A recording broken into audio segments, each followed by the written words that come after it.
Yeah, I'm recording. All right, so I'm recording this class now. There you go. So two of the emails I sent you, one was to join the Zoom class, which you guys are in right now. The other one was all kinds of supplemental materials. The shared drive right here, this is a shared Google Drive. Everybody has access to it. If you were to click on this link, it'll bring you to here. All right. And this is the shared drive. And you see there's a couple folders in here. And I have some, these are just a couple of logos and some screening questions, which we're going to go over shortly, and a sample attendance sheet, which you don't need unless you're mixing classes. If you're not going to be in this class and you're going to start attending another class to try to mix hours or whatever, I require the students to keep track of their attendance, and then we'll later verify it. All right, so I got some sample quizzes in here for you to do on your own time. These are chapter quizzes. Let's see if I were to go into that. It also shows this is for the 14th version book, which is the book that you guys have right now. These are there's quizzes here. Okay, good. I don't have the slides. There's quizzes there. Now let me back it up a little bit. We have some supplemental materials. I go to that folder. This folder has a bunch of different information, some documents I may be showing you during class, other things like this, the PSI test booklet. PSI is the company that the state contracted with to give you the state exam. So that basically goes over how about going to register for the state exam, take the state exam, all that good stuff. Let's see. Back out of that. Here's the main folder we're going to be using most of the time. It's slideshows and links used in class will be updated regularly. So basically, as I show you guys slideshows in class and we go over them, sometimes I make little tweaks and adjustments. They're not getting adjusted in real time, those ones that are online. The reason why, even though I can do that, the reason why I don't is because you won't get the presentation full screen. So I have a PowerPoint presentation that I'm going to have up on screen sometimes, or a lot of times, and it's running from my computer. And at the end of when I'm done with that chapter, I'll save it and then I'll upload it. And then that latest updated one will be available here in this folder. So if we go into this folder, you can see there's a Word document here called class links. And I already have that one open somewhere. Let's see. So let me open it up. Okay, here it is, class links, right? And you see at the beginning of this class links folder is also class links Word document is also, these are all the playlists to the recorded classes that I have with other classes that I've taught. And this is also in the email. If you notice, where's the email?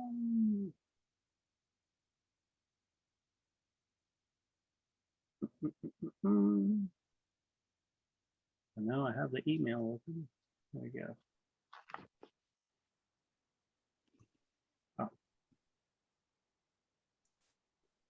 All right, so this is also here in the email. If we scroll down a little bit, you see that email that I sent you with the shared Google Drive link.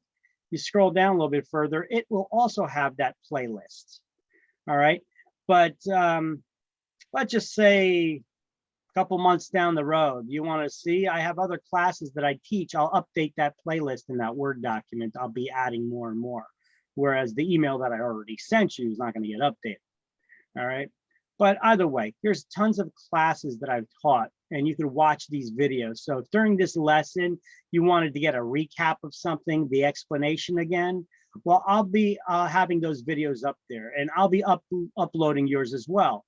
Now, these are videos that are on a private YouTube channel. You need these links to get access to them, okay?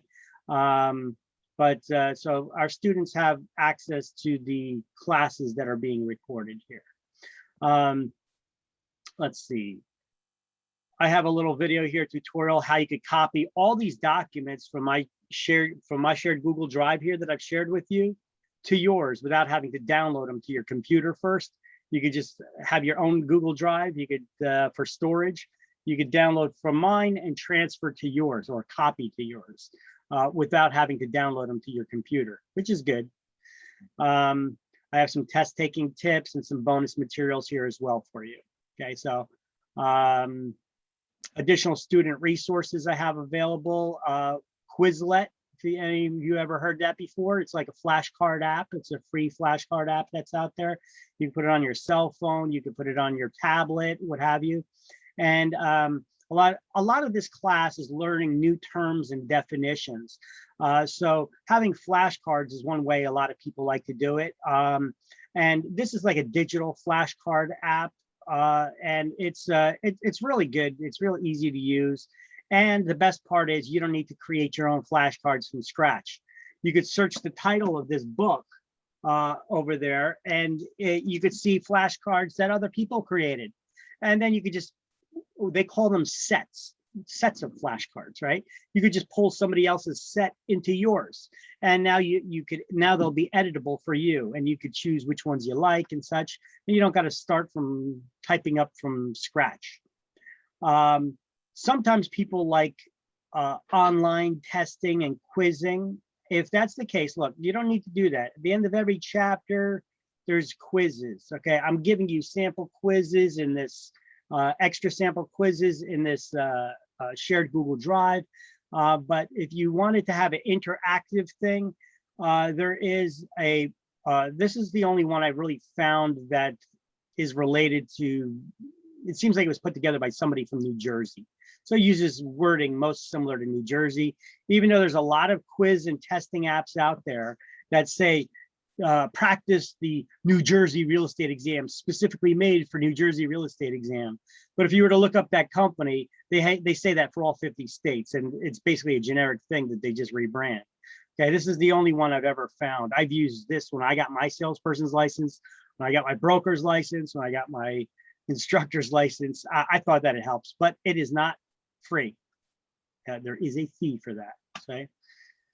All right, and I also have audio recordings of older classes I taught, but some things have been updated since then. Most of the stuff is the same except for things like fines and CE and stuff like that, continuing education classes. Here's some links about the school, our YouTube channel, Facebook page, yada, yada, yada. And that would be that for that email that I sent you. All right, so in here in the shared Google Drive, we have, even though it says 13th edition, that's what that 13E is for, the 13th edition book, and then you get the chapter numbers here. I know we're in 14th edition book. These are highly customized. I got to pull off that. I got to rename these because it's confusing to people. I took these originally from the 13th edition book, but these do not resemble any slide any longer that came from the book manufacturer. This is a highly customized slideshows that I've created, okay? Even though they're branded by the book manufacturer, may even have copyright stuff on there. I got to redo them because they're all custom from me, the way that I dictate notes to you guys as students. So this is the folder where you should be on the shared Google Drive. In the slideshows and links used in class will be updated regularly, okay? If you want to follow along, use slideshows and edit them on your own and such, you know. Otherwise, you guys should have a highlighter for highlighting in the book. I'll be telling you stuff to highlight, and maybe a notebook, or if you're typing separately to take notes, okay? And this is a 75-hour course, okay? State requires to be a 75-hour course. They require that you have 80% attendance, which means that you can miss up to 2 days without having to make it up. That's not your goal. That's the minimum requirement, okay? You still need to get the content so that you can pass 2 exams here. You got to pass a school exam, and then you got to pass a state exam. So even after you finish this class and you finish the hours, you still have not completed your education requirement till you take and pass a school exam. All right, so let's see.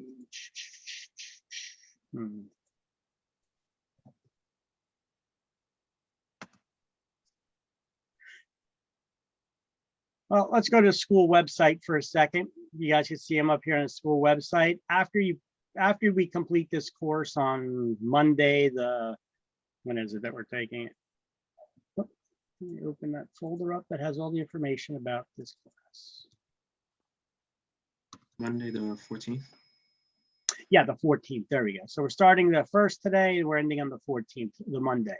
We're only starting today, Tuesday, because it's a holiday. Normally or it was the holiday weekend. We normally start on a Monday. All right, so the 1st to the 14th. There we go. Okay, so when we're done with this class, then you guys can register at any time to take the school exam online. So you go to any page on the website. Look, you could be on any page on the website. I'll go to another random page, just the home page. And you go down here and it says salesperson school exam registration. So you're going to click there to register for the school exam.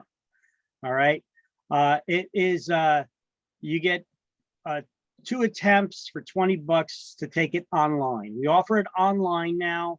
So this way you get instant feedback, instant results, whether you passed or not. Tells you if you got the questions right or wrong. It tells you what the answers were. So it makes it a little bit easier for you guys to study too.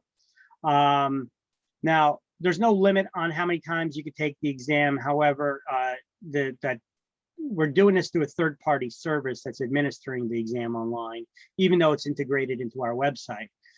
So you could take the exam online, but that's good for 2 attempts.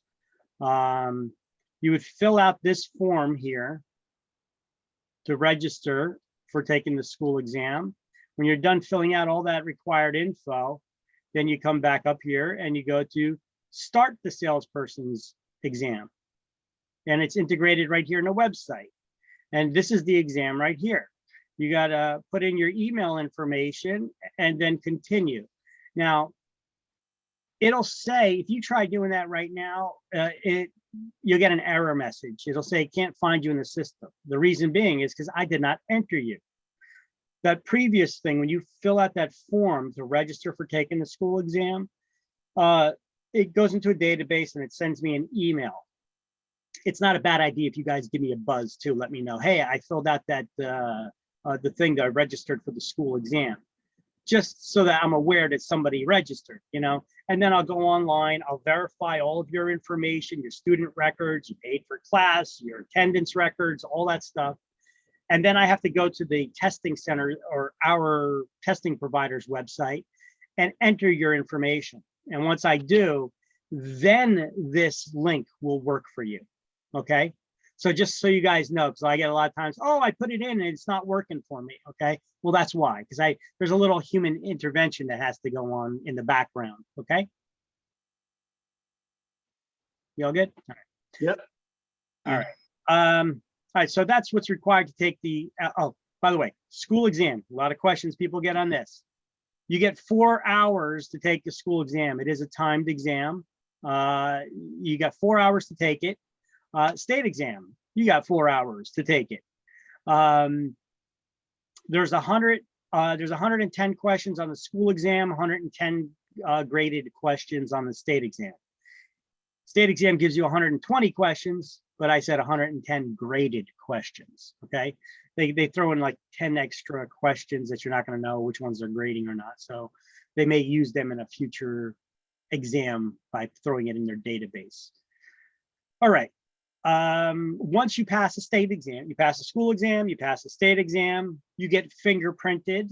I'll be sending you fingerprinting information when you pass the school exam. It's also here in the book. We'll be going over it. It's in the chapter 1.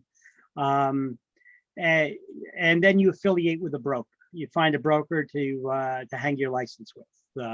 You do not get licensed on your own. You have to be supervised by a supervising licensee or supervising broker to make sure you're following all the laws, rules, and regulations of the state, and to provide that office space, guidance, and direction of those rules and such for you. All right. Any questions here before we get started? Yes. After we complete school, Uh-huh. How soon can we register for the state exam, or is it like School exam first. Available? School exam first. You gotta pass a school exam before you can move on to the state. So when you do that registration, like we just went over, like this stuff on the school on our website, when you go through and you pass the school exam, then I have to enter all your information into an Excel file that I then upload to PSI. That's the state's testing center. And then usually instantly, but it could take up to 24 hours for them to send you an email. Congratulations on completing your education requirement. You can now go to our website, psiexams.com, and register to take the state exam. Okay. You could, as soon as you get that email from them, you can do it right away. But you try to do it now on their website, they're going to say they cannot locate your information.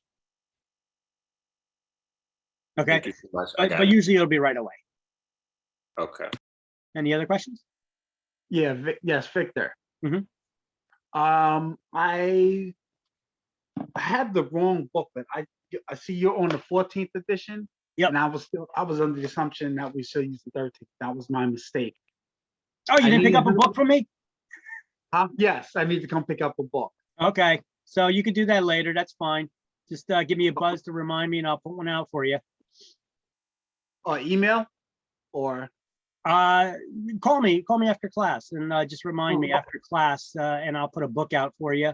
Just make sure you give me a buzz so I don't forget, because I will be running out after class today. I got a pool league thing. Okay. All right. All right. Thank you. Sure. Any other questions? Yes, I have a question. The state exam is going to be in person or online state exam? Either. State exams available online now. So you can take it online, but when it's taken online, you must have your video camera on. Now they're going to, nobody should be in the room with you when you're taking the exam. Nobody should be talking to you when you're taking the exam. You should not have a cell phone on or near you when you're taking the exam. And no study materials around you. Okay, you could have a calculator and a blank piece of paper and a pen, right? They're going to ask you to take your device or your camera and pan it around the room, look down, look all around. You know, they want to make sure that you're not cheating. Okay, and then they record you the entire time you're taking the exam, audio and video. They're recording. Okay. And the reason is they want to make sure nobody's talking to you. They want to make sure that you're not like getting up and going, checking your book or your notes. Now, nobody's watching you in real time taking your exam. They're just recording it. And then when you finish the exam, somebody reviews the video. They kind of fast forward through it and they look for sound spikes. They look for abnormal movements, things like that. And then if they detect anything like that, then they'll go through it in slow motion, make sure that you weren't cheating during your exam. So if you're taking it at home, you are still being monitored. Okay, so whether if you're going to a testing center or you're taking it at home, that's what the deal is. And when you're taking it at home, also picture like there's an imaginary circle around you, right? And if you start getting up and moving around and stuff and breaking through that imaginary circle, the exam may stop right away. All right. Now you could restart it still, but it'll stop right away because it thinks something is going on, something that's not normal and should not be happening. Maybe you're getting up to check your book or something. Okay. So as a matter of fact, if you don't start the exam again on your own, they will call you to ask you if you're having a problem with the exam. Okay. So I'm just giving you the skinny on how it works when you're taking it online at home, but it's still more convenient than going to a testing center and having, but it's up to you guys entirely how you want to do it. All right. Now, state exam is a fee involved as well. There's $45 for each attempt. Okay.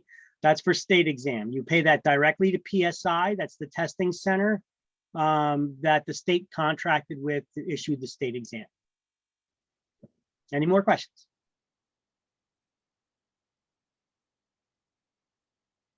No? Nope. Okay. Oh, by the way, if you ever, once again, you could click on that that microphone to mute, unmute, or I think you could hit the space bar. I think that'll temporarily mute or unmute you as well. All right. No questions? No further questions? If you got questions, guys, ask, okay? I don't like to move on until everybody understands what I've taught in the lesson. Nothing in this class is rocket science, okay? But I want to make sure my job here as the instructor is not to make sure you memorize everything. That's your job, to study and remember. That's your job as a student. My job as an instructor, I know I've done my job if I've explained the content to you and you guys understood it. So if you don't understand something, stop me, ask me a question, okay? And then I'll explain it, and then we can move on, all right? So don't be bashful here, and talk to me. If I ask you guys a question, don't just nod your heads, because, you know, I don't see everybody on screen either.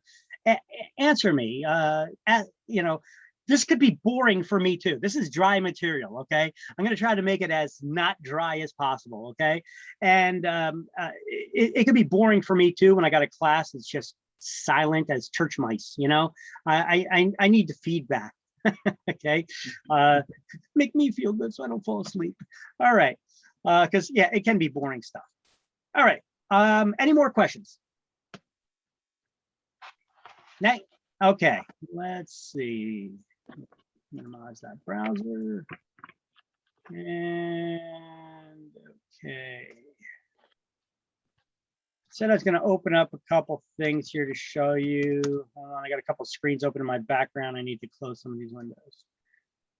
That might be closed. And all right. Now, some of those things that are available to you in the shared Google Drive here, in the class supplemental materials folder. We got a new student package, which some of that stuff pertains to if you're sitting in a classroom, you know, talking about the chairs, the parking and stuff like that, snacks, and where the bathroom is, and doing bathroom breaks and all that stuff. Oh, speaking about breaks, we got an hour lunch break. We're going to do it about noon-ish, depending on how the lesson is going, okay? And if you got to go to the bathroom, just get up and go. You don't got to raise your hand, say, Mr. Kaminsky, professor, or whatever the hell people call me. I feel so old when they say that. Anyway, so anyway, yeah, just get up and go. But don't be gone forever, all right? If there's a lot going on in your house, a lot of noise going on, what have you, please mute your mics and tell whoever's making a noise to shut the hell up, because you need to study, right? You need to pay attention, you know? I know it's hard for me to teach when I hear all that noise on your side. So I don't know how the hell you guys are getting the information when people are screaming, you know, in the background on where you guys are at. You're pretty good today. It's pretty quiet, but you should see some of the households where I got kids screaming in the background, the TV's blaring. I'm like, how the hell are you getting this information? All right. So let's see what we have here in the shared drive. Some of these documents, I'm going to open them up from my computer so that you get them at full screen. And we're going to go over a couple of these things. Now, one of them is screening questions, which I actually have an updated version of somewhere here. So give me 2 seconds, because we're at the time right now where everybody's renewing their licenses. And they added some questions to these screening questions, and I think I have a screen print that I took. Let me just take a look, see if I have it.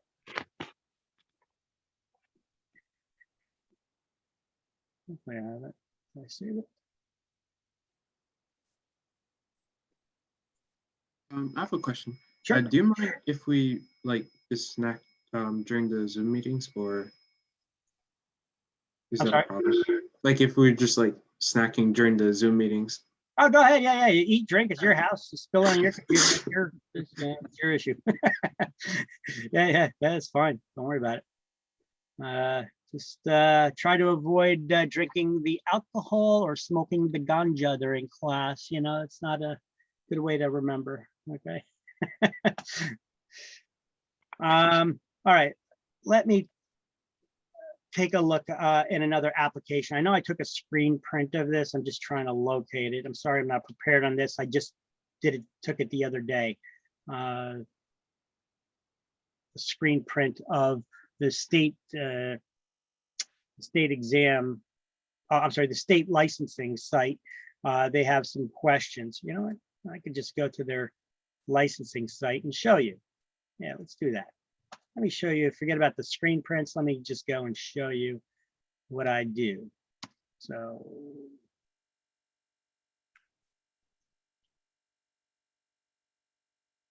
All right, so you guys have seen the web browser in front of you. So nj.gov, if you go to nj.gov, well, you guys don't got to go there, but here's a little secret way for brokers to get access to the managing all the licenses for everybody in their offices. Now, they can log in here and a secret window will pop up. Okay, it'll take you to this. I log in there, go here, and look at this. I could see my brokerages and I could see all my agents that I have and all that good stuff. So I have a regular agency and I got a referral agency. So if I go into the referral agency here, let's see, qualifying questionnaire 2021. You have to do this every time you get your license or you renew your license. You have to answer these questions before a broker can renew your licenses. All right. Now here's the questions that they asked you. So I already went through all this and I answered all this stuff, as you could see, but here's the questionnaire that I have in the shared Google Drive, but there's a couple new questions to it. So I should update that. So make a note for myself to do that. It says, with the exception of any, I don't know if you guys can read this at all. Maybe I'll try to zoom in. There we go. Better? Okay.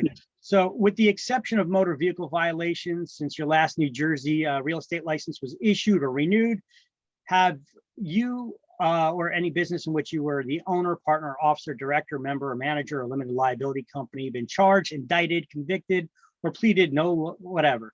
Have you been convicted of any crimes or charged with a crime in the state of New Jersey or by the federal government? Okay. They ask you these questions before you can get your license too. When you're taking your exam, they ask you these questions. Are you in any pretrial intervention programs or a deferral of a disposition of sentencing from the state? Listen, on all these things, always be honest. Okay, they're looking for certain things. They're not looking for motor vehicle violations, but if they ask you if you were arrested for anything, then the answer yes, if you were. You know, it's not something that's necessarily going to prevent you from getting the license. Okay, but lying about it will.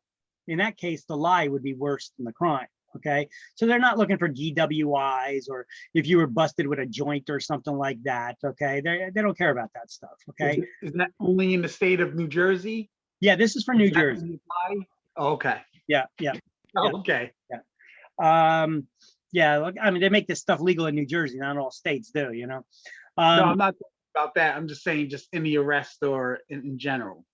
Yeah, because what they're looking for is they're looking for certain kinds of crimes. They're looking for deception, dishonesty. They're looking for conspiracies to defraud, forgery. They're looking for those kinds of things because, look, we're going to be dealing with contracts. We're going to be dealing with people's sensitive financial information. You're going to be kicking owners out of their own house so that you could open them up to the public. They want to make sure you're not going to be one that's going to be robbing them. You know, that's they're looking for people of a certain kind of integrity and honesty, you know, before they're going to issue a license to you. You know, that's the kind of stuff that they're looking for. So be honest with this stuff, because if you ever got arrested for something, it's not necessarily, like I said, going to prevent you from getting your license. It may delay it while they look into it, but I tell you what, if you lie about it, they find out about it later, they revoke your license. Boom, you know. So just be honest on this stuff. Okay. Are you currently enrolled in pretrial intervention programs? Since your last New Jersey real estate license was issued, let's see, have you ever had a real estate or other professional license or certification, etc., revoked, denied, suspended, or surrendered in lieu of formal prosecution in New Jersey, any other state, or by the federal government. Now, they ask you this no matter what state you're in. They ask you questions like this when you're going for a professional license, right? Are you subject to an arrest warrant for failure to pay? Are you more than 6 months behind on child support? Okay. That could prevent you from getting your license, depending how you answer it. Okay. Be honest. Look, some people we see they're getting in this real estate gig because they want to be able to make money so that they could pay their bills and get caught up on child support and things like that. So depending on how you present it to the state, okay. Have you failed to provide any court-related health care? I'm not even sure what that's, but maybe that's for me because I'm a broker. Have you failed to respond to subpoenas for paternity or child support? Wow. Apparently this is becoming a big issue because they're asking it several times, okay? Have you, sanity, wow, okay. All right, they're asking a lot of other questions here now. This is new. Have you pled guilty or nolo contender to been convicted, adjudicated, delinquent, or found not guilty by reason of insanity of any sex offense that would qualify you to register as a sex offender, according to Megan's law in the state of New Jersey, or in any other state similar situation? You know, if they're giving you access to keys of people's houses to get into them, I guess they don't want you to be a sex offender either. Look at that. All right. So those are the questions, okay? Shouldn't be too hard to answer, right? Let's see what other kinds of questions that they ask you in my documents. Let me look at my screening questions. Let me pull them up and make sure that they're all the same here.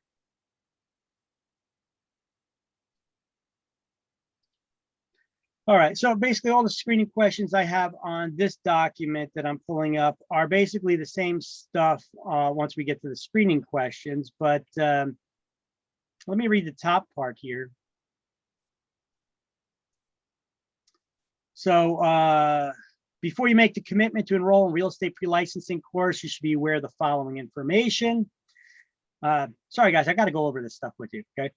The law in New Jersey requires all applicants for licensure as a real estate salesperson or broker to possess good character, trustworthiness, honesty, and integrity, according to the law.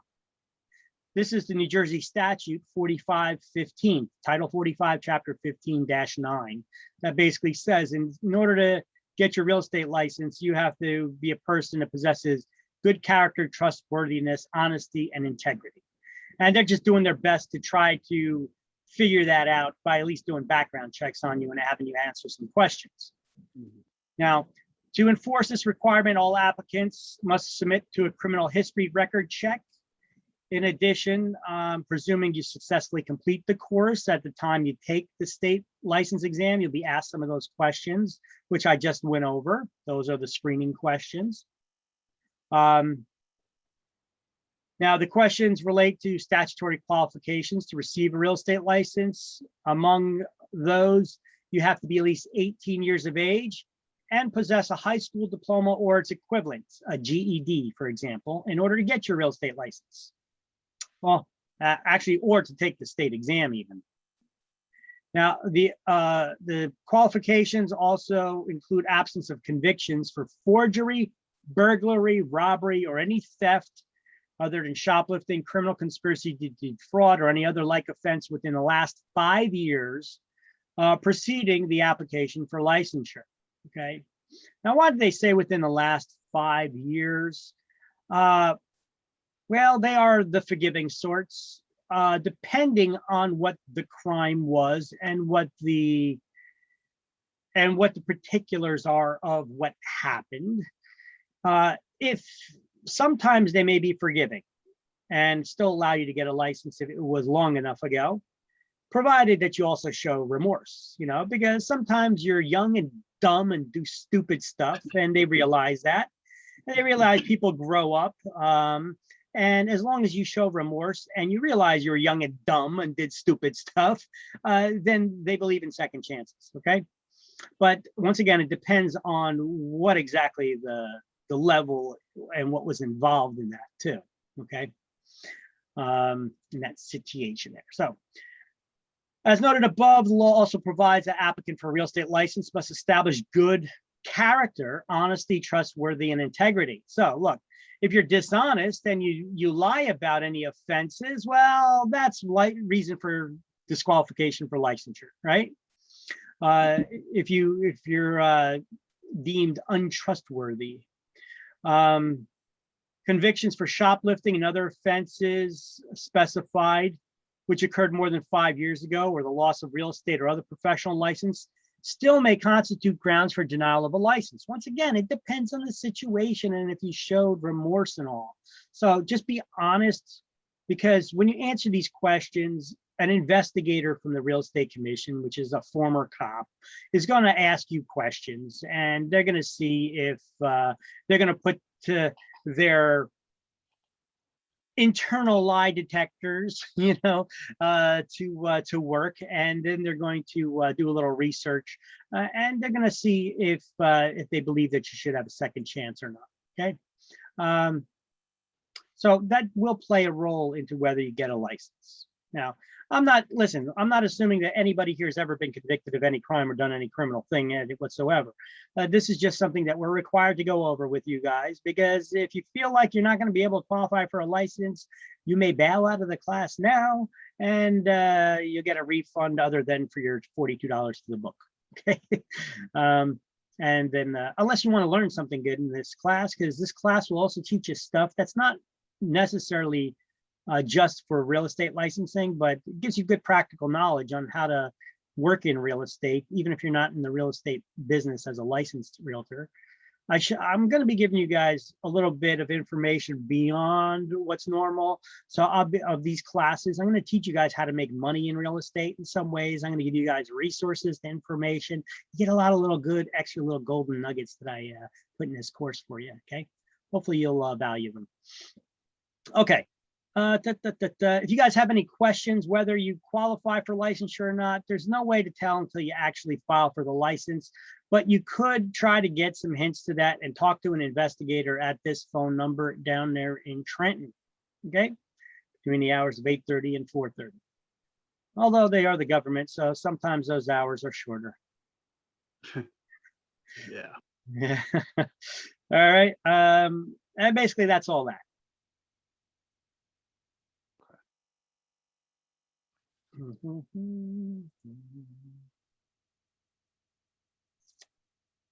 All right, now I told you guys about that Word document that's in that shared Google Drive. Let's just go back to that for a second again.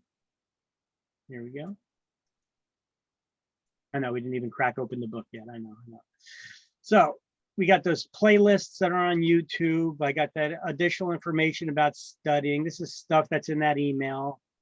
Additional study resources. Okay, now just about every link that I'm going to show you in this class, I have in this shared, class links Word document. So I have links and shortcuts and forms and you name it to just about every bit of content that I go over in this class, I put together in this Word document for you. Okay, along with some additional resources like tools and stuff like QuickBooks for doing your taxes and tracking your mileage on your vehicle if you want to write it off as a tax deduction, because you're going to be self-employed, right? As a realtor, as a real estate agent, you guys will be working under a supervising licensed broker. However, you guys are going to be independent contractors. You know what that means? It means at the end of the year, you're going to get a 1099. It means you're responsible for paying your own taxes. Your brokers are not going to take out of your commission any deductions for expenses. You guys are going to have to pay your own taxes at the end of the year. Now, you know how to make that, you know how to lessen that tax obligation? Have write-offs, okay? The fee you guys paid me to take this class, is that a business expense? Yes, Then can you write it off on your taxes? yes. Yes, you can. Yeah. The exam, the school exam, the state exam, the license itself, being the realtor memberships and MLS and marketing and business cards, and you're going to be using your car, the portion of your car that's used for business anyway. You have to track that if you only have one vehicle.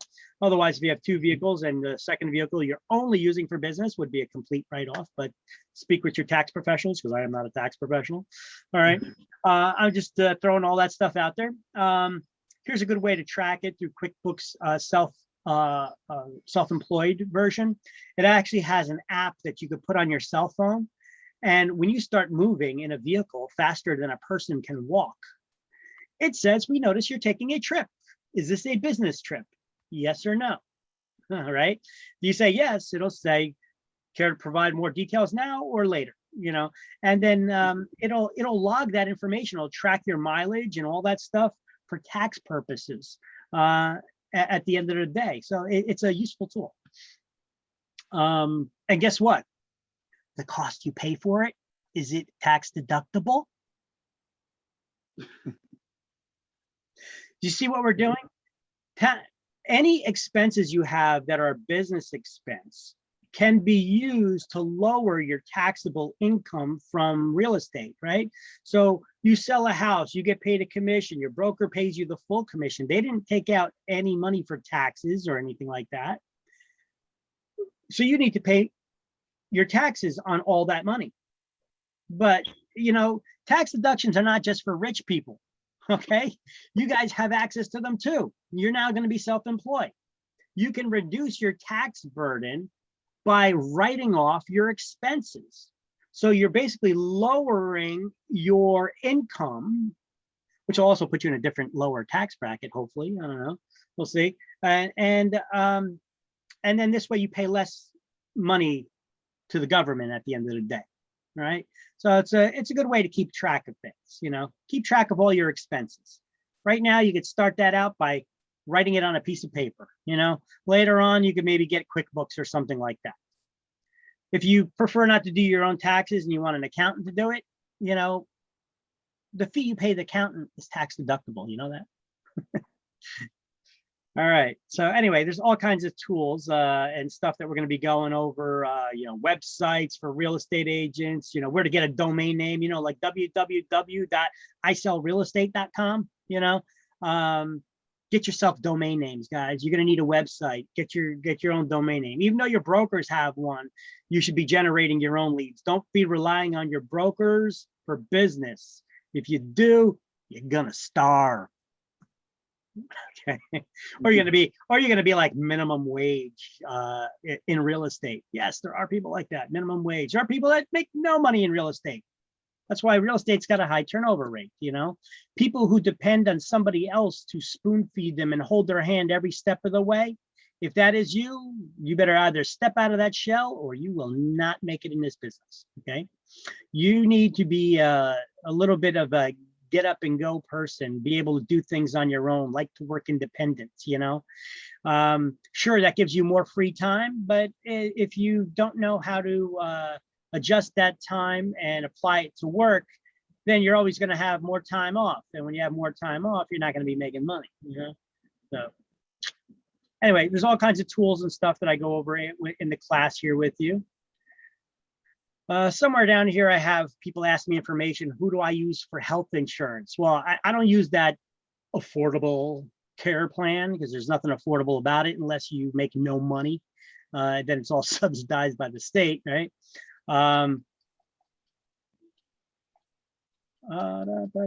So people ask me about health insurance. I got some health insurance information here, which I do need to update a little bit. But either way, you could call this company up. That's who I got it from. One good thing that President Trump did about the health insurance is that he removed the restrictions that you're allowed to purchase insurance across state lines, which made it more competitive. So I got my health insurance through some company in Florida, which made it super cheap. Anyway, got some information I put up there because people asked me about it, so I put it up there for you. All right, now if you scroll all the way down to the bottom of this document, this is the same thing that's in that PSI exam booklet, except I kind of tweaked it for this book that we're using in this class. It tells you how many questions from each topic are on the state exam Really? and what chapters you could find that information in. Okay, so look, like questions on statutes and rules governing licensee activities. There's 22 questions on that topic. What chapters are those topics covered in? 1, 2, and then there's some in 18 and 21. All right.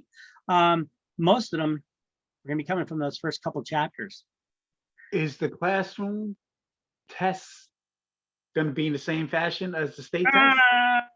The class exam is going to be from all over the place. It's, you know, Okay. I really didn't break it down Okay. because I just added the questions to this database and it randomly pulls them. So it's going to generate the exam at random for you. Okay. I didn't specify how many questions from each topic. The state did. Maybe sometime in the future, I will get to it and do that. But as of right now, no, sorry. Okay. And look, general principles of agency, 13 questions on this, all from chapter 3. Property ownership, 8 questions, chapter 6, 7, and 19.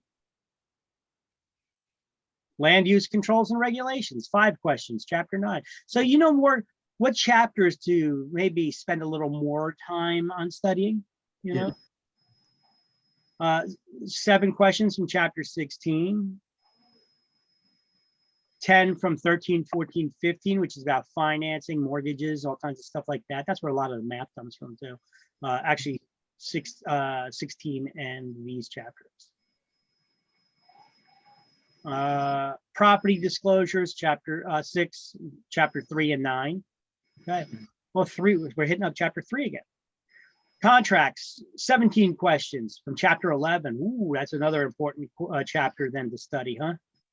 Yeah. The practice of real estate, 13 questions from chapters 3 and 4. Chapter 3 again. We're getting a little bit of a theme here, right? The first couple chapters in this book, a lot of questions out of them. Oh, look at this. Leasing and property management, 3 questions, chapter 12. Not a whole lot of time we need to spend on that chapter, but 8 questions from 19 and 21. So you spend a little time there. Calculations, 10 from chapters 2, 14, 16, 21. Chapter 2 questions from chapter 1 and 2. Another 3 questions from chapter 1. An additional 3 questions from chapters 1 and 4. So as you can see, a lot of questions coming from the first couple chapters, right?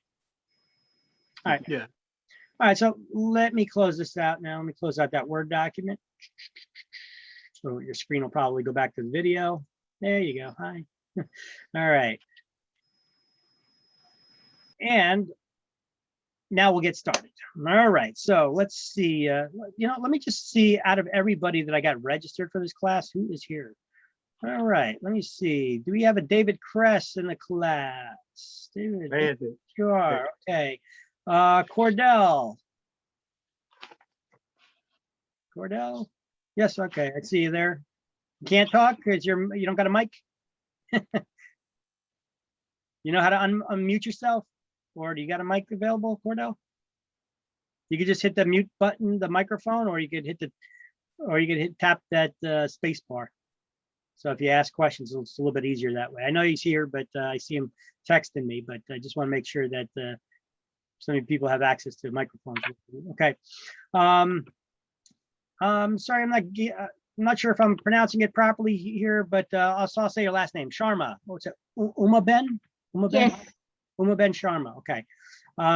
Joseph Frigoli, I'm screwing up your last name. Joseph. Yes. Yes, I see you up there, but I can't hear you. All right. Let's see who else. Justin. Yep, you I'm here? here. Yep. Okay. Yeah, I'm here. Yeah. Just give me an eye real quick, so I'm not back and forth between screens. Icy Spar. No. Okay. Mahogany. Bullock. I'm here. Okay. Marlia. Marlia Roach.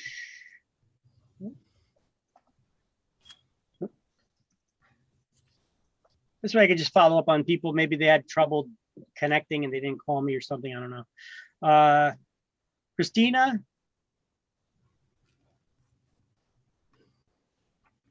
Here. Are you here? Yep. Okay, Doug. Darren Rock. Dayron Rock. Yes, I'm here. Ron. Okay, I'm sorry. No problem. Jamie Ensel. I'm here.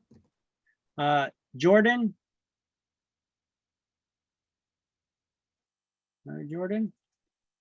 Jordan.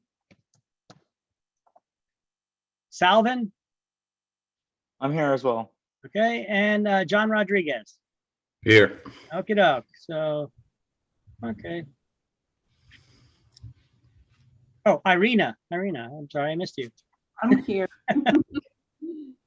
Okay. And then let me see. Ying Shi. Nope. All right. So now I know who to reach out to later. I just wanted to check, make sure that I have everybody here that signed up and paid for a class, you know. Okay, now, this is your book. Everybody got this book except for somebody didn't have their book right before, but That was me. okay, so you're gonna get one later, David, right? Yeah. All right, but either way, you could still kind of sort of follow around with your book, but take some, problem. okay. I got you. So in this book, it's a thick book, right? Supposed to go over that in 10 days. Well, let's take a look what we got here. At the end of this book, we got a glossary. A lot of people make key terms out of those. Don't, because a lot of those definitions suck. All right, then we have we have answer keys starting on page 589. You may want to make a note of that. On page 589, at the end of every chapter in this book, there's quizzes and such, and there's the answer key that starts on page 589 in the back of the book is the answer key. Okay. Then we have, sorry about that, I got my fax machine right next to me. Then after that, we have the rules and regulations of the Real Estate Commission printed back here, Title 11 or 11:5, you'll see. I'm reading from the back of the book here. Rules. A lot of rules.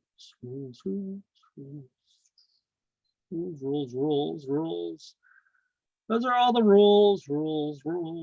Yeah. Okay. And then we have, what do we have here? And then we have the law, Title 11, Title 45, Chapter 15, 45:15 printed in the back of the book. Law.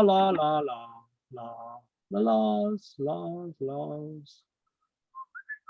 These are all the laws. Okay. And then we have a little directory printed here, directory of topics. Okay, directory of topics that can be found in the book. Then it's a directory for the rules and regulations, and then there's a directory of the laws. That's about page 430. 429, we got phone numbers of the personnel on the Real Estate Commission. That's on page 429. As well as a list of who the current Real Estate Commission members are on page 428. And then we have the Realtors Code of Ethics printed back here, the 2020 version on page 416 starts. This is the Realtors Code of Ethics. It's a live document. Every year it gets updated. And then we have full sample exams on chapters 23 and 24. And then chapter 22 is just math. We're not doing that chapter. You know why we're not doing that chapter?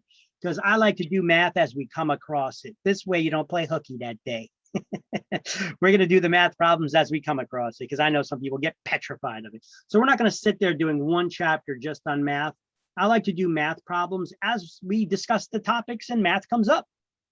Okay, so we're not doing chapter 22. So all in all said, we kind of cut that much out of the book right there. So we're only going to be learning this much, not that much. Feel better? Absolutely. All right.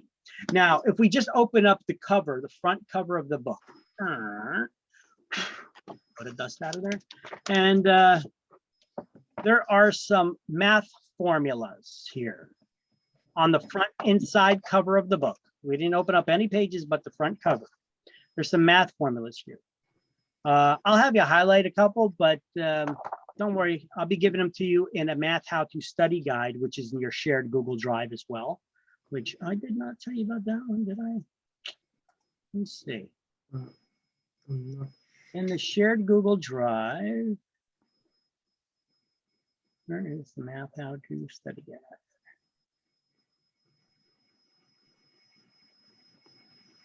Slideshows, chapter quizzes. It should be in supplemental materials. Oh yeah, here we go.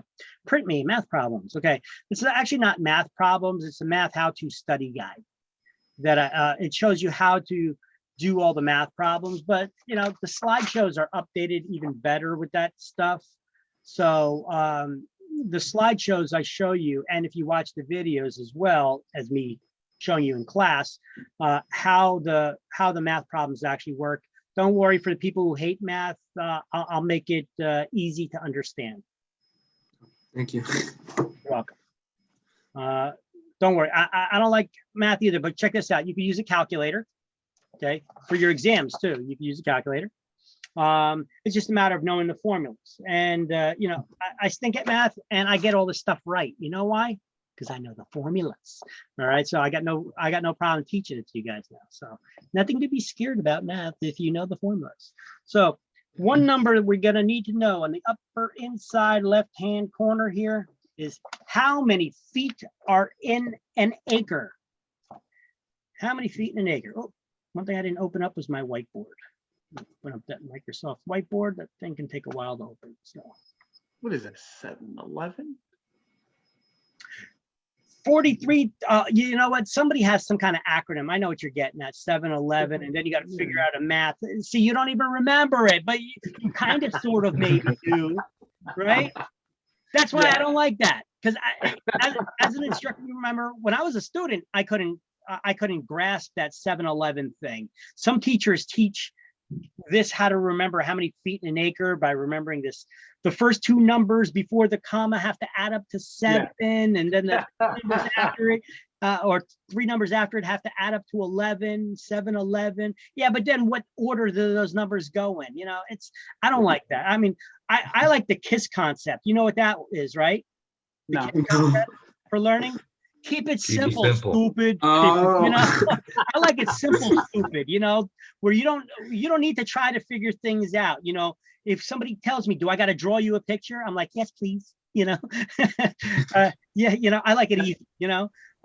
So yeah, when I'm learning, you know, I don't want to have an acronym or something else to have to learn and memorize in order to figure out the thing you're trying to teach me, you know. So I try to go the easy route here to teach and to remember. And if this Microsoft whiteboard ever opens, I'm going to show it to you.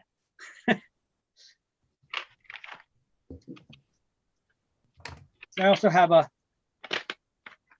whiteboard. This is kind of like my chalkboard for virtual teaching here.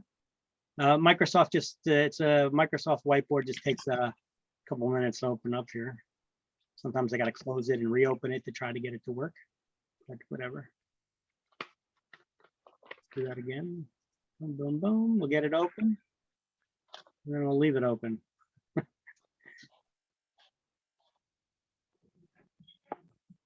So how many feet in an acre? Let's highlight that. There's 43,560 feet in an acre. And, you know, I don't know, you listen to R&B, you listen to club music, you listen to country music, whatever kind of music you listen to, some classic music. There's always a song that there's many songs out there that they go, now, I'm not going to go by any beat here, okay? But these are the words. They go to the left, to the left, to the right, to the right. And you guys probably know a song that has those words in it. To the left, to the left, to the right, right? Well, here's a way to remember how many feet are in an acre. Can everybody here count to 6? Yes. Yes. Okay, now I'm going to make it hard. I'm going to make it a little challenging. Can you count to 6 starting with 3? Yeah. All right. Yeah, hope so. So if you draw a comma, because my whiteboard's not open for me to show it to you, if you draw a comma on a piece of paper and now start counting to 6, starting with 3, to the left, to the left. So 3, 4, to the left of that comma. And now you go to the right of that comma, 5, 6, and then throw a 0 on there for good luck. There's your number, 43,560 square feet. And now my whiteboard is slowly finally opening up here, and I'm going to show you right now what I mean.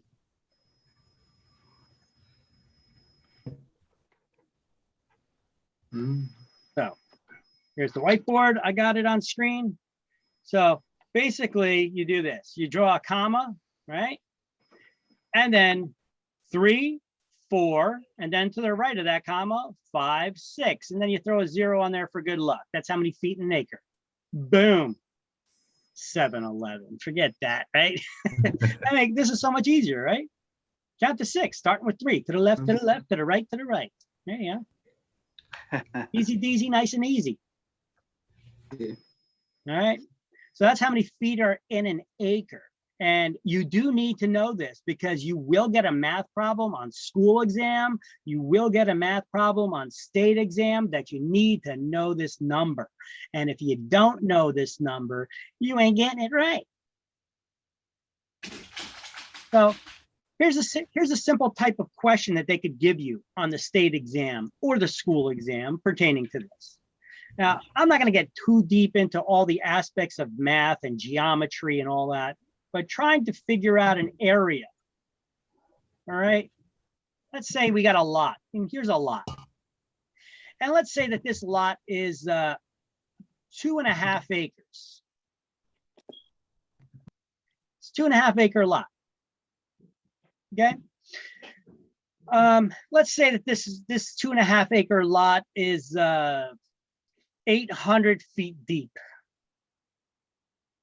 How much frontage is on it? Meaning, how wide is the front of the lot? That's what the word frontage is. How many feet wide or front feet of frontage is there on this lot? Well, if we have the number of one side here, it's easy to figure out the number of the other if you divide it by the total area. But in order to figure out the total area of the lot, which is 43,560 square feet in an acre. All right. What's 43,560 times 2.5? 43,560 times 2.5. That's 108,900 square feet in 2.5 acres. So we know the depth of this lot is 800 feet. So we just divide that by 800. And it'll give us the frontage of 136 point something, whatever. So it's 136 feet. Was that hard? No. All right. But you need to know how many feet are in an acre in order to figure it out. Okay, that's like a problem that you'll get on exam. Or if they're going to make it harder, they're going to say, and if each if the lot sells for $10,000 per front foot, how much would it have sold for? Well, 136 times 10,000. We'll give you the number. So that's just an example of the type of problem that you would get. Not too hard, right? Yeah, it was a little bit. Not bad. Just repetitions for me. Okay. So we'll get it. We'll do it a couple more times. Don't worry about it. I usually don't go over math on the first day here, but that's okay. Throw it out there. It's not that difficult. I just want you not to get sweat and start getting the shits, All right. So we're going to start off now. Close some more background windows I got open here. And check this out. We're going to pull up that slideshow here. Booyah. All right. So we're going to be following along in the book best we can. And now, if we turn through a couple pages, you'll see an introductory at the front of the book. Just talks about the book, the state exam, some of the things I've already discussed with you. There's a section here, getting started in real estate. Not a bad little read for you on your own time. All right. About the job description, how to select a broker. Oh, let's stop that. We don't need a slideshow up just yet then. How to select a broker. Let me pull up my documents here again. I have this in the,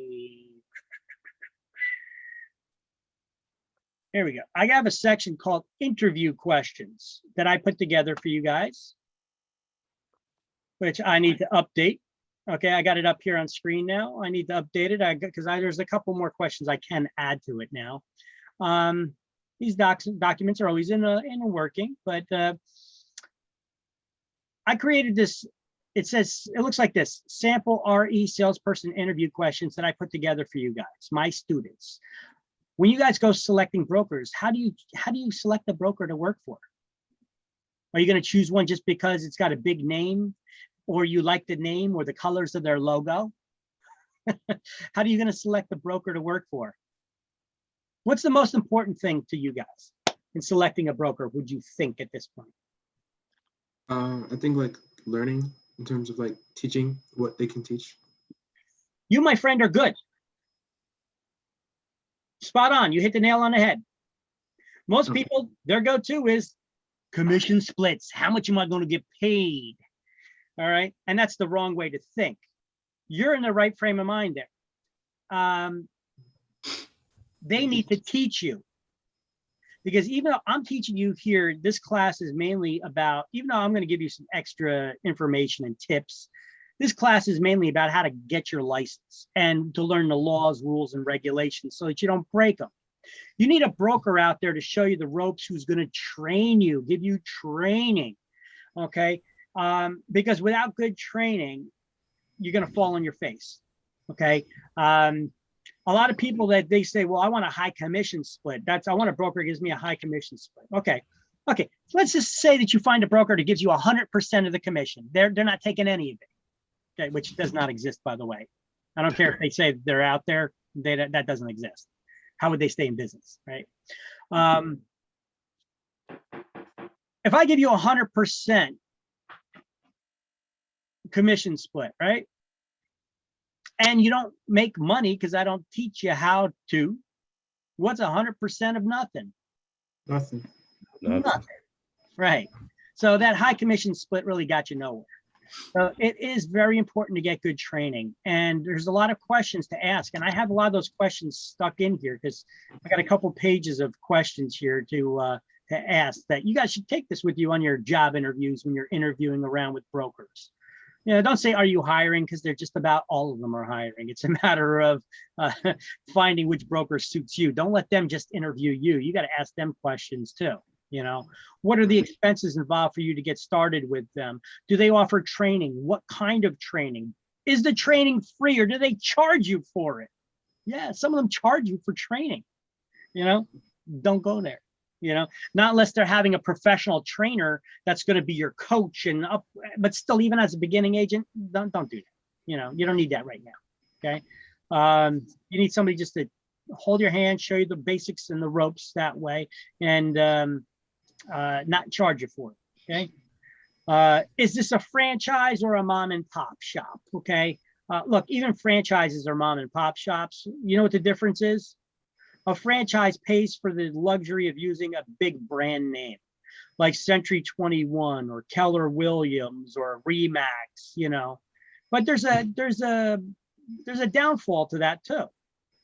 That commission split that you're getting, the franchise gets a piece of it from every transaction for the privilege of allowing you to use their brand. The broker splits that fee with you though. Okay, the broker actually had to pay a fee up front to join the franchise of tens of thousands of dollars up front. And now out of every transaction that the office performs, a percentage of that, usually 6 to 8% of every transaction goes to the franchise. So you guys got to decide, do I want to go to a franchise? Do I need that big name, or can I go with a local mom and pop name that sounds pretty cool to me that I could still peddle my services through and not have to worry about them deducting more fees from me. Okay. Some of them charge you technology fees, advertising fees. Ask what fees are involved to work here. What kind of transaction fees do you charge, if any? You know, it's important to know what you're getting into, right? If at the end of the day, I give you a math problem for the commission, you know, a house is selling for X amount of dollars, the commission is this amount. You need to be able to figure out how much are you getting in your pocket when you walk away from that transaction at the end of the day. And if I have to draw you this diagram and you still can't figure it out, run. You know, all right. So here's some important questions to ask. I'm not going to go over all these questions here right now, but I'm making them available to you. So I want you guys to know that this document's available to you in that shared Google Drive. Is interview questions like this about all kinds of questions. Like here's one. How much do you charge for errors and omissions insurance? Is it annually or per transaction? And do I need to pay for it up front, or can it be deducted from my first commission? Look, you got to, this is like our version of medical malpractice that a doctor would carry. Okay. Errors and omissions, or E&O. Okay. We're humans. We make mistakes. Okay. So, or we omit things. We forget to put things in a contract. If that should end up in a lawsuit against us, we need insurance to cover us. Okay. And that averages about $600 a year. So is your, do you need to have it up front, or is your broker going to take it out of your first commission or per transaction? How's that going to work? Okay. If it's up front, that's a big nut to carry, especially getting started in real estate. You know, you guys have to become members of the Realtors Association, the MLSs. Now you got to carry errors and omissions insurance. And we're not even talking about your business cards and websites and stuff like that, which I'm going to show you cheap ways to get that stuff started. Okay. I'll show you how to get started on a shoestring budget. But these are, yeah, go ahead. Does the insurance, like, say for example, if you were one brokerage and then you want to transfer to another one, would the insurance? No. So basically, your broker already has an insurance policy for X amount of agents at their office. They're just adding you on, and you're paying that broker your share of it. But they're not going to prorate it and give you a refund if you leave.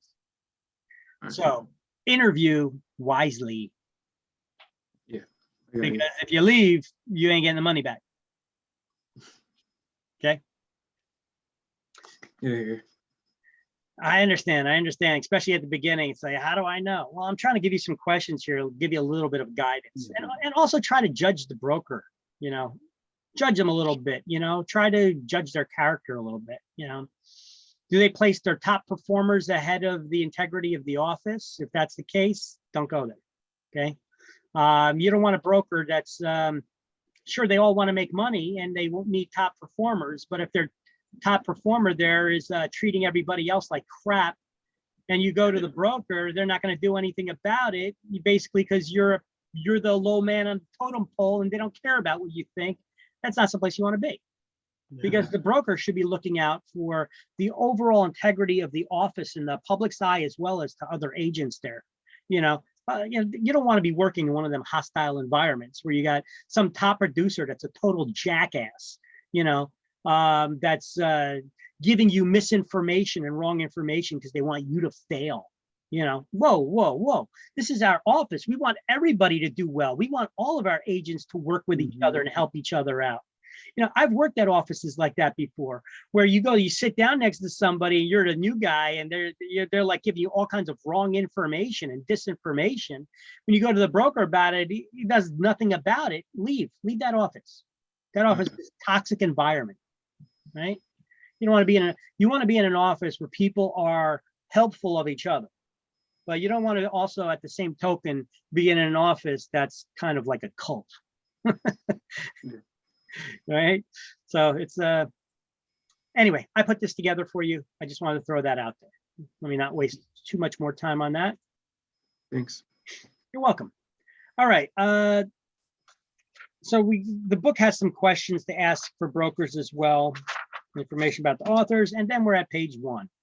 All right. So if you're going to notice, the slideshows and the pages in this book kind of correspond, not always. Because like I said, I customize the slideshow, even though it says Dearborn all over it, the book manufacturer. A lot of this slideshow is me. All right. So at the end of this chapter, we're going to be able to describe the different types of real estate licenses, including the qualifications to get them, exemptions for licensure.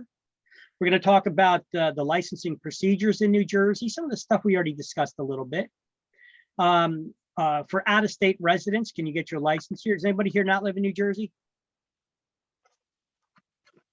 Okay. Well, we'll discuss that anyway, and we'll talk about rental referral agencies too. Some of you may be like, well, what the hell is a rental referral agency? That's okay. We're going to get to that. All right. So page 1, it actually starts with this stuff. Who must be licensed? Well, let's highlight the very first sentence, which basically is what the first bullet point is here. Anyone who takes part in a real estate transaction in New Jersey for another person in exchange for a fee, commission, or other valuable consideration has to have a real estate license. Okay. I guarantee at least one time throughout this class, I'm going to point somebody back to the very first line of this book. We're going to have a question at some point. Okay. Who has to be licensed? Okay. You think this may be a question on exam? Okay. Now they may not just ask it straight out like that, but if you learn this question and the answer to it, if they pose it to you in a different scenario, you'll be able to figure it out. Just ask yourself, well, with the scenario and how this question is being asked to me, well, let me ask myself a question about the question. Who needs to be licensed? Well, anyone who helps somebody else in exchange for something of value. Okay, now I can answer. Now I'm prepared to answer that question, right? So this is the approach that you guys should take on exam questions. Ask yourself a question about the question using the knowledge that you've acquired through this class, and it'll help you pass these exams a lot easier. It's a good approach. All right, next. License regulations were created to protect who? People.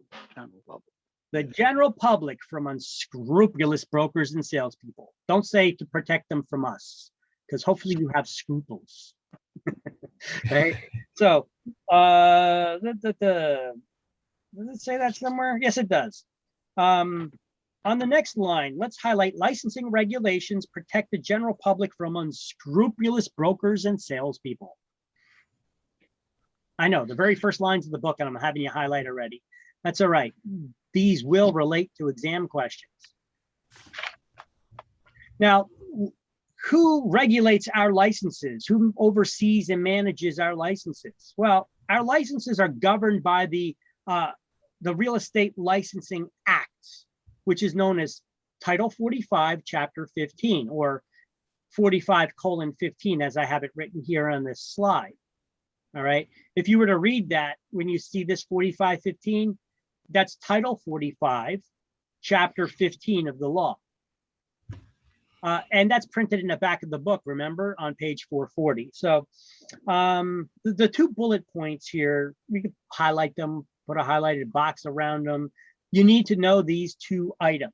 These two numbers, you need to memorize 45:15 is the law, or the way that they write it, laws of agency, or the way they may refer to it on exam is NJ statutes or New Jersey statutes. Okay. Anytime you see the 45:15, a lot of times before it, they'll have NJSA written before it. That stands for New Jersey statutes. Okay. So the first line, it says New Jersey License Act, known as Title 45, Chapter 15. At the end of that, write page 440, because I'm going to give you a cross-reference throughout this book. As we go throughout this book, I'm going to be giving you guys cross-references where you can look up information. And right above it, the way that I have it written here, 45:15, because Title 45:15 is written like 45:15. Look, you guys are going to get on exam, you guys are going to get questions. And some of these questions,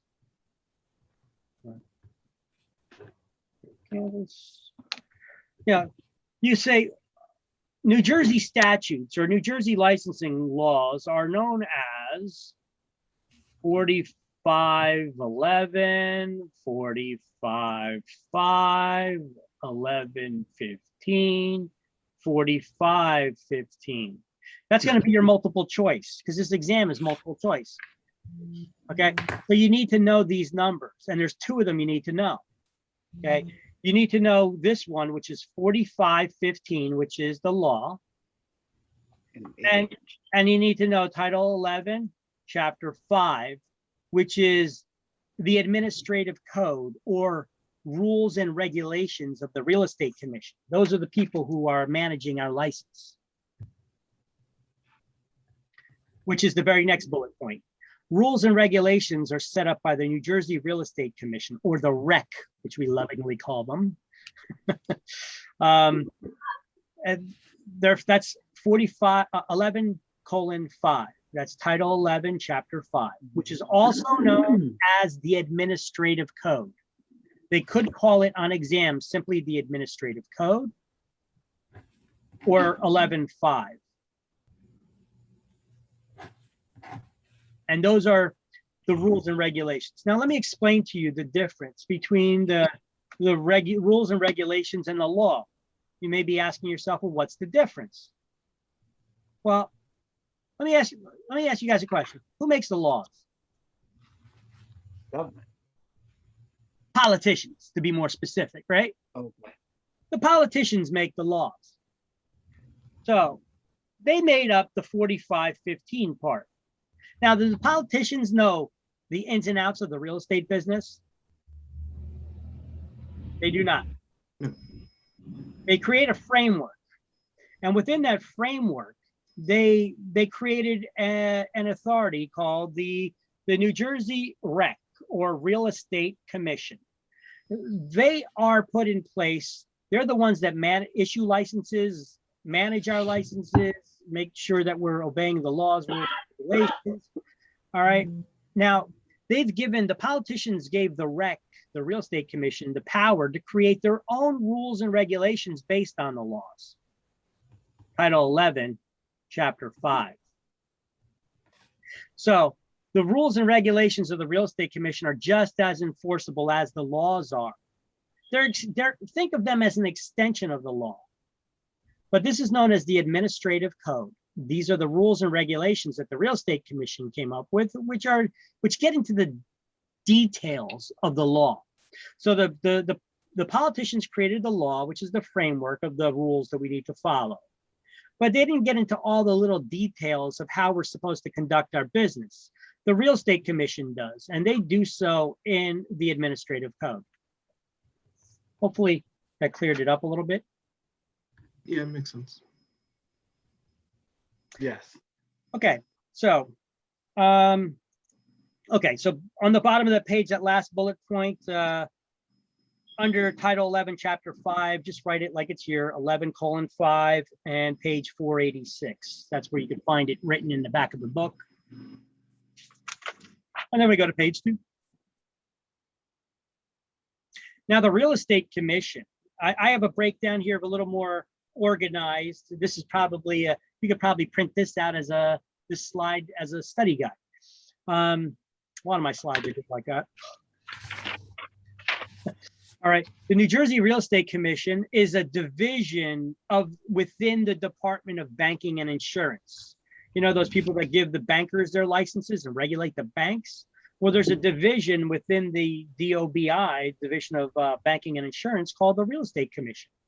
They're the ones that monitor our licenses. And there are 8 members on that Real Estate Commission. Actually, when I was going through that book before in the back, showing you all the pages that we're not going to be studying, there was one page there that showed you who those current 8 members are, which are changed every 3 years. I'll give you a little cross-reference of that if you ever wanted to. Just trying to locate it real quick.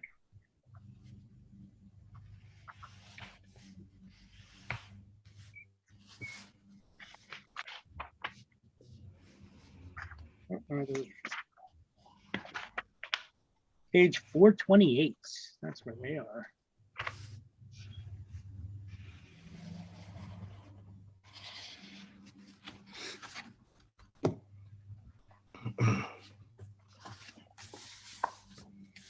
I do little things like this. I give you these little cross references that you probably will never need, but just in case, I make them available to you there. Oop, that's too small.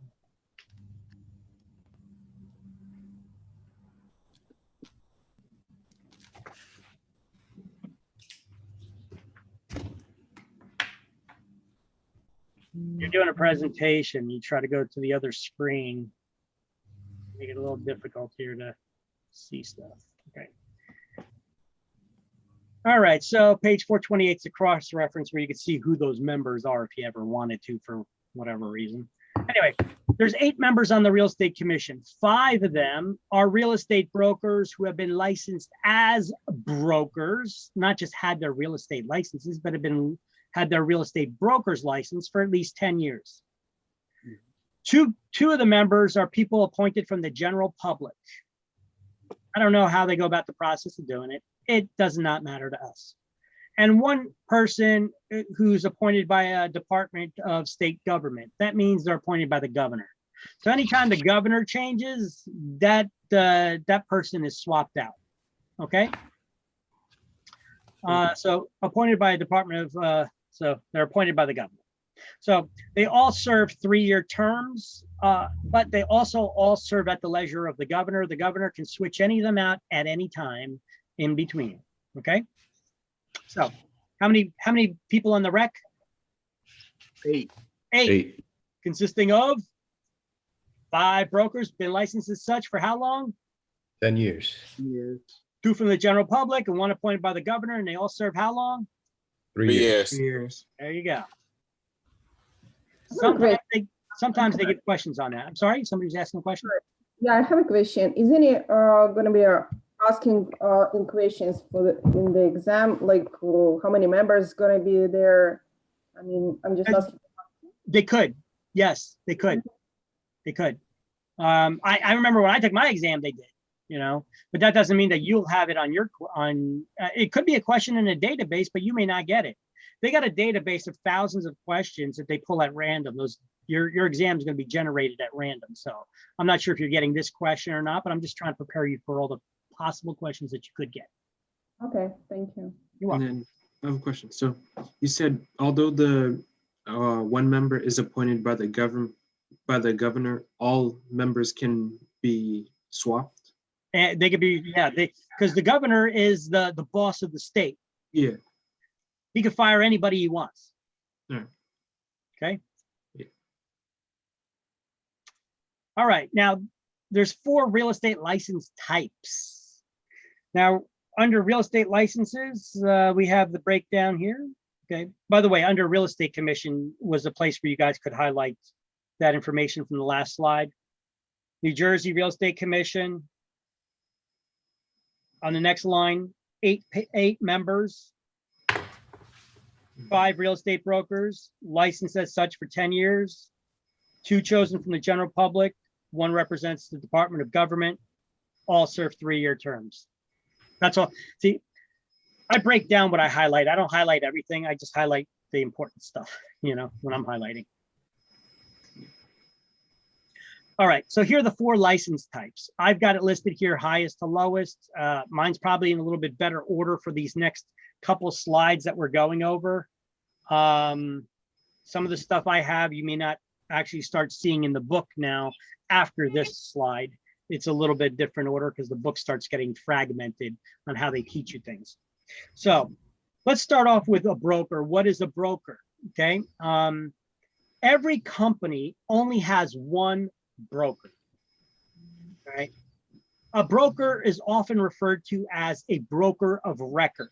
They're responsible for all the record keeping, and they're responsible for all the acts of all the licenses or licensees within that company that work for that company. So let's just read what I have here on the slide. The broker is the only person licensed to charge the public for services and hire licensees. Okay. The salespeople are the licensees, correct? What's that? The sales person Is the a licensee. Correct.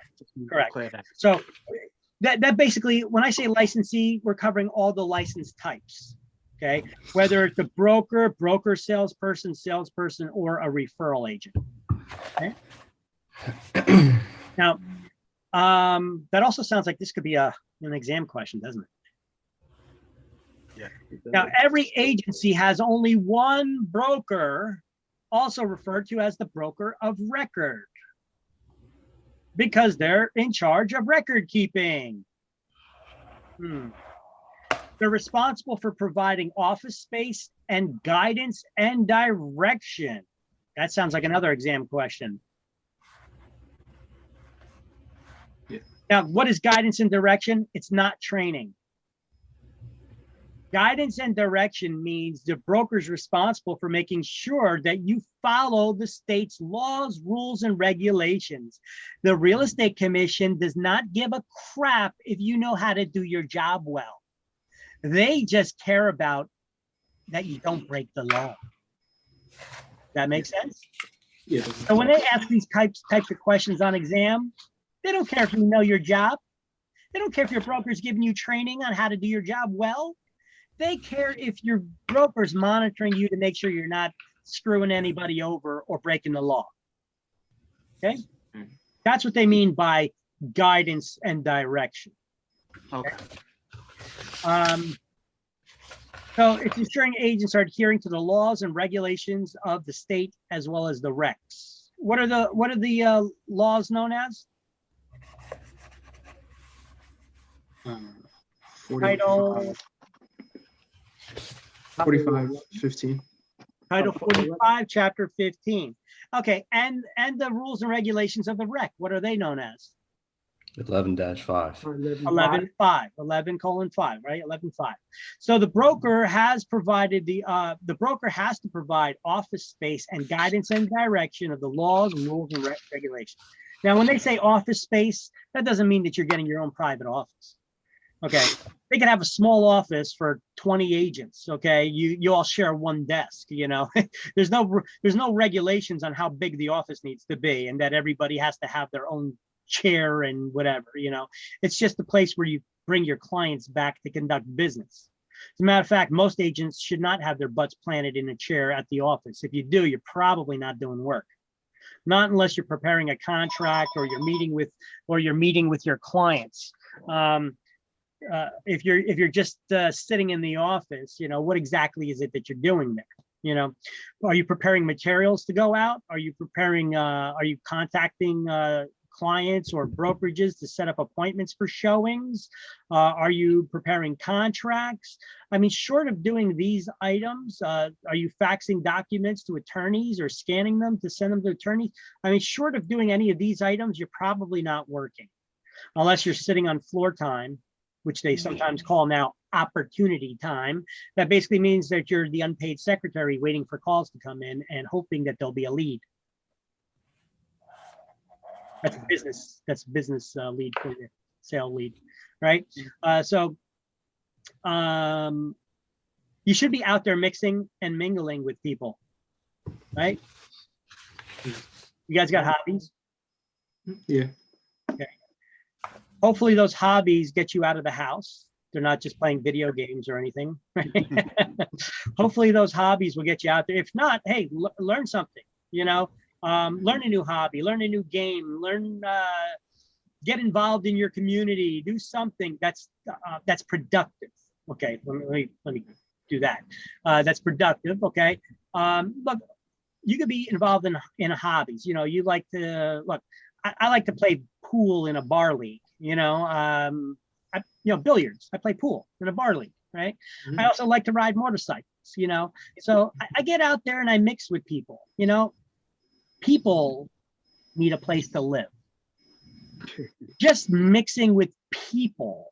Okay, it doesn't matter what it is that you're doing, and letting them know that you're in the business, and especially if they like you and they trust you, and hopefully you're not a jerk, then they'll come to you when they have questions about wanting to find a place to live. That's how you guys get business. Now, that's the immediate good way to get business, but really you're gonna have to expand your circle of friends more than that, you know, to beyond your fake Facebook friends, you know. That circle could get pretty big too, but if you're like me, you spend most of your time in Facebook jail anyway, so that's not going to help you. Really, you have to expand your your reach to people. You know, whether it's, you know, playing pool, golfing, playing basketball, whatever it is, you know, you're meeting with people, you're riding motorcycles, going to church groups, involved in community beautification programs or whatever it is. Hey, whatever it is, you know, you're mixing with people. You know, you want to join a knitting club, I don't care what it is, you know, as long as you're mixing with people, letting them know that you're in the business, right? You don't want to be a secret agent. Right? This is not the place where you want to be a secret agent. You want everybody to know that you're an agent, right? Especially your friends and family. Now, a lot of times in these classes, I get people, oh, you don't do business with family. Why? You looking to screw them over? Right? I mean, I'll do business with everybody because I'm trying to do the best that I can by them. And sure, I expect to be paid in return. You know, I'm not looking to screw anybody over. So do I do business with family? Absolutely. You know, as a matter of fact, I'll get mad when they don't give me their business. And I'll let them know it. This way they're like, oh, I better ask Vic. Yeah, I better ask Vic about that. He'll get pissed off if I ask somebody else. Yeah. Right? That's how you guys should be, you know. Let everybody know that you're in the business and that they got questions, they should be asking you. They should be coming to you. Because the first time you guys have your brother, your cousin, your aunt or uncle that buys or sells real estate and they didn't use you, you're going to be pissed. Now, if it's because they didn't know that you were a real estate agent, who do you got to blame for that? Yourself. All right. So see, we're teaching little life lessons here too. And this is in sales. Okay. I've been there, happened to me, you know, I learned my lesson. Now I'm a big mouth. All right. So that first one, broker. How many brokers in every company? One. What if I got 3 offices? Still only 1 broker. Okay. Now each broker has to have a manager within that office that's going to give guidance and direction to those agents in that office. And that person has to have a broker type license. We're going to call them a broker salesperson. So let's read the next one. A broker salesperson is someone who, with a broker type license, choosing to work under and in the name of another broker in a sales capacity or as an office manager.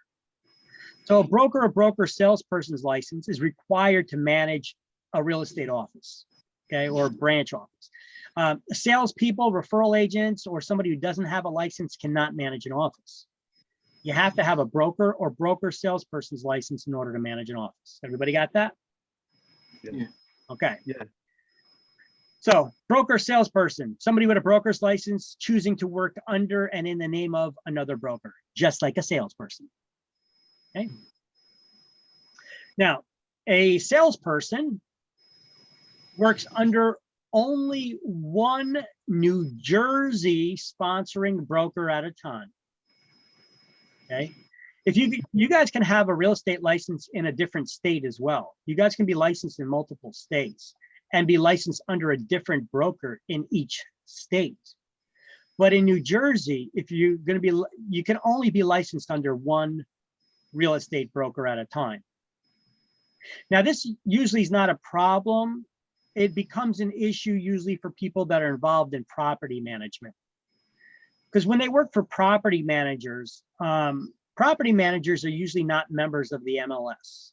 That's how we share our listings and how we search for properties and where we put them up for sale to share them with other licensees. So property managers are usually not members of those tools. They don't subscribe to them. And so sometimes you get people that are working in property management that they get a friend or family member that's looking to sell a house and they want to list it with them because they know they have a real estate license. But those brokers usually don't list properties for sale. So now that agent's like, well, can I work for one broker to do my property management and another one to deal with sales? No. So if your broker does not engage in both, which most people who are in property management don't, you've come to a fork in your career. Do I stay in property management or do I branch off to sales now? Or do I stay in property management and just give this as a referral? And I'll still get paid something on it, but I'm not going to be the agent that works that transaction. Okay, that's the way that works. All right, so they work by one New Jersey sponsoring broker, exam question, and only paid by that broker. So who can pay you? Only your broker. Another exam question. You guys see all this right here?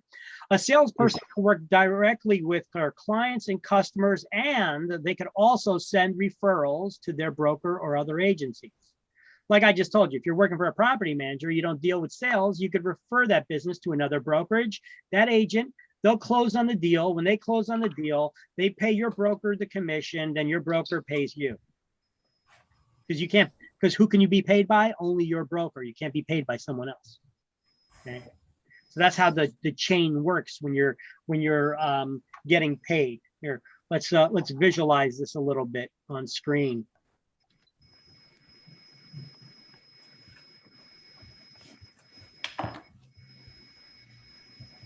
On the pen, here we go. So basically it works like this. Let's say that we have a property that we're going to have listed for sale. Okay, so we get an offer of we get an opportunity to list the property for sale, but we can't do it because it's not in an area that we cover, or we're working in property management. We're going to refer it out. Whatever the reason is, we're going to be sending it out a referral. So we have a property that gets listed for sale, right? Or we have the opportunity to list it. Okay, so here is, let's start off with me. Okay, me, that's you, the agent, right? Mm-hmm. Now, you get the opportunity to list this property for sale, but you're not going to be dealing with it. So you refer that business to another agent. So you're going to refer to an agency. Okay, that agency is then going to assign one of their agents to work the transaction. And when that agent list the property for sale. So they listed this property for sale, right?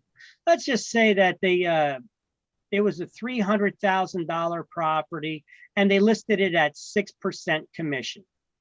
Okay. Now that 6% does not go all to this agent. Okay. The way that this works is, well, let's first figure out what that would be. Let me get my calculator out real quick. $300,000 times 6%. That's $18,000 total commission. Okay. Now, that's 6% or $18,000. It actually gets split 4 ways. When there's a closing, this gets split 4 ways. You have the listing side. That's this agent right here. They listed the property for sale. We call that the listing side, right? So let's just say that the total commission was 6%. So 3% goes to the listing side, and then we have the sales side, right? That goes to the agent who brought the buyer, the sales or buyer side. And they get the other 3%. Okay. So that 18,000, we're dividing that by 2. That's 3%. That's $9,000.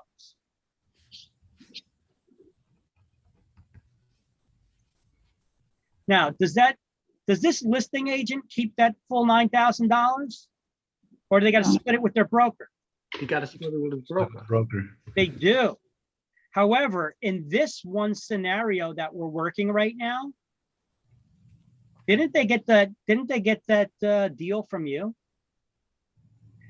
You're charging this agency, you sent them that deal, and you're going to charge them anywhere from 25 to 35%. All commissions are negotiable. You could charge more, you could charge less, but 25 to 35% is your typical commission. So let's just say 25%, because on average, that probably is what it is. But all commissions are negotiable. You can charge whatever the hell you want if they'll accept it. So when they listed this property from the listing side, before this agent splits that with their broker, their agency, they got to pay 25% of this. So this 9,000, they have to subtract 25% of that, which is the referral. That goes to you. This goes back to you. So let's see, 9,000 times 25%. That is $2,250. And what did you do for that $2,250? Just refer them to somebody else. You picked up a phone. Now, of course, before you give them all your clients' information, you're going to also put it in writing and make sure they sign a contract. Don't forget that part. Don't just call up and say, hey, I got a buyer for, or I got a seller for you, and here's all their information. Say, listen, I got a seller for you. There's a property. I'll even tell you the area, but I won't tell you the address. In this area of town, I have somebody who's looking to sell their house. I'm going to give it as a referral. I'm asking 25% referral fee. Are you willing to take that? You accept these terms? Okay, then I'm going to send over a referral contract for you to sign. They sign the contract with all the terms, and then when they return it, I'll fill in my client's information. Okay, the person who's selling the house. So now we got all that information. Okay, so yeah. I'm sorry, your broker has nothing to do with this, with that? You wouldn't report back to them? Well, your broker is the one that's paying the referral out. You don't. Okay. So this 25% referral fee, your broker's paying that other company that sent the referral, and then whatever's left over, which will be $67.50, is the commission that's remaining on the seller side, the listing side, and that gets split between the agent and their broker. Okay. Right? And let's just say you're on a 50-50 split, okay? So 67.50 divided by 2, that's $33.75 to each of you. if you were just on a 50-50 split. Okay, Okay. now, hold on one second. Let's say that you wanted to be let's say you wanted to use one of those fancy name brands. Okay, you wanted to be a Keller Williams or something, right? Yeah. Well, Yeah. 6 to 8% off the top. So now before this gets split before the broker, let's say 6 to 8% of that, let's say it's 8%, which would be $67.50. That's $540 is the franchise fee. Wow. So we have $67.50. Let's see, minus the $540. Now it's $62.10. And now this gets split between you and your broker. Okay, so the agency, that's your broker, and the agent, that's you. Divide that by 2, and you get 3105. This is why they tell you this acronym. You know what that means? ABS? Always be selling. Always be selling. Always Okay. be selling. You know? Yeah. Listen, this is only one transaction. Can you guys do more than one transaction at a time? Yes. Yep. Absolutely. Now, $3,105, that's still a pretty decent payday. Yeah, but that's a referral. You would have gotten a lot more if you weren't a member of a franchise and if you did not receive a referral. Here, let's look at this sales side over here from this one. At $9,000 here, let me just break it out over here. It's $9,000 because the buyer side, they didn't have a referral. They had their own buyer. And they're not a member of any franchise or anything. They split this out between them and their broker, the agent and the broker and the agency. Agent and agency. What is that? 9,000, what is that? 4,500 each, right? Yes. Yep. Boom. All right. Now just picture you got let's say you do one of those a month. Okay. It's okay. You can have multiple transactions like that going on. Or check this out. What if you were the listing agent here and you found the buyer? Same transaction. That's one deal you're working, but you got both of these clients. So that means that you're getting $3,105 there and $4,500 here.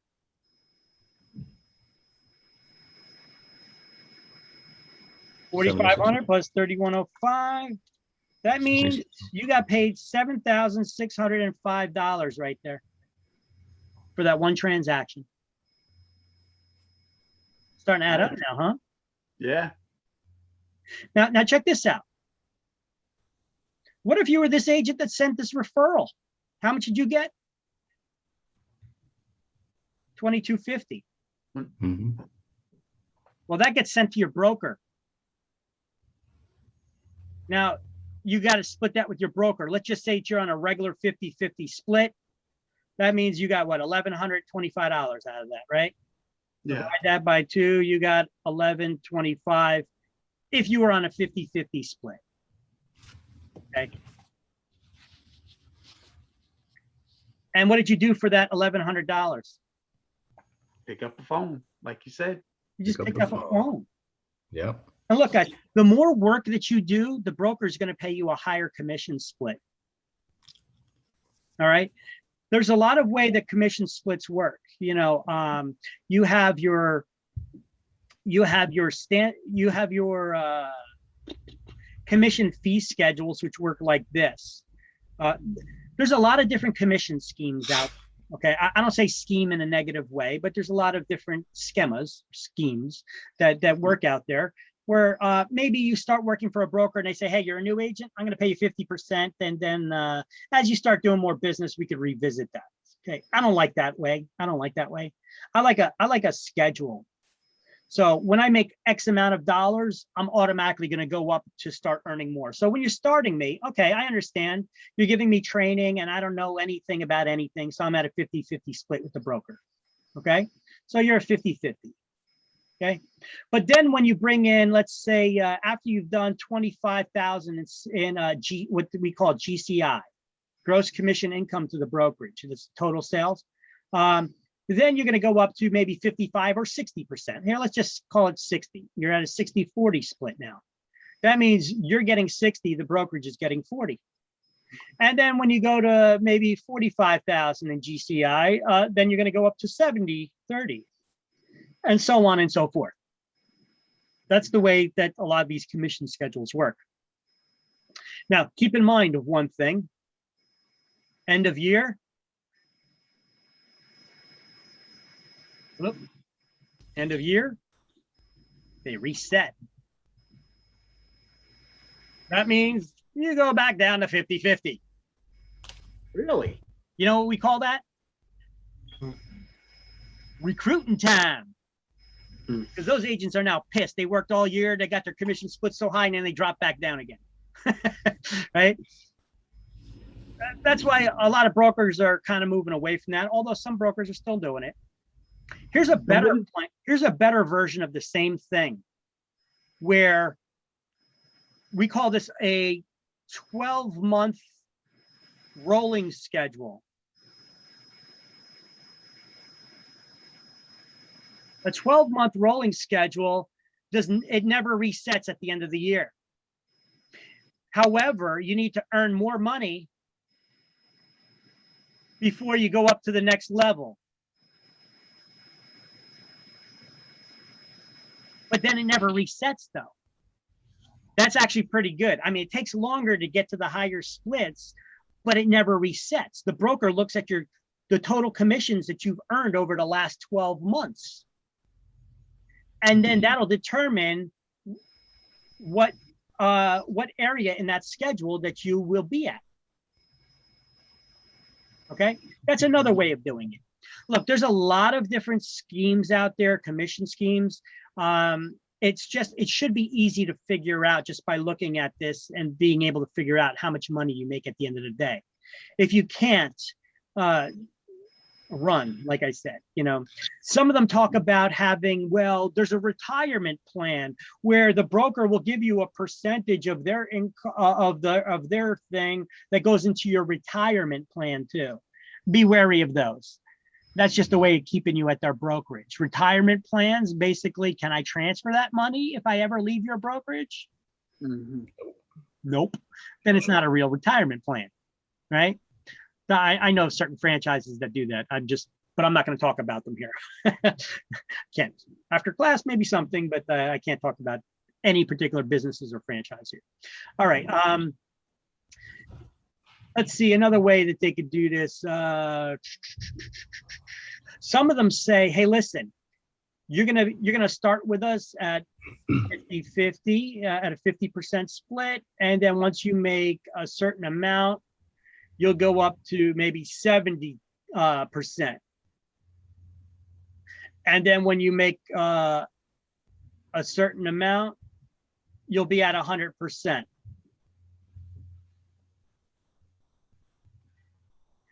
Be wary of those too, because there is a catch.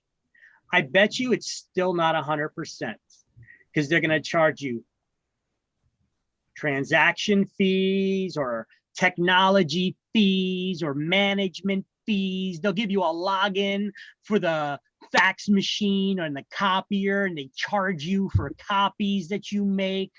They'll nickel and dime it some way out of you. A business, listen, I'm a broker. I'm going to tell you straight up, as a broker, unless you're a body factory, this is what I call brokerages that hire a lot of agents, and they got agents coming in and going all the time. They don't care. Hey, you make one sale, you're not going to live off of one sale. You make one sale. Hey, I got a lot of agents and each one of them is doing one sale a year. I'm making money. I'm getting paid. I'm doing good. Right? You're starving. But I don't care. I'm going to get somebody else. When you leave, I'll get somebody else to fill that spot. They do one sale, but that's a body factor. Okay. That's not good for you. It's good for the broker, not good for you. Body factories, that's the way that they work. So your broker should be trying to get you to come in there, hold your hand, training you. Hopefully you like it there and you want to maybe advance and maybe someday manage an office for them. You know, someplace where you have possible opportunity.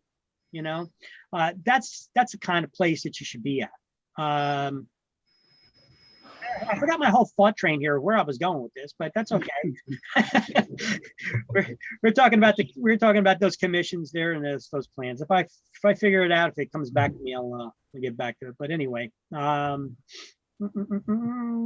these are just some different ways, because a lot of times you guys will ask me eventually about commissions and how they work.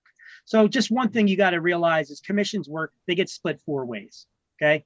So when they say, hey, there's a 6% commission, that agent's going to get rich. Listen, you ain't getting rich. That commission gets split 4 ways to 2 brokers. There's a buyer side and a seller side. And then that commission, let's say it goes 3% here and 3% here. Then that gets split 2 ways and that gets split 2 ways. Now there's always the possibility that you get both the clients on both sides and you get double the commission on one transaction. Good for you, but that doesn't always happen. Okay. Is that considered dual agency? Yes, it is. Okay. Yes, because your agency is representing both people in the transaction. It's not who you represent, it's who your agency represents. Right. Okay. So I just wanted to get to that before you guys started asking questions about it, because commissions is always the thing that comes up. Oh, what was that question that you asked? You said that was a dual agency? Yeah, he asked if that was dual agency. Don't worry about that. We're going to be getting to that stuff in chapter 3. but I'll talk about it a little bit in chapter 2 as well. All right. So we're still talking about the license types. Yeah. All right. So and lastly, there's a referral agent. There's a referral agent is no longer called a referral agent. The official license type is called SLWRERC. That stands for salesperson licensed with a real estate referral company. The reason why they do this is, or sometimes they'll refer to you as salesperson referral. The reason why they do this is because there is a new license type for agencies. For a real estate company, you're a real estate agency. Boom, that's it. Well, now there's 2 license types for real estate companies. You're either a real estate agency, that's you have brokers, salespeople working for you. They're working with clients, they're doing sales. Or you're a referral company. And a referral company can only have referral agents working for them. And those referral agents cannot work directly with clients. They can only refer prospects or business leads to their broker, who then refers them to a working agent. When they close on the deal, they pay a commission back to your broker pays you. Okay. In the past, a regular brokerage could hire any of these license types: brokers, salesperson, referral agent. Now, you have to have the only type of agency that can have a referral agent working for them is a referral company. Okay. So not every agency can have a referral agent working for them. They have to be a referral company. Okay. And that, when did they start that? When did that come about? This past licensing term. So 2 years. Wow. Yep. So yeah, they're always looking to make things more complicated. So here, let me put here, only a referral company can hire them, or referral agents, or SLWR can hire SLWR slash.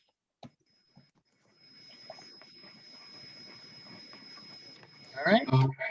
Yeah, I just want to make sure something about the referral agents. So yep. What they do is that They'll find like a house, like a listing, right? And they'll call. They're looking the person looking for the client. Okay, so the question is, what is a referral agent, basically, right? Yeah, basically. All right. So Because I think I might have missed it. you come to me and you say, hey, I'm looking to buy a house, Yeah. or I'm looking to sell a house, right? And where you looking?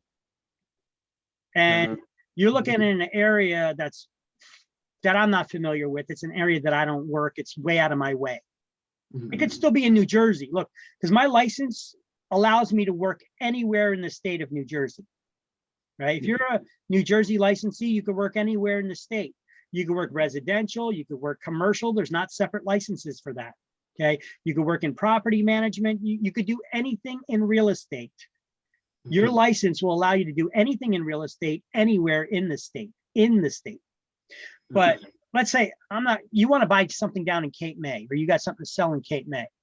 You know, hey, it's a very nice area, but you know what? That's also like a 3-hour ride. I'm not going to be driving down there all the time, to put a for sale sign up there, and every time somebody sees it that they want me to come down and open up the front door for them, I'm not going to be running down there going 6 hours just to open up the front door for you to be like, yeah, I don't know, I don't like it. You know, so I will refer that to somebody down there, to a licensed brokerage down there.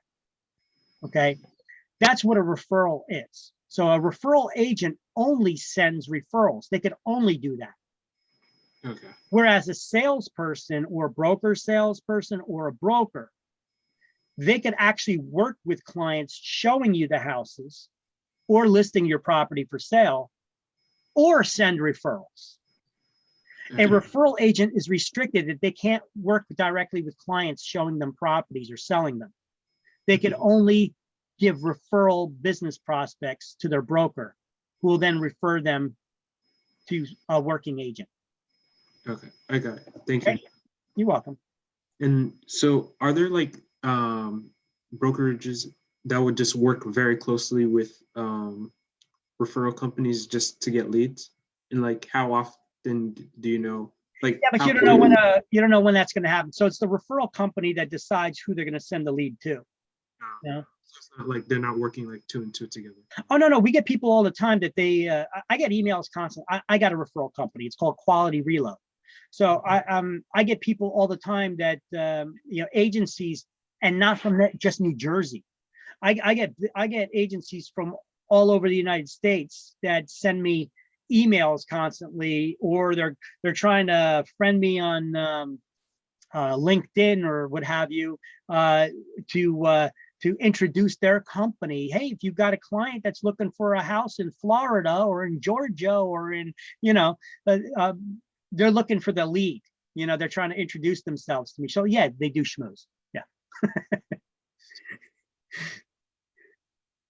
Yeah, because I was thinking like that might be like a good strategy, maybe. I don't know. Well, for them, but it's you don't know when that business is going to come or where it's going to come from. It's not like a consistent thing. Yeah. So let me ask you guys a question here.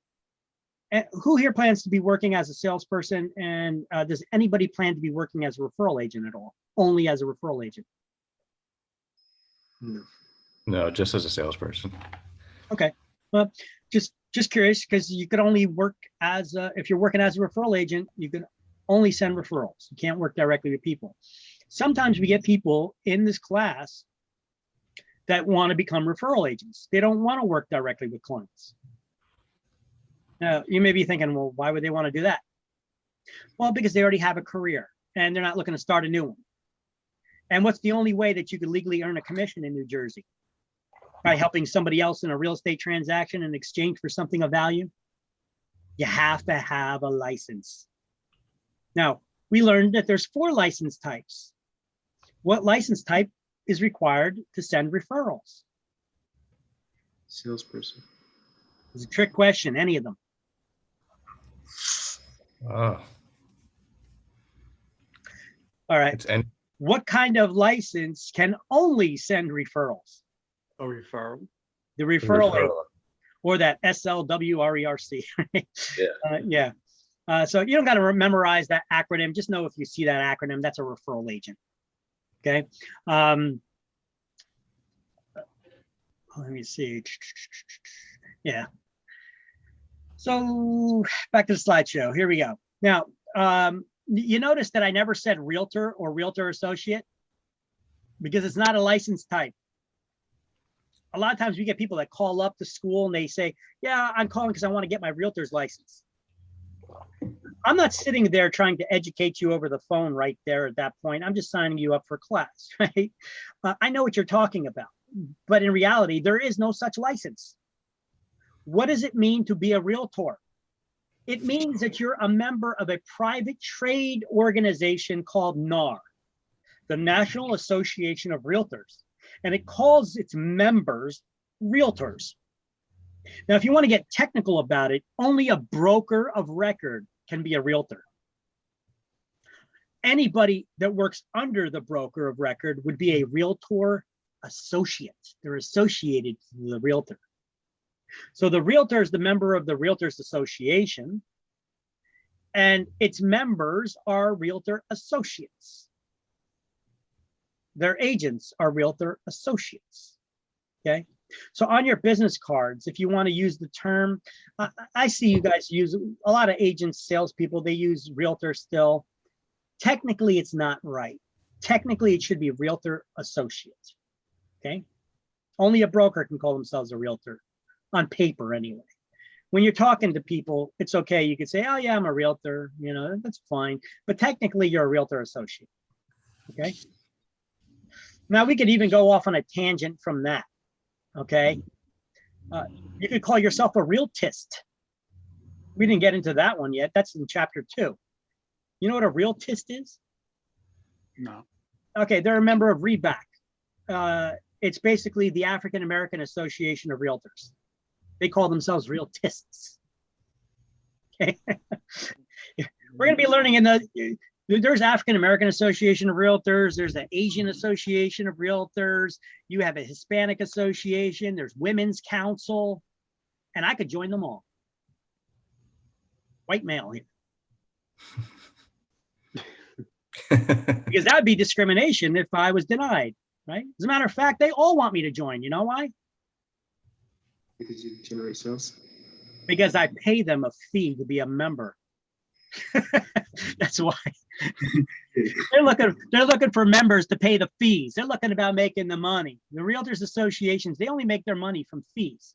And then they also usually make up classes to teach things. And they charge their members fees to attend these classes, right?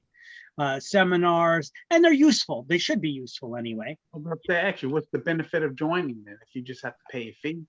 Hopefully you Is it learn more something. networking? Hopefully you learn something, networking. They teach you about, they make classes available to you that would not normally be available. You wouldn't know where to get them from. Sometimes they get professional speakers at these things, or people that are in the industry, and they could teach you some inside stuff, you know. You get some professional trainers, motivational speakers. But look, we get this stuff too, just with your regular realtor association. We got annual conventions. New Jersey Association. Look, you guys are going to be members of 3 associations of realtors. Yeah, you're going to pay dues for 3 associations, but don't worry, you're going to pay them to one place, the local association that you join, and then they will pay. You're going to join a local association of realtors, okay? Whichever one your broker is a member of. Broker, okay. And then they're going to sign you up for the state association, which would be New Jersey Realtors. And then they're going to sign you up for the national, NAR, National Association of Realtors. So you guys are going to be members of 3 associations, okay? You know what NAR's website is? Realtor.org, not .com. .com is the public's website. Realtor.org is yours, okay? And then we have, I think it's New Jersey Realtors, and then or New Jersey Realtor or New Jersey Realtors, I forget. And then whatever your local is. There's a lot of them, so I couldn't tell you what one you're going to be a member of. All right, so What does it mean to be a realtor? Does they have anything to do with state licensing? No. No. There you go. Exam question. So they're a member of a private trade association called NAR, National Association of Realtors, which has nothing to do with state licensing. Okay. But realtors do follow a strict code of ethics. Well, they should anyway. Be following a strict code of ethics, which is printed in the back of this book, right? On page 416, which you guys need to take that class after you get your real estate license and you hang it with a broker. First step before you could join the MLSs, you have to be a realtor in good standing. So that means that you need to join one of these local associations and take your class. I think it's within 30 or 60 days, you need to complete a class every 3 years called the Code of Ethics training class. Okay. They basically teach what is a code of ethics. It teaches you how you should be treating the public as well as other industry professionals. Okay? So that's what a code of ethics is. It's a standard of how we should be treating each other and the public. Here, let me give you some of the examples of some of the things they teach you. This is now this realtor's code of ethics has been around since I think it's like 1907 or something like that. Been around a long time, over 100 years. So it's an evolving document, the code of ethics. Look, they got things that cover website domains. You can't go to GoDaddy and register remax.com if you're with Weicker, you know, and then have it pointing to your website. That is unethical. So that's like one of the violations. You can't be doing things like that. All right. So before I move on, let's do our highlighting here. Okay. So under the classes of licenses, let's highlight the first sentence. Broker is authorized to operate a real estate company, to hire salespeople, and to charge the public for services. Every real estate company must have one person who's the broker. And then at the end of the line, on the last line, highlight also called the broker of record.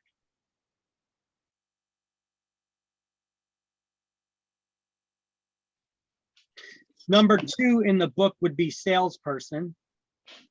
Highlight everything under salesperson. And there's several things in there. There's several statements that are exam questions. As you see, as I was reading them to you, I was breaking it down, how they could be. Now, there's something I want you to write in the margin next to salesperson. It says, the supervising broker is required to furnish guidance and direction. That line that says is required to furnish, I want you to put a little arrow to the margin, and in the margin there, I want you to write office space as well. What does your broker have to provide for you? Office space and guidance and direction. Any broker who is a broker in the state of New Jersey must have a physical place of business. There's no such thing as virtual brokerages allowed in New Jersey. You have to have an office.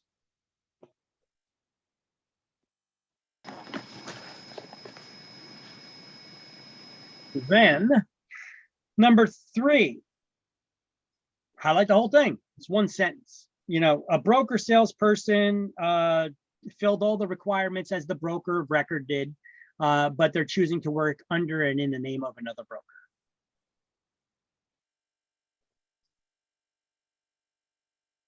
If you want to write in the margin something there, I would write next to the broker salesperson that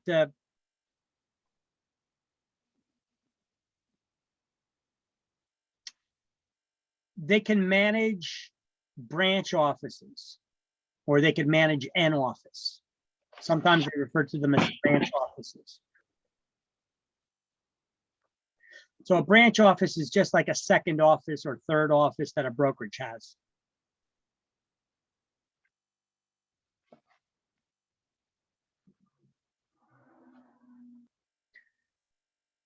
And number 4, we'll just highlight the acronym SLWRERC. and just write above it referral agent, because that's basically just explaining that's a referral agent. So we'll highlight the last sentence under referral agent there. An SLWRERC must be licensed with a referral company, not a real estate firm.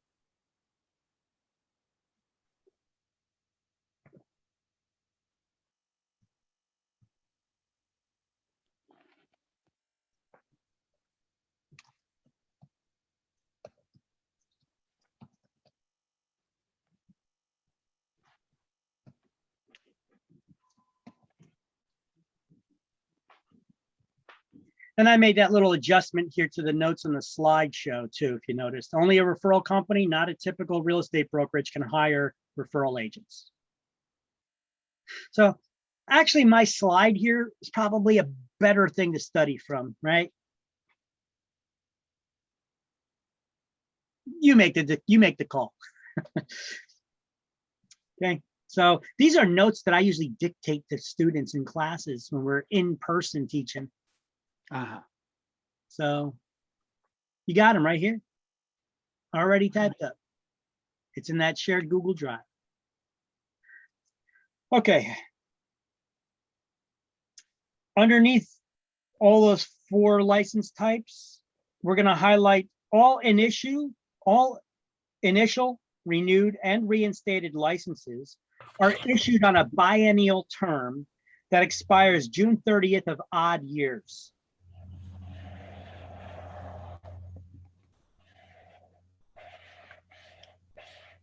And then highlight Realtor and Realtor Associate are members of the National Association of Realtors, a private trade association that has no connection with state licensing.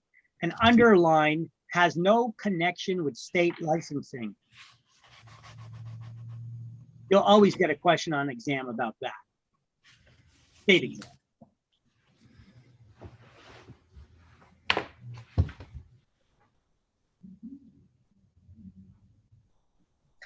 So now these next slides that I got coming up here, let me see. I have some breakdowns of information that's going to be spread all over the book. Like if you're following in the book, you're not going to see this. It's not corresponding with anything in the book right now, because I think that all the license stuff should be in order. So I put my slides in order with all the license stuff that you should study. Okay. So this is a little better organized than the book is. So how much does it cost to initially get my license and renew? Okay, so the initial cost for you guys to get your license as a salesperson or referral agent is $100. Your license is $100. And that $100 is good for one licensing term, which if you're getting your license at the beginning of the term, that's 2 years. Each term is 2 years. So $100 for the license. When you initially get the license, it's $100 for the license. $50 goes towards an FBI background check, and $10 goes to something that we're going to learn about called the guarantee fund, for a grand total of $160 to get your license for the first time. Now with brokers, it's usually double. The license is $200. FBI background check, still the same cost. The guarantee fund, they pay double, $20, for a grand total $270. Okay, so the cost to renew works the same way. Salespeople or referral agents are $100. Broker salespeople, $200. When does everybody's license come up for renewal? June 30th, odd year. Wait a minute. Are we around that now? Yes. Yeah. Yes. And it's not So odd year. you guys finish this class. You pass a school exam. You pass the state exam. Then you need to find a broker to affiliate with, to sign the paperwork that the state's testing center gives you, the fingerprinting center paperwork, and a broker's check or a money order, no personal checks, for $160 made out to the state treasurer of New Jersey, and you send that in to get your license for the first time. You guys are probably going to be getting it towards the end of the month.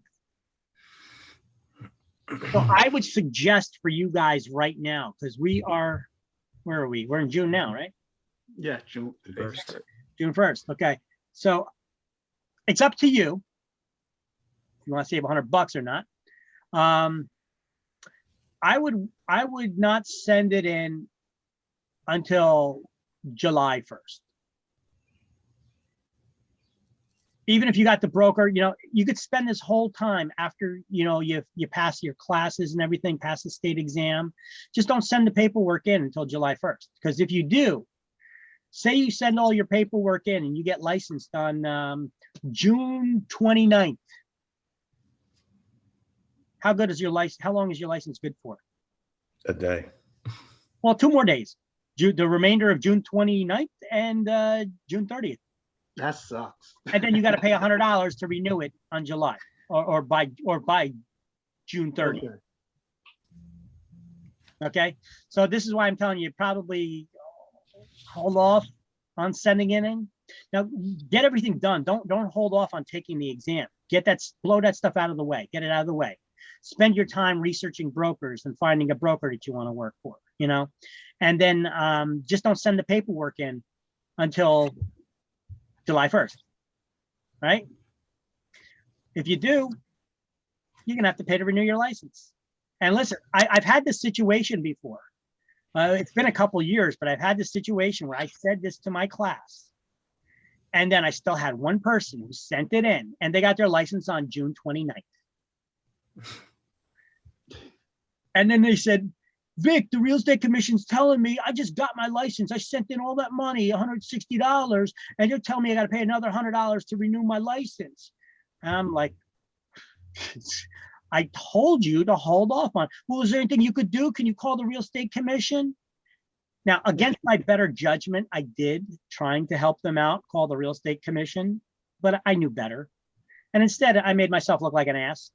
Because when I called the real estate commission, you know what their reply was to me when I said, hey, listen, this is a new person. They just sent their license, you know, the fees in, and they got their license on June 29th, and now they got to pay $100 to renew it the next day. And they're like, well, they got to enjoy their license for the remainder of the term.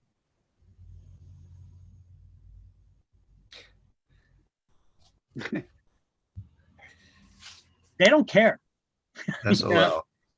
So I'm telling you guys straight up right now. Now I'm spending a second on here to tell you guys about this. Don't do that unless you're ready to pay that extra $100. Okay. Yeah. All right. And don't ask me to call up because I ain't gonna do it. I hear you. All right. All right. I know the book does not have this here yet. And even when we do get to it in the book, it's spread all over. This is a good slide I put together. If you guys need to, snap a picture of it, print this slide out, do whatever. This is a good slide to learn about your continuing education requirements, which has been updated in the last couple days. I just updated this. Look at this. There's a new requirement here that I added in. So let me make sure all of this is correct, actually, as we go through this. 6, 2, 1. It is. Okay. Nope, it's not. Hold on. I have to make one adjustment to this slide.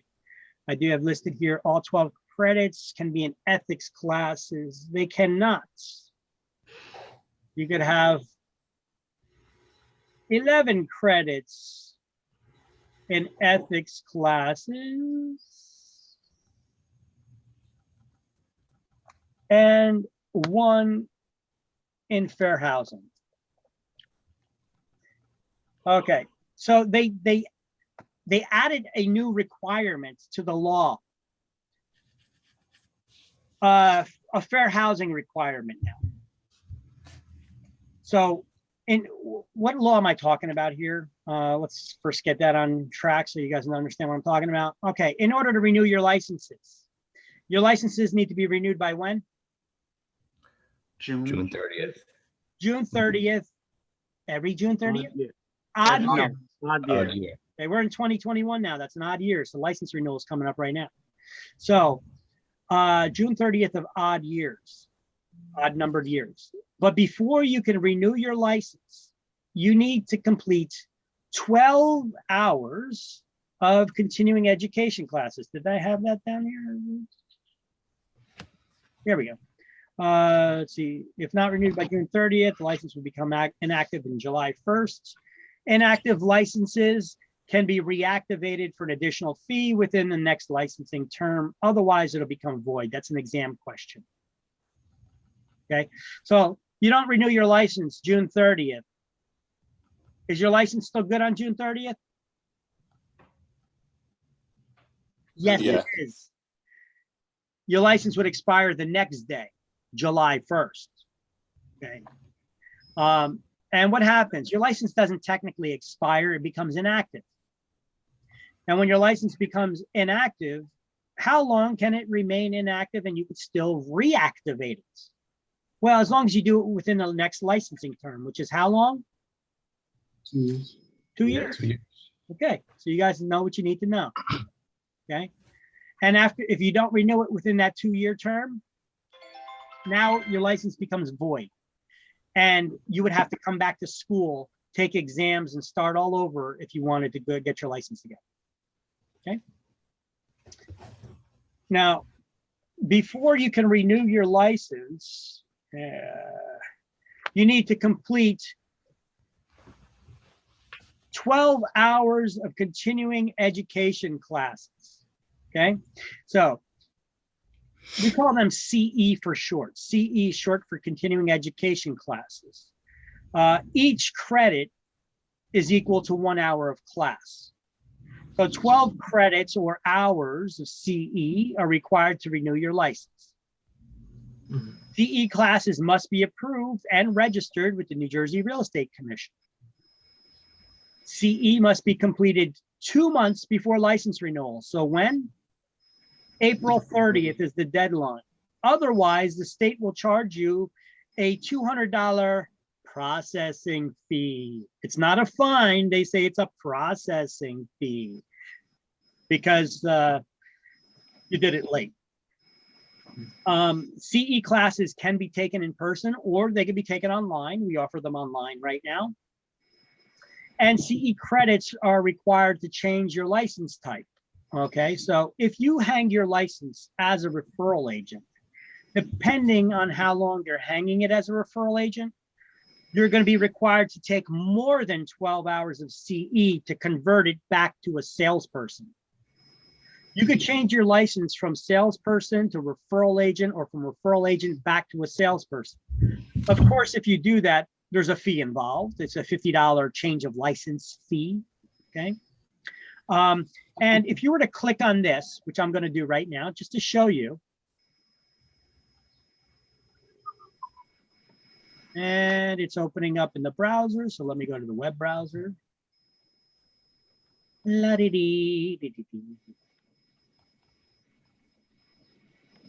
All right. So this is how much continuing education classes that you need. If you're changing your license from referral agent to a salesperson or broker salesperson.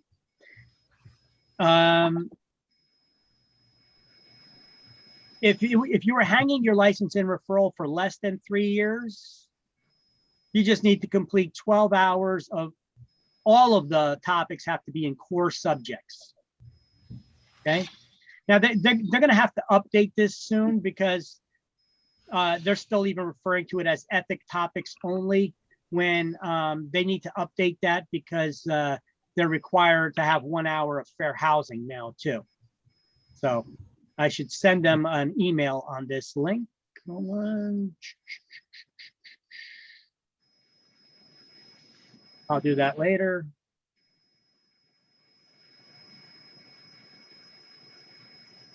I just want to make a note to send that to the rec, okay? Got a question. Yes. So you only have to take a CE class if you're changing your license? No, you got to take CE classes to renew your license too. Okay. These are how much CE classes are needed in order to convert your license back to a salesperson from a referral agent. See, like if you were hanging your license between 3 and 6 years as a referral agent, you need to complete 18 hours of CE, all in core topics. More than 6 years would require you to complete 30 hours of CE in all core topics.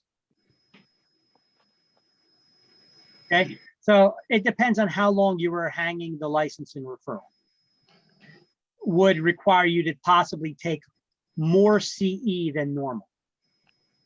Are these gonna be on the test? These, No, okay, I'm just making you aware of it so that if you ever do that, you're aware. okay. Okay. All right, so back to the slideshow. Here's the breakdown of the types of CE classes you need to take. You need to take 6 credits in core topics. Core topic is the type of stuff that we're teaching you here in this class to get your license, okay? Now, of those 6 hours in core topics, 2 of those hours must be in ethics and 1 in fair housing, okay? And then the remainder of the 3 core topics is any approved core topic class. And then the other 6 hours can be in any approved class, whether it's core, ethics, electives, or fair housing. Write that in there.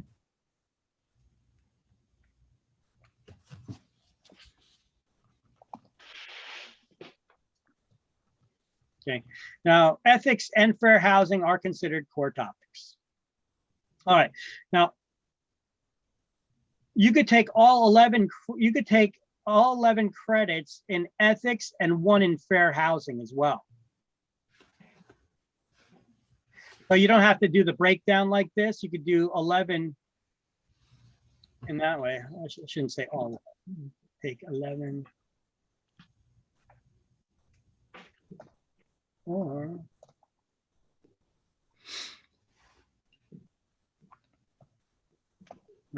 see, I do little tweaks to these slideshows I told you during class sometimes, and I'll update that later.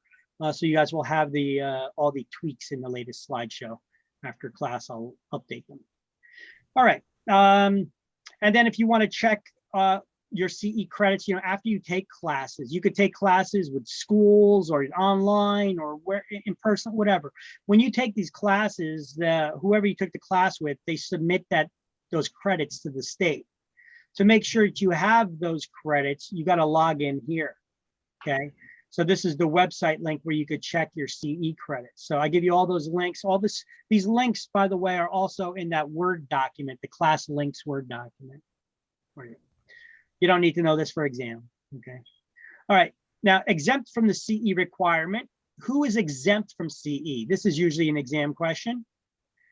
Newly licensed agents after June 30th in even numbered years, they do not need to take CE credits. This class will count towards your CE to renew your license. Referral agents, they don't need to take CE. And people who have been licensed as brokers, they've had their broker's license for at least 40 years. That means they're old. I mean, if you had your broker's license for 40 years, you've been around the block, so they figured those people, they don't need to take CE. And so I give you a link there to the Real Estate Commission's website where you can see that stuff, the notice on that. All right, activities requiring a broker's license. Okay, now we're back to the book. Activities covered. Okay, now these are the same for salesperson or a broker. Okay, the only difference is when you're a salesperson, you're doing them in the name of the broker under which you are employed.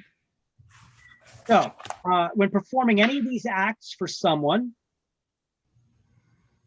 else in exchange for a fee, commission, or other valuable consideration, something of value, you have to have a license, whether it's a broker or salesperson or salesperson's license, to list real estate for sale, sell, exchange, buy, auction, or rent real estate, to collect rent for someone else, You don't need a license. If you have a rental property, you don't need a license to collect rents for your own property, right? So this is just when we're doing it for someone else. Someone else. Solicit prospective purchasers or sellers. Okay, so what is this also telling you? This is also telling you that you, starting as a new agent, you want to hire an assistant to help you out, or maybe you got kids and you want to get some free child labor out of it, right? And you're going to train them to start making calls and solicit business for you. Don't do it. They have to have a license to do these activities. Negotiate a real estate loan, commercial loan. You got to have a broker's license for that. Sell lots or other parcels for a developer. You should be so lucky, right? You got a developer building new construct. That's new construction, right? Hopefully you get a lot of listings out of that. New construction, they sell. We usually sell them before the house is even built. We sell it off the blueprint. They'll usually have maybe one model home that they could see. But sometimes I've had situations where we sold all the homes before the model home was even done being constructed. The model home is the first house that gets built. And then we could show them what they look like, you know? But a lot of times people, they just buy them. If it's in a desirable area, I remember there was this one in Metuchen. They were all sold before they even got all the approvals to finish the construction, to do the construction. We sold them off the blueprint. All right, negotiate a real estate loan, commercial loans, lots of developers sell business opportunities that involve real estate. Do you need to have a real estate license to sell a business? No. No. Unless real estate's involved in that sale. The business has a building, or you need to negotiate a lease. Then you need to have a real estate license, or attempt to do any of the above. Now, required for a salesperson's license is all the same stuff, except you're doing it in the name of the broker under which you're employed. You also need it to negotiate, sell by exchange, or auction real estate. Check this out. New Jersey is the most regulated state in the land, but we don't have an auctioneer's license requirement. You can do auctions in New Jersey without an auction. There is no such thing as an auctioneer's license in New Jersey. Give it time. Give it time. Or rent real estate. Negotiate. But if you guys are involved in a real estate auction, you got somebody that's auctioning real estate, they need to have somebody with a real estate license there. You. Right? Negotiate real estate loans, leasing, okay, selling parts. Okay, so it's basically the same stuff. All right, you know what? I'm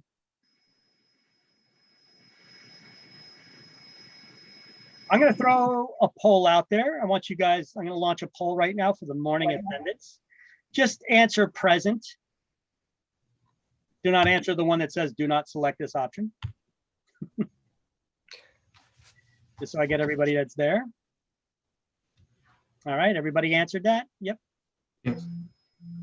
All right, let me end that. And let me put something out here. Okay, so it is 12:06. So we got lunch until 1:06. See you guys in an hour. Oh, okay. Later. Just mute your mics and stop the video, and then you don't need to log off. Just you can stay logged on. Just mute the mics and stop the video, and I'll see you guys in an hour. All right. All right. All right. Enjoy.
All right, gang. All right, gang, we're all back. Let's see.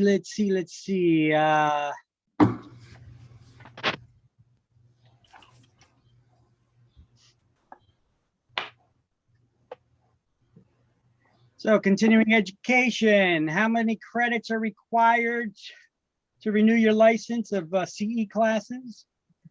12. 12, and 12. what's the breakdown of those 12 credits?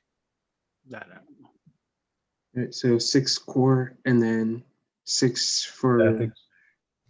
ethics. 6 core. Of those core, 2 have to be in ethics, 1 has to be in fair housing. And then 3 more core classes, and then 6 in any other topic. That needs to be done by 2 months before license renewal, right? So what, by April 30th of the renewal year? Because the license has to be renewed by when? June 30. June 30th. All right. We went over the activities required for broker's license and activities required for salesperson's license, that you need to have a license to do any of these activities. Salesperson, it's basically the same things as a broker's license. It's just that you're doing it in the name under the broker's name under which you are employed. All right. Next, here's where we left off. Selling mobile homes. Okay. Licensees can broker the resale of mobile homes, not the initial sale, because we're not licensed as motor vehicle dealers. All right. So we're allowed to sell or resell mobile homes with our licenses. We don't need to have a car dealer's license for the resale of mobile homes, as long as we follow DMV's regulations, Department of Motor Vehicles regulations. Okay. So mobile homes are considered to be personal property, not real estate, unless the axles are permanently removed and it's mounted to a foundation. Then it would be considered to be part of the real estate. So the difference herein lies of the method of transfer of ownership. So real estate ownership is transferred by deed, whereas personal property is transferred by bill of sale. That's why that is important to know. Okay, so it is considered a mobile home if it's still on its axles and they just put it up on a jack it up and put it on a foundation. But if they remove those axles and they permanently mount it to a foundation, then it is considered part of the real estate. You guys know how to sell a mobile home now? You guys ever sell a car? Yeah. Yes. What you got to do? You Gotta take set take your pink slip, right? Your ownership Right. document that you got from DMV. Turn it over, put the mileage on there, if there's a mileage odometer on the mobile home, of course. You put down who's selling it, who the buyer is, the date, and what the sale price is so that the appropriate taxes can be charged. All right. And that's it. You earned your commission. Wow. Nice. Yeah. All right, so let's we got to highlight something for the mobile homes there on page 3. We're going to highlight above exemptions there on page 3. Licensees are permitted to handle the resale of mobile homes, but they must follow motor vehicle regulations as well as those set forth by the Real Estate Commission. And then I want you to underline the word resale.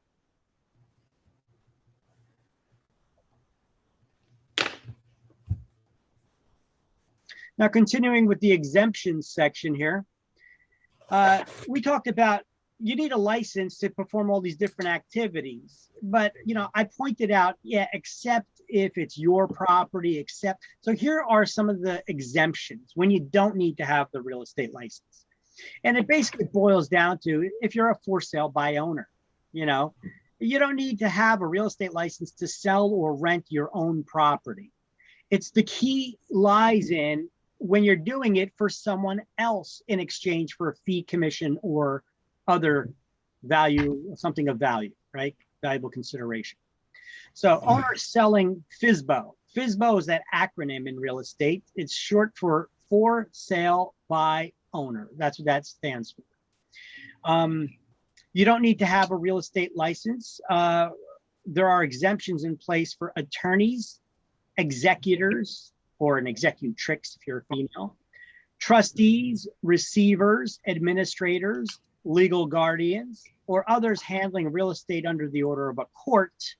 They're exempt from having to have a real estate license because they're doing it under the order of a court, or an attorney that's doing it in their normal practice of law. Banks and trust companies for properties that they own are not required to have a real estate license. Insurance companies for properties that they own are not required to have a real estate license. Now, I do example question, chapter page 12, question 12. Hold on a second. There's a question here I wanted to get to that talks about that.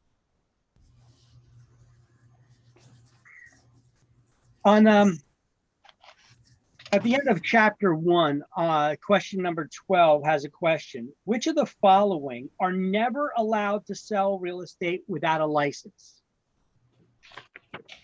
Banks, insurance brokers, attorneys, or owners? Which of the following are never allowed to sell real estate without a license? Anybody? Insurance brokers? Why would you say insurance brokers? Oh, never mind. This is companies. No. I'm not putting. I'm not trying to get you to change your mind. I'm asking you to see if you know why, or if you just took a guess at it. You know. Don't worry. This is the place. This is your safe place. Okay, it's okay to get things wrong here if you did get it wrong, but you're right. You were right. But why? Brokers, there is no Because license. they're not licensed to sell real estate. They're licensed to sell insurance. Okay. Yeah. It's well, if we look over here on the exemptions list, banks and trust companies for property that they own, insurance companies for properties that they own, but they didn't say insurance company. They said an insurance broker. That's an individual, right? Okay. That's why. Yeah. Okay. So an insurance company can sell a property that they own without having a real estate license, but insurance brokers, no, that's a different story. They're not licensed to deal in real estate. Okay. That's a little tricky, but that's why. That's why I wanted to point it out there. Okay. Oh, what page was that on the book? That was on page 12, question 12. Okay, thank you. You're welcome. So as you can see on the slideshow, I had a little reference to that. Examples, end of chapter, page 12, question 12. All right, attorneys are exempt while handling real estate in their normal practice of law, but an attorney who engages in the brokerage business must obtain a real estate license just like you and I to deal in real estate. What do they mean by that? Well, let's see, maybe an attorney was dealing with family law, and he was going to be the administrator or an executor of a will. If that's the case, can he sell the real estate himself? He or her sell the real estate themselves? Yes, they can. You know, they can't double dip and get paid commission on two things, though. So an attorney can sell real estate without having a real estate broker's license. That's when they're handling it in their normal practice of law. But if they want to engage in the brokerage business, advertising, trying to get listings and dealing with buyers and sellers, they need to get a real estate license just like you and me. All right. That's what I want you guys to focus on there with the understanding. That's often a question on exams. They have to get a license. What about in like for closing or anything like that? They don't need to be licensed to do anything of that nature, do they? Well, they're licensed as attorneys. Yeah, Okay. we need a lawyer to do a lawyer or a title company to do the closings. Okay. Now, we're talking about an attorney who is selling real estate, for someone else in exchange for a fee? Do they need Okay. to have a real estate license? Well, not when they're acting in their normal practice of law, like acting as an executor, they're allowed to sell it. They don't have to list it with a real estate company. They could advertise it and sell it themselves. That's what they're talking about there. Okay. But usually they'll reach out to a real estate company and have them sell it for them. Okay. Which brings up a little idea. Anybody get a light bulb in their head? A referral? Why don't you reach out, market yourself to attorneys, to family attorneys that deal in estate planning, and things of that nature, divorce attorneys. Sometimes they may need a real estate agent to sell a property. Courts, although I'm not sure who you would reach out to in the court. You'd have to know somebody, I guess, but whoever it is that handles it when the courts are seeking a neutral third party, a real estate company that doesn't tie to any side to sell a property, right? Mhm. But you could reach out to attorneys, family law attorneys, estate attorneys. When people die, when people get divorced, they need attorneys, but they need real estate agents sometimes too to sell the properties to liquidate the assets, right? Mhm. Why not reach out to them? So you can reach out directly to there's other ways you could do it too. You got to have tact when doing it though, like reaching out to funeral homes, introducing yourself. And because a lot of times when people are in need like that, they have a family member that dies or whatever, they have the real estate that they often have to sell.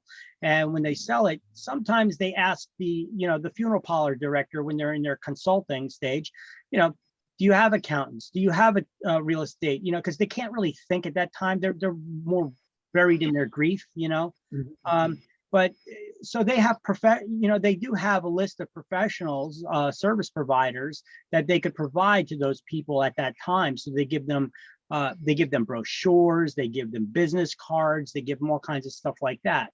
So if you could introduce yourself to some of these funeral parlor directors, perhaps, maybe through a letter. You don't got to go knocking on their door, walking in there, disturbing services or anything like that. That's kind of tacky. Anyway, reach out to them through a letter, ask them to call you, give them, send them a stack of business cards, say, but try to convey the message that you're sensitive to, you provide services to the people in their time of need, with the services, that you're providing for them. And you're familiar with this type of work and, that kind of approach. Okay. Would be more, they'd be more receptive to that kind of a approach from you, but this is just another source of business. Throughout this class, I'm going to give you guys a lot of little tips like this. Okay. Yeah. I never thought about that. That's good. Yeah. I mean, it's not to be morbid. You don't go stalking the the obituaries or anything like that and start calling people. That's just awful. But the funeral parlor directors, perhaps, and reach, you're providing a service to people at the time that they need it. That's the bottom line, right? Yeah. Now, a lot of times we don't think about these things, but when you're in a business for a while, like me, you come across it, you come across these issues, I've dealt with divorces, I dealt with debts, had to sell the property. So, why not reach out to these people who got their ear at the time, Yeah. All right. So under exemptions, we're going to highlight FSBO on the end of that first line. I'll highlight the title exemptions and then highlight FSBO, for sale, that's for sale by owners. And the next line, highlight legal guardians and others handling real estate under the order of a court. And then under all the bullet points, the sentence that says attorneys are exempt while handling real estate in their normal practice of law, but an attorney who engages in a brokerage business must obtain a real estate license. Mr. Kaminsky? Yes. I lost our page. Where are we at right now? Page 3. Oh, okay, thank you. Under exemptions, On the first bullet point, we're gonna, under exemptions, we highlighted the title exemptions. Then we highlighted the FSBO. Second bullet point, we highlighted towards the end of the line, legal guardians and others handling real estate under the order of a court. And then the sentence under all the bullet points about attorneys. Thank you. You're welcome.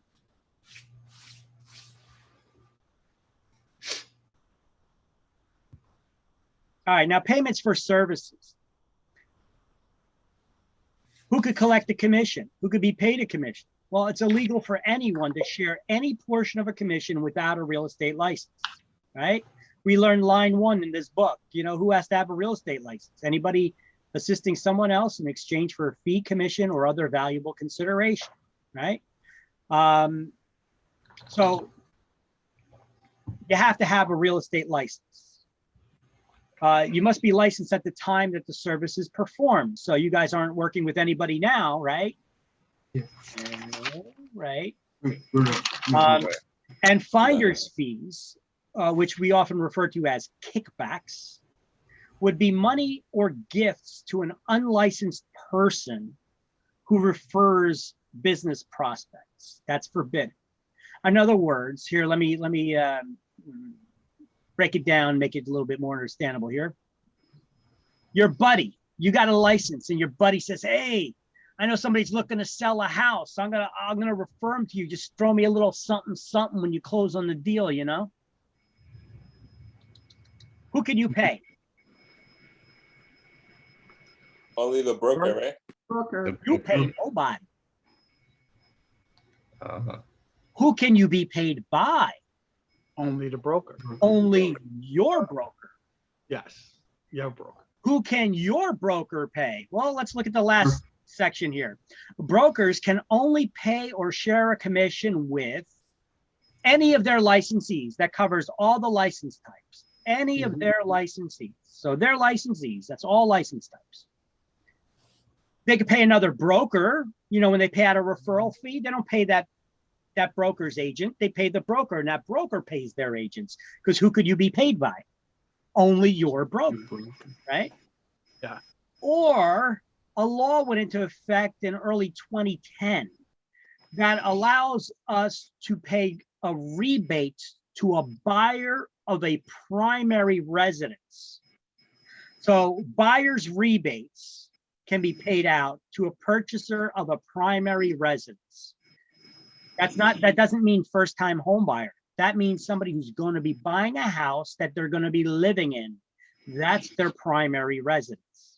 It's not a vacation property. It's not an investment property. It's not a commercial property. It's their primary residence. Those are the only people we could pay buyer's rebates to, according to the law. Okay?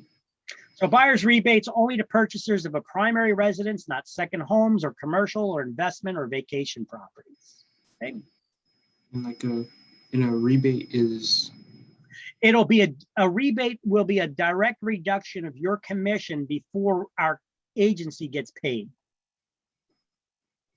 So basically at the closing table, they're going to be reducing our commission by the amount that we're giving them.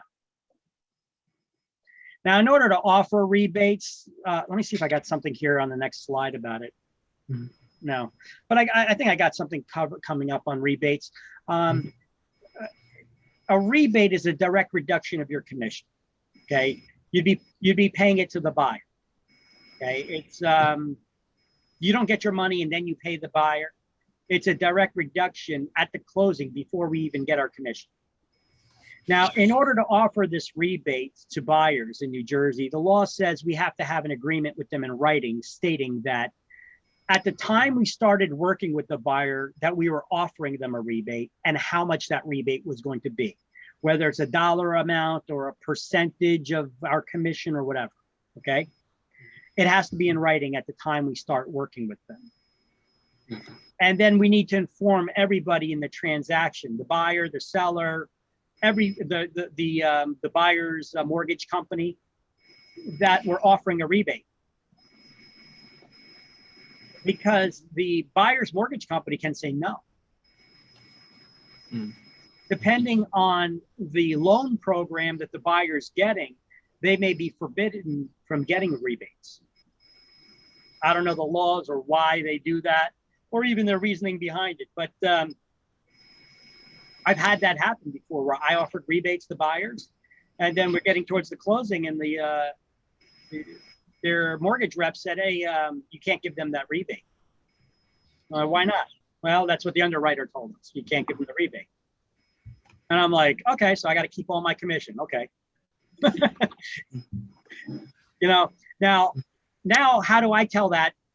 I mean, I asked them, I was like, well, then you tell them, you know, because I'm going to have a hard time telling them that, not smiling in their face, and they're going to be pretty pissed. Yeah. Right. I get to keep all the commission. You're not getting it. You know, I mean, you know, they're going to be pretty ticked off at you, you know?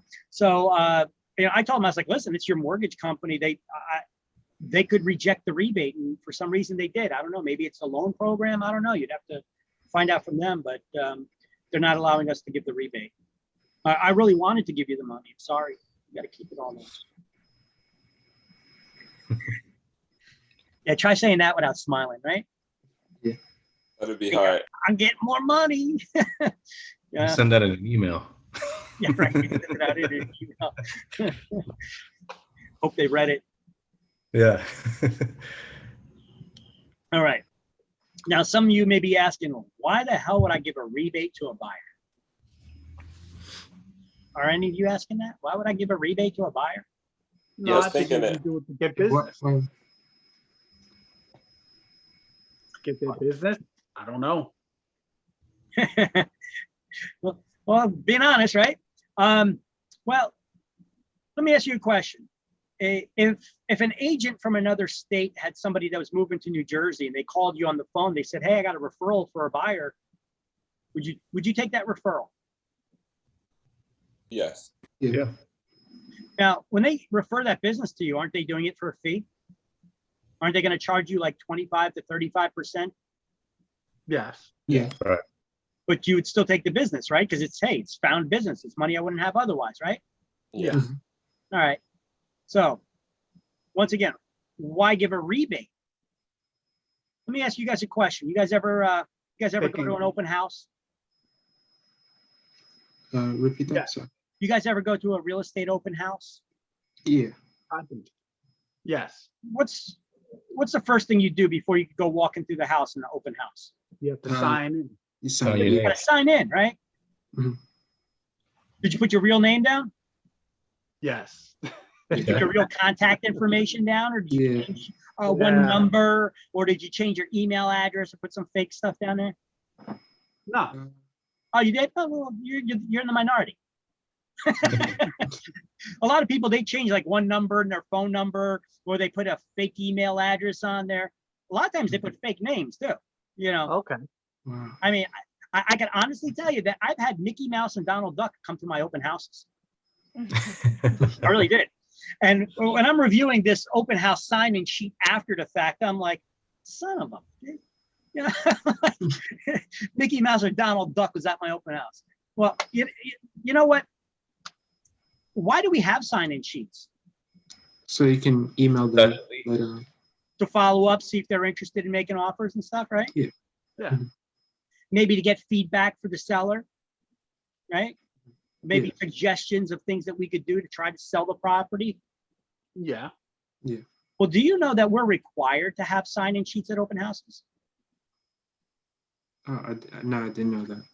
If we're Right. required to have them, you think we're required to follow up for feedback?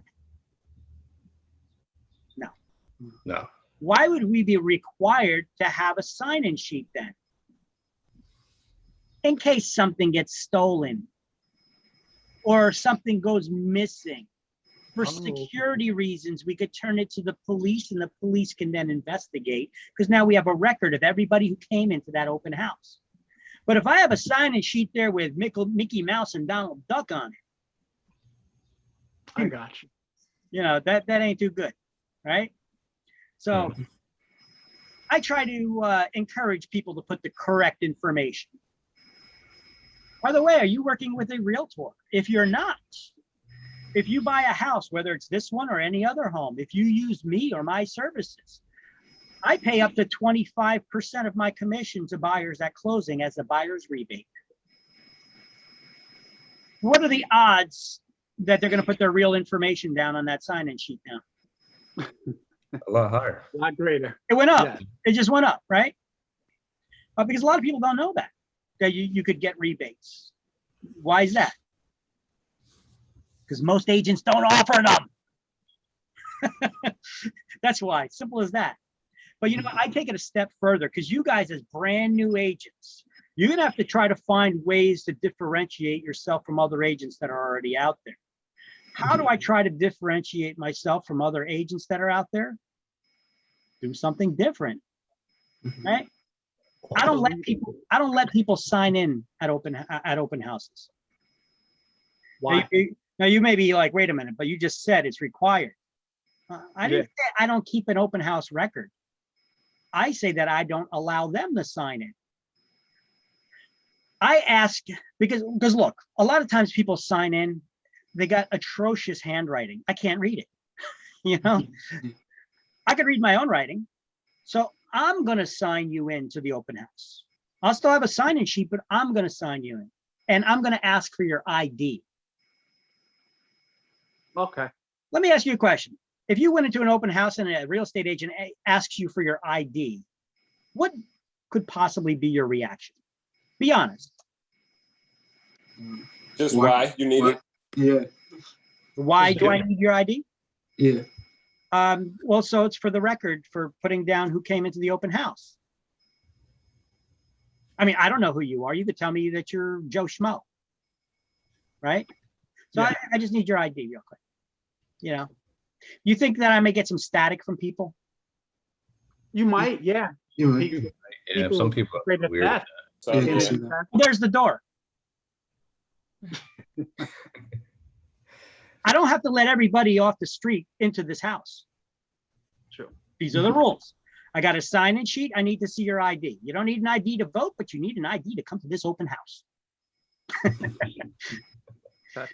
Now, you may get feedback from people, some static, you know, they may be like, whoa, wait a minute. Has an agent ever asked you guys for ID before to come to an open house? Not that I've seen. No. So you may get a reaction like that sometimes from people. Wait a minute, I never had an agent ask me for a ID before to come into an open house. Now, here comes the sales, guys. You're gonna learn to be actors and actresses here. Okay, you're gonna turn it on a little thick. Okay, you want them to know that you're turning it on thick, though. Okay, so you don't got to be a good actor. Okay, when they say no agent ever asked me for an ID before, I'm gonna be like, really? I'm shocked. No agent ever asked you to see your ID before at an open house? Well, I don't know how other agents conduct their business, but when you hire me as your agent, you know, we have to look out for our client's property. I mean, that's why they're hiring us. You know, we're opening up this house to the public. What if something goes missing? We need to have a list for security reasons that we could then turn over to the police, or that they could, because we need to have a police report so they could do an insurance claim. And, you know, I don't know, really? No agent ever asked you for an ID? Well, I don't know how other agents are conducting their business, but when you hire us, we look out for our client's best interests. Now, just at the same token, if you're not working with a buyer's agent right now to help you in your search, I could provide that same level of service to you. See what I just did there? Yeah. You know, and you told me no other agent ever asked me for ID. So I'm telling you, I'm doing something unique that other agents aren't, because they're not doing their jobs. Didn't I kind of say that without directly saying that? Yeah. Yeah. Now, was there anything wrong or deceptive about what I just did? No, in fact, it was very, Oh. to me, it was more secure. Yeah. Yeah. I felt a little bit more, Yeah. it's a more secure Yes. feeling. It's Yes. just like you got an agent that's actually doing their job, and most agents aren't doing their job, Right. It's Yeah. more professional. you know? And as a brand new agent, you could start out like that. You're doing something that these agents that have been agents for years, they get all lax in their duties, you know. A lot of times you see them, they got their feet up, they're on their cell phones, they're like, oh yeah, make yourself at home. You got any questions, just ask, you know. And it's like you're a secondary thought because they're busy playing or surfing, you know, playing their solitaire or doing whatever the hell they are on their computers or their cell phones, right? In the meantime, you're signing them in, and I walk people through the house. I don't just let them walk through the house on their own. You know, I sign them in, I check their IDs, I sign them in, and then I say, okay, now let me give you a tour of the house. Where would you like to start? I mean, you go first, I'll just follow along. And if you have any questions, I'll be right here, 2 steps behind you to answer your questions. Okay. And I said, make yourself at home, go look around, you know. And I said, this way is the basement, that way is upstairs, and make your way around. And then I follow them around through the house. Now, if you ever get a lot of people at once that come to the house, you got to break up the group. You need to be in control of everybody who comes in that house. You can't have 20 people in this room, in that room. You need to be in control of that house. Okay. So I asked them, the group, if they could wait outside. I'm showing people the house right now. If you could wait outside till I'm done showing them, and then I'll take you in, and then I'll take you for a tour through the house too. So if you could please be patient. Okay. If you're kind like that to people and professional like that to people, they usually don't have a problem. If it's raining, I may let them come in and stay there in the vestibule or in the entryway, but I ask them to hang tight and not wander around the house while I'm showing the other people the house. Okay. And then I take the other ones through. If they give me any static, get the hell out. You know, you don't need to be in the house, you know. You know, keep in mind, most people you show the house to are never going to buy that house that you're showing. All right. So why am I taking all this effort showing them that house? Trying to make an impression. Because even though they're probably not going to buy that house that they came into randomly off the street, they may buy something else. And I want to be their agent. So if you're coming in, you're acting like a jerk to begin with, you're not listening to me to begin with, you know, probably really don't want to work with you anyway. There's the door, get the hell out. Don't let it hit you on the ass on the way out, right? So I got no problem with that. Plus I'm looking out for my clients.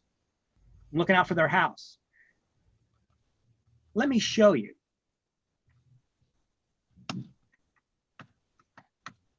Hang tight with me one moment. I have some content to show you. Actually, you know what? It'll be coming up in another chapter. I built it into the slideshow. I got videos about realtor safety and having people going through the house and security to the house. I got it built into the slideshow, so it'll be coming up. I got a video about that. I was going to jump the gun. So let's see, prohibited activities for unlicensed assistants. If you have somebody that's going to be helping you out that does not have a real estate license, what can they and what can they not do? Okay, but here, let's forget about you and you having an assistant. Let's look at it from the broker's perspective. You know, the broker hires a secretary working at the front desk. If they don't have a license, what are they allowed to do on the phone? Okay, well, an unlicensed person may not. We're going to go over a list first of what they cannot do. They cannot show properties. You can't have them running and showing properties because you don't feel like showing buyers around. They cannot answer any questions about listed property. You ever call a real estate brokerage and try to find out if a property is still available or how many bedrooms, how many baths, what the asking price was on it? And then it was like pulling teeth trying to get that information because they probably didn't have a license. It's illegal for them to answer them. Okay. Okay. Make cold calls. Okay, so here's where it comes in. If you guys got kids or something and you want them to help you try to prospect for business, right? Don't do that. You need to have a real estate license to do it. Licensed agents that should obey all the laws, and you know, remember, you got the FTC's do not call list. You know, you can't go calling people that are on a do not call list. Right. So if you're making cold call, you guys know what cold calls are? It's like Yeah, cold lead, like no leads really, just making Random. phone call. You're calling random numbers. It's like you're taking a phone book and just calling a number at random. Oh, I'm Did sorry. Mr. I'm sorry. Brown? You guys know what a phone book is? I do. See how technology Yeah, no, the phone I book is. All right. We used to have these things called phone books that Phone- people's phone numbers were in. All right. A Anyway, little bigger than this textbook. yeah, it's basically calling Yes, it was. random numbers Yes, it was. and hoping that that person wants to do business with us. I mean, that's like a shot in the dark, you know. In certain kinds of real estate markets, it may work. But I tell you what, you're gonna learn to deal with rejection. You're gonna get a lot of people hang-ups, a lot of people yelling at you. But you know what? Yeah, it builds character. builds a thick skin for sure. But I don't like doing cold calls personally. I like to call warm leads. Those are like people who called your office at some point or maybe made an inquiry in your website. Now you know that they have some level of interest in real estate, so you could reach out to them, right? But these are all different types of sales tactics that people take. Discuss or explain contracts with or other documents with anyone outside the brokerage firm. If you don't have a license, you can't do that. Your unlicensed assistants can talk with the agents within the firm about contracts and documents, but not with people outside the firm. Or make phone calls for rent collection. You have to have a real estate license for that. Wait, can you go back for a second? Sure. I have a question. So, how would you know if they're on the do not call list if you're doing like cold calls? Your broker should be subscribed to the do not call list. If you're doing it and your broker didn't bother because they don't do the cold calling thing, you could go to the FTC's website and register for the do not call list to get a list of all the numbers on the do not call list in your county. It goes by county. So you go by county and you could get the do not call list. And I think they give you 3 free counties, but anything beyond that, you need to pay for. But if you're going to be doing cold calling, you should. It's a law. Okay. Now, if it's a warm lead and their number is on a do not call list, but that's their preferred contact, does that override? Then you're good to call them, I think, for the next year. Okay. All right. Unless they specifically tell you, take me off your list, don't call me no more. Got it. Okay. If somebody places an interest or does any business with you, you could still reach out to them. I think it's for a year. Unlicensed persons also may not host open houses or promotional booths, distribute promotional materials, or attend home inspections, unless a licensee is there with them. So unless they're accompanied by a licensee, they may do these things if they're accompanied by you who has the real estate license. But you can have somebody without a license help you man the promotional booths or distribute promotional materials or come to the home inspection with you, right? Yeah. But don't send them on their own. All right, allowable activities for unlicensed assistants. What are they allowed to do now? All right, so let's see. Where is all this stuff, these restrictions? It's on the next page. All right, let's get caught up on the highlighting. On the bottom of page 3, under payments for services, second sentence, highlight, it is illegal for anyone to share any portion of a commission without a real estate license. And then put a highlighted box around the remainder of that section, which is that and the next paragraph.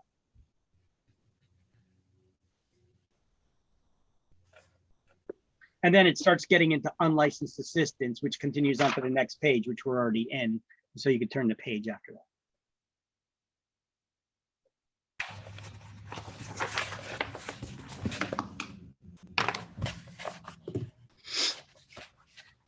All right, so what are unlicensed assistants allowed to do? They're allowed to answer and forward calls. It's a wonderful day at ABC Realty. Can I get your name and number? In case we get disconnected, and I'll have an agent call you back, or I'll transfer you to an agent. That's all they could do without a license. Process or submit listings and changes to listings into the MLS. That's the multiple listings service. Anytime we're dealing with like a seller or somebody who owns a house, maybe they want to list it, they want us to market it for sale or rent. We call this a listing. Licensing law requires licensees to share their listings with other brokers. If it's available for you or any other agent in your office to show, it must be available for other brokerages to show as well.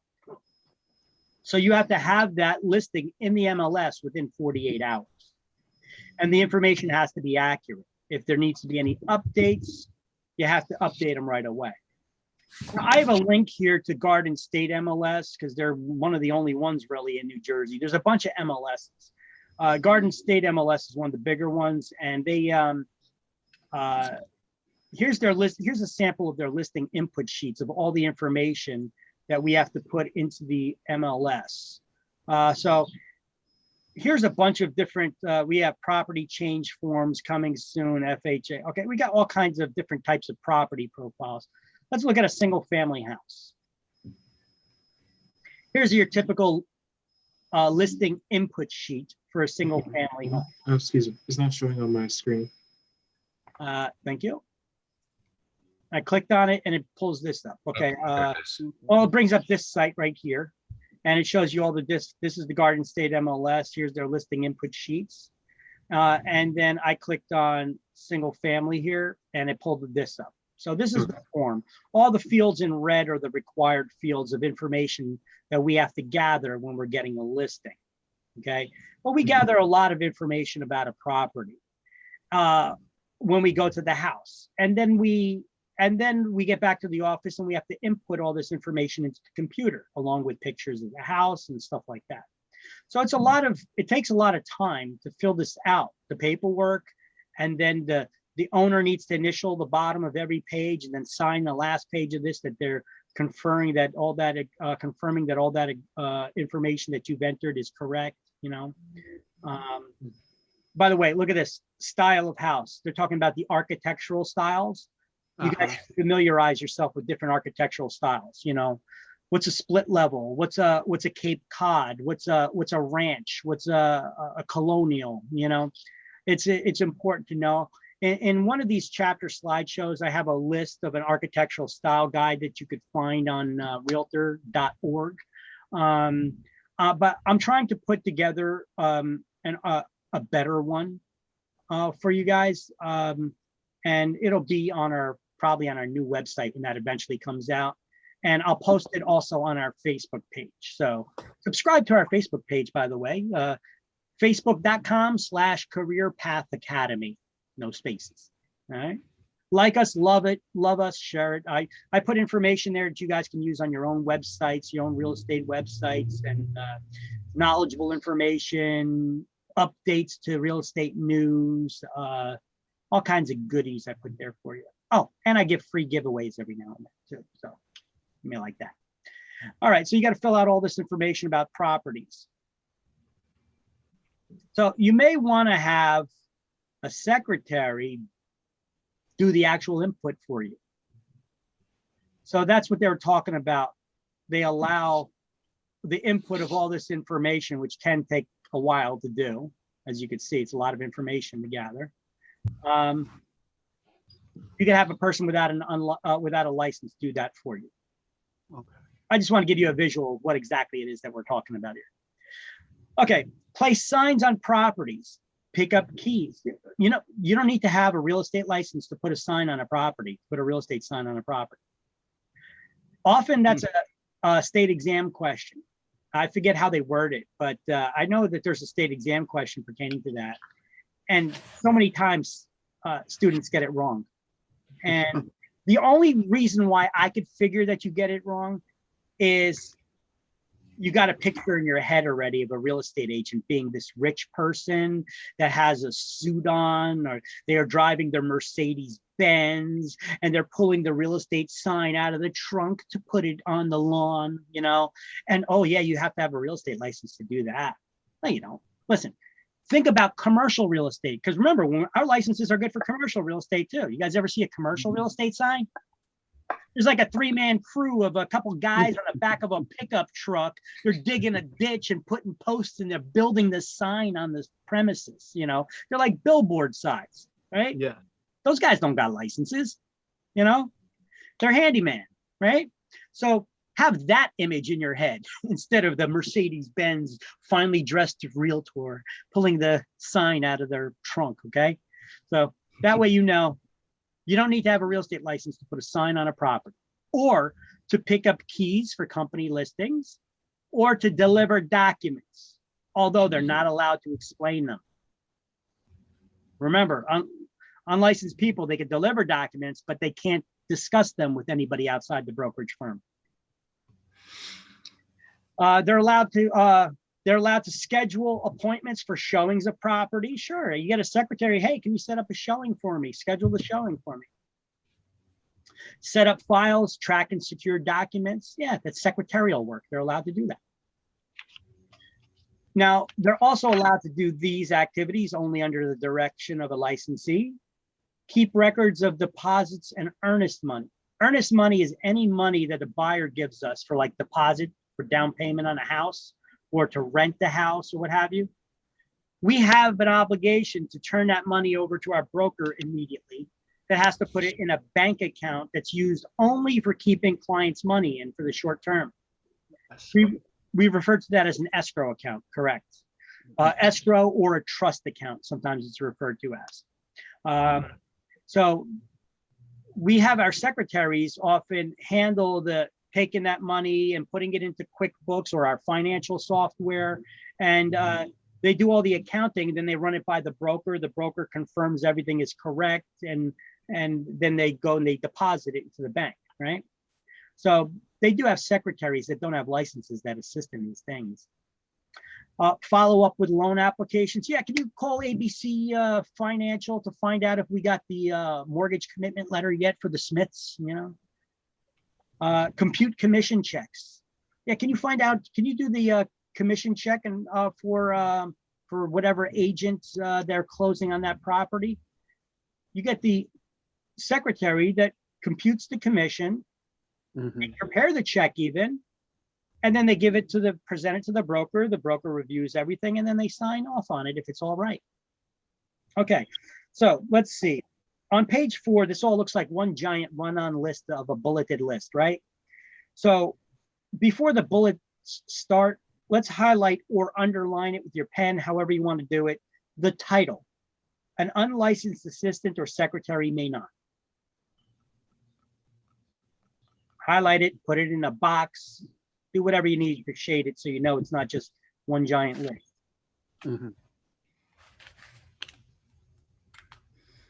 On the 4th bullet point, underline, discuss or explain a contract with anyone outside the brokerage firm.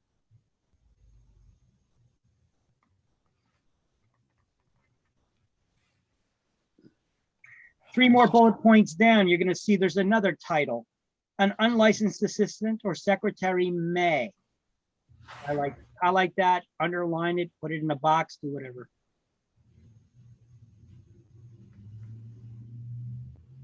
I put a little asterisk next to the 3rd bullet point under that. They're allowed to put signs on property or deliver documents, pick up keys, you know.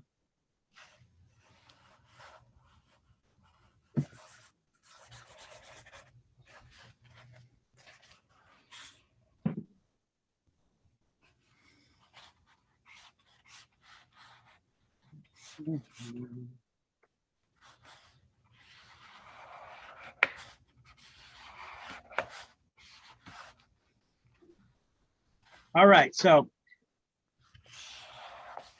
what are the qualifications to get a real estate license? So at the bottom of this page, license qualifications. A lot of you guys went over this before you ever signed up for this class, right? What's required to get a license, okay? You have to be 18 years of age or older. You have to have a high school diploma or equivalency, a GED. Furnish evidence of good moral character. How do you do that? Don't lie on the application. If they ask you if you ever got arrested for something, be honest. Successfully completed 75-hour pre-licensing course, which you guys are here to do right now. Yeah. Disclose your social security number. Okay, so when you guys are ready, I have it on the registration form to sign up for school. Some of you may or may not have put it there. That's fine. You're going to need to give it to me at some point when you take the school exam. Because when you pass that exam, I need to transfer that information to PSI, the state's testing center. And then they transfer it to the state when you pass the state exam. Now, I've been complaining to the state for years that schools should not be collecting people's social security numbers. So don't complain to me about not wanting to give it to me. I understand. Complain to the real estate commission. I've been complaining to them for years now. But that's the way they still require it be done. So disclose social security number for child support enforcement and other purposes. Provide documentation of citizenship or legal residency in the United States. That would also cover DACA recipients. So in order to get a real estate license, you do not need to be a citizen, but you need to be legally able to work in the United States. That's the rule. Okay, so you don't even need to be legally here. Well, actually, technically you do, because DACA recipients are considered legally here now, right? So anybody in any of those statuses, citizen, you got work permits. If you're able to work in the United States legally, you are able to get a real estate license. All right. Pass a state exam. Well, before that, you got to pass a school exam, right? Because that's part of that 75-hour pre-licensing course and exam. And then get fingerprinted. That's not in the book here either. So you may want to write that one in to the book there, fingerprinting. You're required to get fingerprinted. That's how they do the FBI background check. Well, actually, no, it's not. I'm sorry. When you pay for your licensing fee, they do the FBI background check, and they use your fingerprints, which you pay for separately. Two different issues. But so fingerprinting, I think that costs like, what does it cost? It costs like $60 or $64 or something like that, $64.50 or some crap like that. I don't know. Fingerprinted. Listen, if you already got fingerprinted for something, it'll be at the end of this chapter somewhere. If you already got fingerprinted for something, maybe you got a high security job somewhere or whatever it is, you got fingerprinted recently for something else, it don't matter. The Real Estate Commission says that you need to get fingerprinted because the different agencies different governmental agencies don't communicate with each other. So you need to get fingerprinted for that particular agency. In reality, it's all just, it may be partially true, but it really is a money grab too. Listen, I know people who got their instructor's license and their broker's license at the same time. Both with the Real Estate Commission, right? They had to get fingerprinted twice. Explain that one. It's about the money, right? Anytime you're talking about the state, it's about the money. All right, so I got some information here on this slide with your links about fingerprinting. This is going to be at the end of this chapter, the end of this chapter as well. And I also have them on that Word document, the class links Word document. So here's the thing. This is what I'm going to send you guys when you pass the school exam. I'm going to send you this link, which will take you to the Real Estate Commission's web page on fingerprinting. It takes you here. And you're going to scroll down a little bit, and it says to get fingerprinted. You have to download this universal fingerprinting form. Okay. Yeah, this is for directors, instructors. Okay, this is for you guys. You have to download this universal fingerprinting form.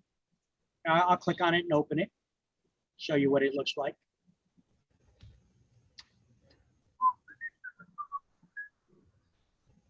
And It's from Identigo. This company changed their name like every other year. You know, Sagem Morpho Track. Now it's Identigo. It's the same company. They just keep changing their name.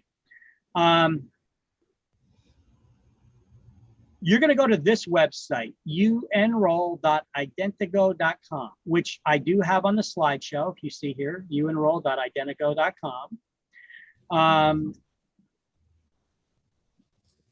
And you're going to go there to register for the fingerprinting after you get this form from the Real Estate Commission. Because when you go to their website to register for fingerprinting, the first thing you got to do is you got to enter this service code. See that service code right here? Yes. You have to enter this service code in. Here, let me show you. If I click on that, enter your service code to get started. Okay, so step one, download this form. You're going to need that service code to start the fingerprinting process. And then it'll ask you for other codes while you're filling out the application. This is where you get them. Do not call me for this stuff, guys. It's on this form. Look, number one, you see how each section here is numbered? They're asking for different information. In some of these fields, they're providing it for you. You see these codes? Yes. Those are the codes that they're asking for. All right. So don't call me asking me for the codes for registering for fingerprinting. They're right here. Now, there's a section here. People always call me and ask me about this. Do I got to put an employer down? I don't know who I'm going to work for yet. Then no. You just got to fill this out. You don't need to fill this out now when you're getting fingerprinted. You need to fill it out before you send it into the Real Estate Commission, though. Because you are going to know who you're working for when you send it into the Real Estate Commission, because you have to affiliate with a broker, right? Mm-hmm. And now, down here at the bottom, this is filled out by the person at the fingerprinting center, not by you. If they don't fill out some of this information, you can fill it out and get it. When you get fingerprinted, they give you what looks like a cash register receipt. Do not throw it away. You need to send that cash register receipt to the Real Estate Commission along with this form. There's going to be something called a PCN number there. Fill that PCN number in here. That's how they track your fingerprinting results within the government. Okay, they need that PCN number and that receipt. All right, so that's how you get fingerprinted. Okay. All right. In-person or remote exams may be scheduled online. Okay, so licensees and candidates now have the option of taking their real estate exam online. Okay, maybe I should put that up here under past state exam. Maybe.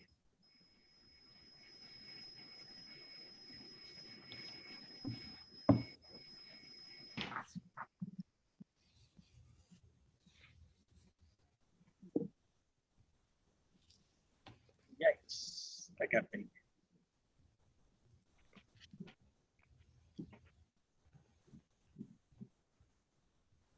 Give me 1 second, sorry.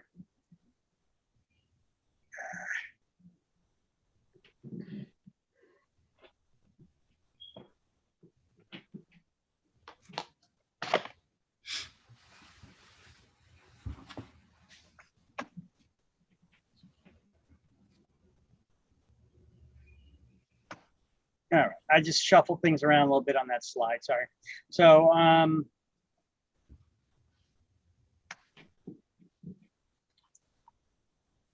here's the thing for the state exam. Once again, you have to pass a school exam first. Then I put you in PSI system, and then they'll send you an email telling you to go here, and then you could register for taking the state exam here. Yeah. And that'll take you to PSI's website. This is where you go register to take your state exam. You can schedule an exam. You're gonna have to first create an account for yourself to schedule the exam. And then you can come back here, you can schedule the exam. You guys can take it in person or online at one of their testing centers. Got the testing centers at the end of this chapter where the locations are. And I have them on the slideshow as well coming up. And then lastly, you got to be sponsored by a licensed broker to activate your license.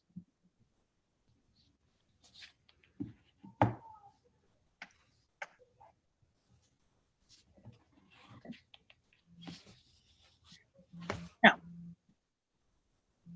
what's required to get a broker's license? All the same crap, right?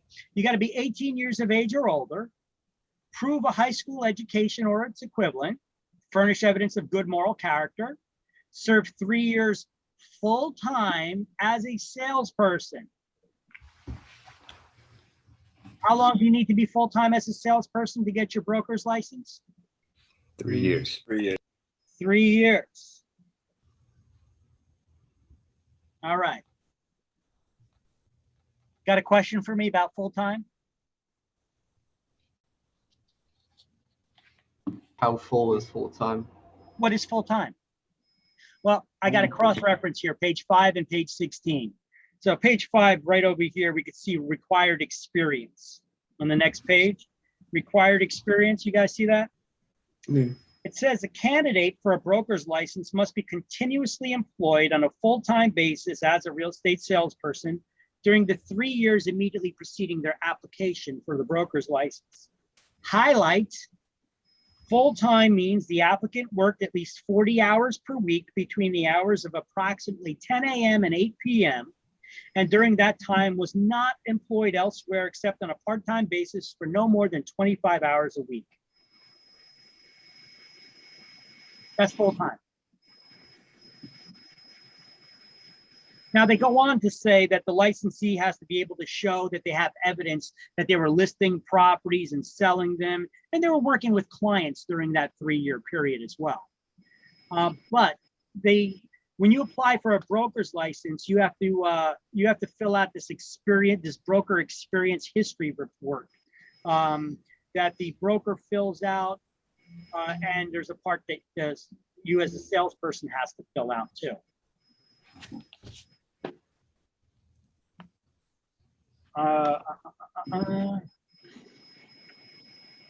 Now let's go to page 16. And I want you, well, before you do, I want you to write next to what you just highlighted, that full-time experience requirement. I want you to write page 16 next to it. Where you just highlighted what full-time is, I want you to write page 16 next to it. And on the previous page, the bullet point, the last bullet point that says serve 3 years full-time as a licensed salesperson, I want you to draw an arrow from that bullet point to this highlight as well. This is what full-time means for a salesperson trying to get their broker's license. Okay, you guys following me? So the fourth bullet point or the last bullet point on page 4 that says serve 3 years full-time experience, you're going to draw an arrow from that to the required experience paragraph where we highlighted what full-time means. And then next to that, we're also going to write another cross-reference, page 16, because there are 2 definitions for what full-time is. And I'm going to show them right on the page, but you could turn to page 16 so that you could highlight it as well. I changed the slide here. I created a slide that shows you the 2 definitions. Okay, so what is full-time? Well, 40 hours a week between the hours of approximately 10 and 8 and not having another job more than 25 hours a week. Now that's for a salesperson trying to obtain their broker's license. What if you got your broker's license now and you're managing an office, you're a supervising broker? That's what this definition of full-time is. You have to be physically present in the office 5 days a week during normal business hours, whatever they may be, and not otherwise employed. You cannot have another job. Why? Because you're supposed to be in the office supervising.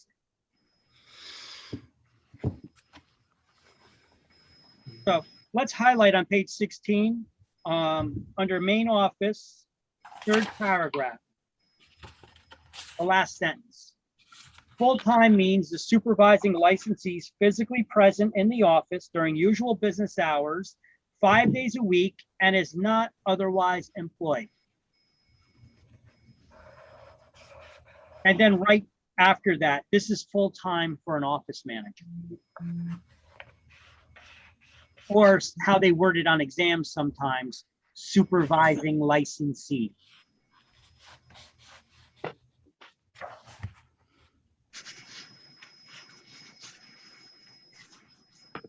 And then in the margin next to it, I wrote full-time, just so I know what that paragraph's about.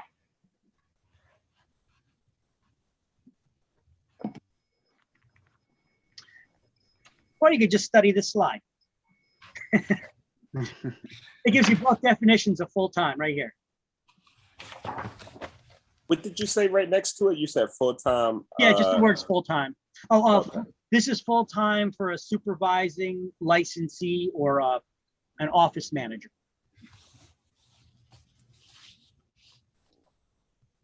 Okay, so depending on which question, you will get 1 or 2 questions on full-time requirements. Definitely you'll get a full-time question about for a salesperson trying to get their broker's license. What is full-time? 40 hours a week between the hours of approximately 10 and 8, and not having another job more than 25 hours a week. Okay. And if you get your broker's license and you're managing an office, what's full-time for you?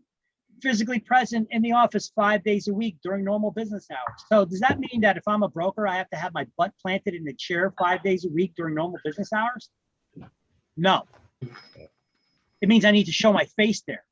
We got some small mom and pop shops, right? Where the brokers are working, what we call working brokers. They actually meet with clients. They show them properties. They go get listings. They're not just there directing agents to go do it for them. They're actually doing it themselves. All right. We call them working brokers. All right. So their butts aren't planted in a chair in the office, but they show their face there during normal business hours, 5 days a week. So they're available to their agents. That's what the real estate commission means by that. You don't need to be in the office all the time. Okay. And I have a question. Sure. What if like you're doing it seasonally? So like if you might just do it in the summer or fall, full time. A salesperson, you mean? Yeah. Then you'll never get your broker's license. This is a requirement to get the broker's license. Not unless you get a broker that lies for you. I mean, short of that, you ain't, and a broker's not going to risk their license for that. Yeah. Okay. And now, in addition to that, the salesperson has to complete a 150-hour broker's class, which consists of 3 class modules. A 30-hour class in ethics agency law, 30 hours in office management, and a 90-hour core topic course, and pass a school exam and another state exam in order to get their broker's license. Okay. I think there's 120 questions on the broker's license. All right, so how much further education is required to get your broker's license? Same thing, right? Should be just 18. 150 hours. Oh, I'm sorry. Okay, 150 hours. Well, this is sometimes a question on exams because you guys start overthinking things. Okay, when you're taking exams, a lot of times people overthink things and they're like, well, wait a minute, it's 150 hours, but I also had to take a 75-hour class in order to get my salesperson's license. So you're adding the 75 to the 150. That's not what they asked. They asked how many hours required to get your broker's license, not to get your salesperson plus the broker. They just asked the broker's license. Okay. A lot of times students start overthinking it. Don't overthink it. take these questions at face value. When you overthink it, you're your own worst enemy when it comes to these state exams. Okay. Here, let me give you another whammy. How old do you need to be to get your salesperson's license? 18. 18. How old do you need to be to get your broker's license? 21. 18. 21. 18. I mean, Well, it says 18 here and it says 18 in the book, but it says you got to be 3 years. full-time 3 years as a salesperson. 21. So how old do you need to be to get your broker's license? 21. 18. 22. Then it should say 21. The correct answer is 18. The reason being is there's an exception to the rule. If you are a disabled veteran, they'll waive the 3-year full-time experience requirement for you to get your broker's license. mm, Is that the Well- only exception? That's the only exception. Okay. And so when you're answering these questions on exams, you always go by the exception, not the rule, if there is an exception, right? So in this case, you got to be 18, you got to serve 3 years full-time, but there's an exception for honorably discharged veterans with service-connected wounds or disabilities. They could get waiver for the 3-year full-time experience requirement, immediately go to school. Now, the chances of this happening are very slim. I mean, it could happen, but I mean, look, you got to be 18 to join the military, right? So your first day on the job, you get blown up and you get sent home, right? And then you take a real estate class, you pass an exam, and then you apply for the waiver and then take a broker's class. I mean, that's a lot to get done in a year. You know? Yeah. Okay. Yeah. so- But check this out. That's for the possibility of you being able to get it at 18.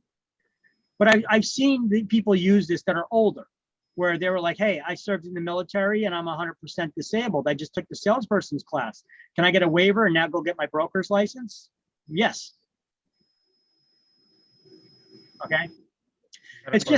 It's just a question I asked you just now, though, is how old do you need to be to get your broker's license? Well, to answer it on exam, the correct answer is going to be 18. Okay. But as long as you know about this 3-year full-time experience, because they may ask a separate question about that. Okay, now somebody had a question for me. Go ahead, shoot. Why is it that if you're disabled, you get a waiver? Like, what makes you different? You know what I mean? Like, I'm not trying to be rude or anything. Like, I got you. I'm 1,000% supportive of our veterans. Okay, they put their lives on the lines. They get blown up. They lose arms. They lose limbs. They lose their lives. You know, I'm 1,000% behind supporting them. But I think this is one of the dumbest benefits that they give to them. What is the whole purpose behind having a 3-year full-time experience requirement? To get the experience. To get the experience. Because if you're going to be supervising people and giving them guidance and direction, shouldn't you know the damn rules yourself? Right. This is the dumbest one I've ever heard of. I could understand waiving their license fees, waiving their testing fees, but waiving the 3-year full-time experience requirement, I think is stupid. That's asking for trouble, you know? But there you go. Who makes these laws? People. Politicians. No, not people, politicians. Yeah. They're not real people. All right, they live in their own world, right? Okay. That's they do. Yep.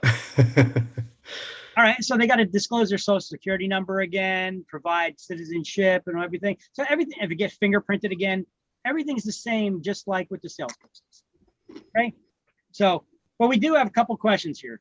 The 18 years of age, 3-year experience requirement, the 150 hours of additional classes, and knowing what two definitions of full-time are for a salesperson trying to get the broker license, and if you are a supervising licensee, a broker office manager. Okay. All right, there's a lot in that little bit there. All right, so change of license status.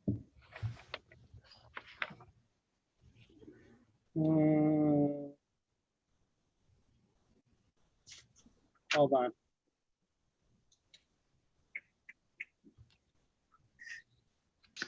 Change of license status. Okay, so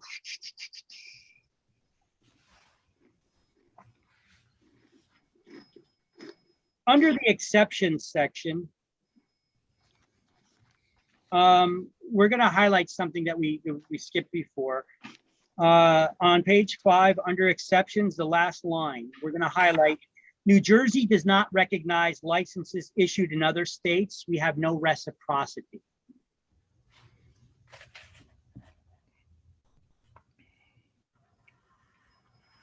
Meaning that like it'll carry over into other states, or you Yeah. can't. Yeah, meaning if you're licensed in another state, you just come to New Jersey, boom, they give it to you.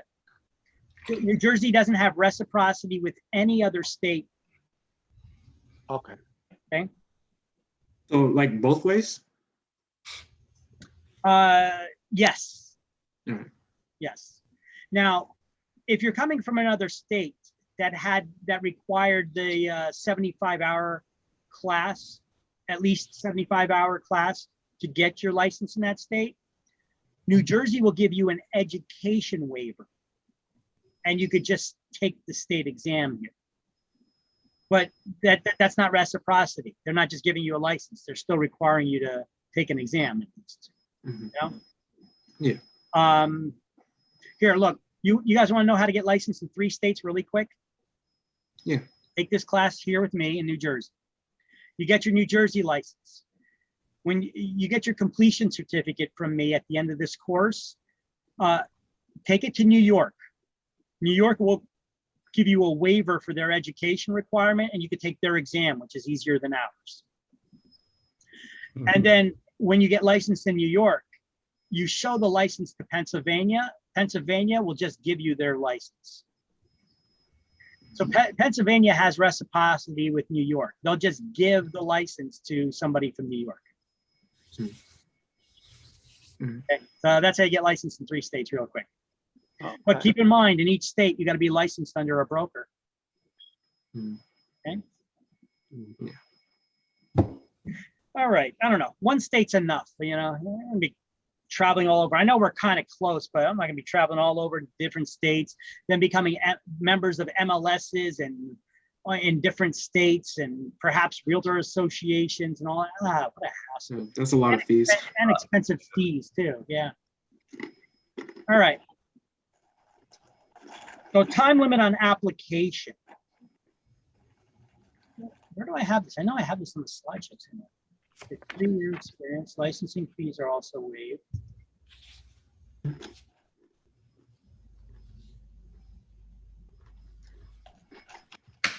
Status. Where's change of status? Change of status.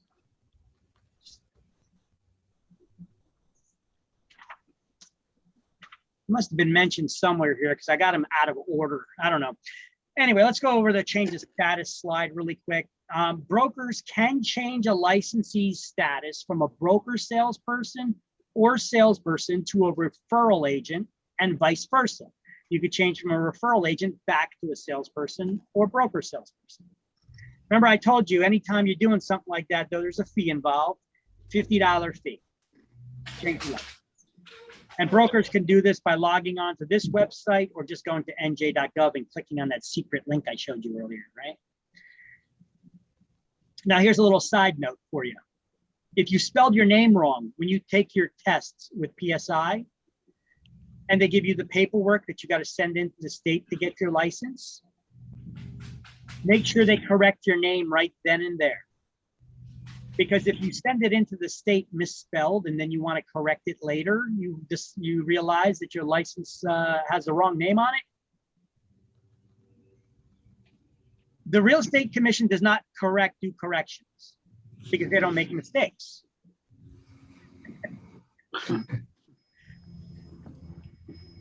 They'll do a name change, and it costs $50 to change your name.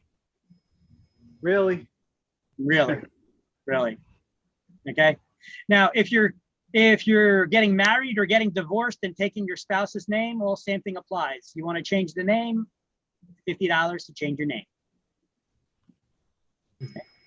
I have a question. So, the brokers can change their license status, but since it's a brokerage now, and how can they change it to a referral agent? No, they're not changing their license. They're changing their agent licenses.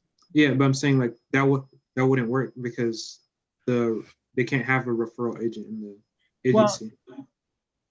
Well, okay, so you're going to move from your brokerage, your current brokerage, to my referral agency.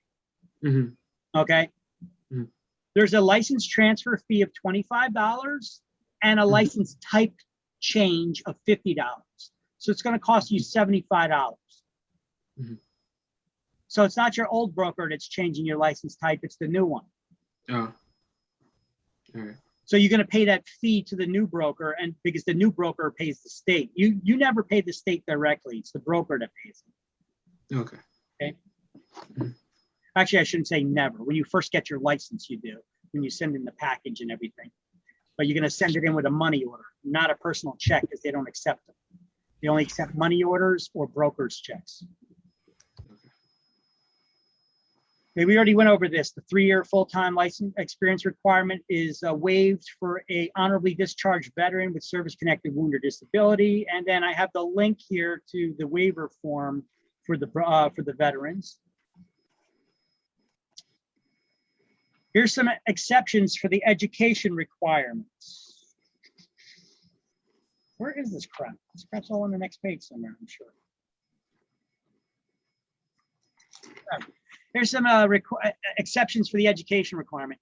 The commission may agree to waive the education requirement for a licensed broker from another state, someone previously licensed as a New Jersey broker within the past 5 years.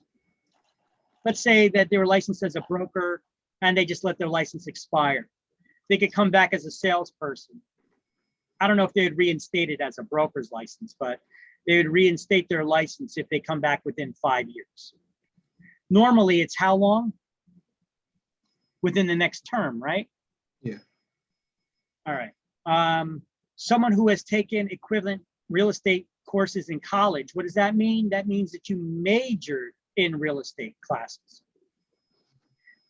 New Jersey attorneys, they could get a waiver for this class and just go take the state exam. Although I've had attorneys come take this class because their college courses taught them nothing about the stuff that they need, well, little about the stuff that they actually need to pass this exam. Okay, some of the basics of real estate, they already know. But as far as the license stuff goes and the disclosure requirements and stuff, they don't know anything about that. That's not what they studied in college. Okay, they studied about how to transfer the property, how to find problems. They studied the real estate stuff, you know, not the laws, rules, and regulations to have a real estate license. Certain applicants who took equivalent pre-licensing courses in another state, 75-hour class, like I told you. You take a 75-hour class in another state, like New York. New York has a 75-hour license requirement too. If you're licensed in New York, you come here, you can get a waiver for this class and just take the exam. I do not recommend people do that though. Not just because I have a school in New Jersey. Because New Jersey has, we're the nanny state. We got more regulations than most states out there. If you go to New York and let's say you were licensed as a broker in New York for years. They give you that waiver for the education requirement here in New Jersey. They can't pass the exam. I've had people that they were like, oh, where do I get the waiver from? I'm like, well, why are you contacting me? I'm a school. You contact the state, get the waiver. Yeah, they get the waiver to avoid taking the school. They take the state exam 5-6 times, they can't pass it.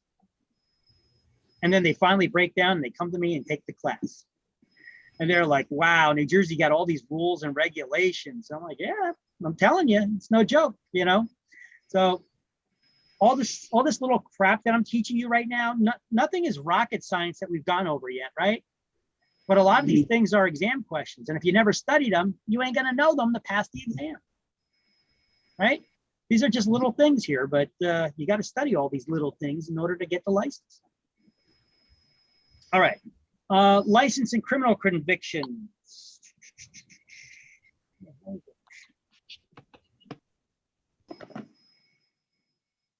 Oh, all this stuff is under exceptions here on page 5. All right.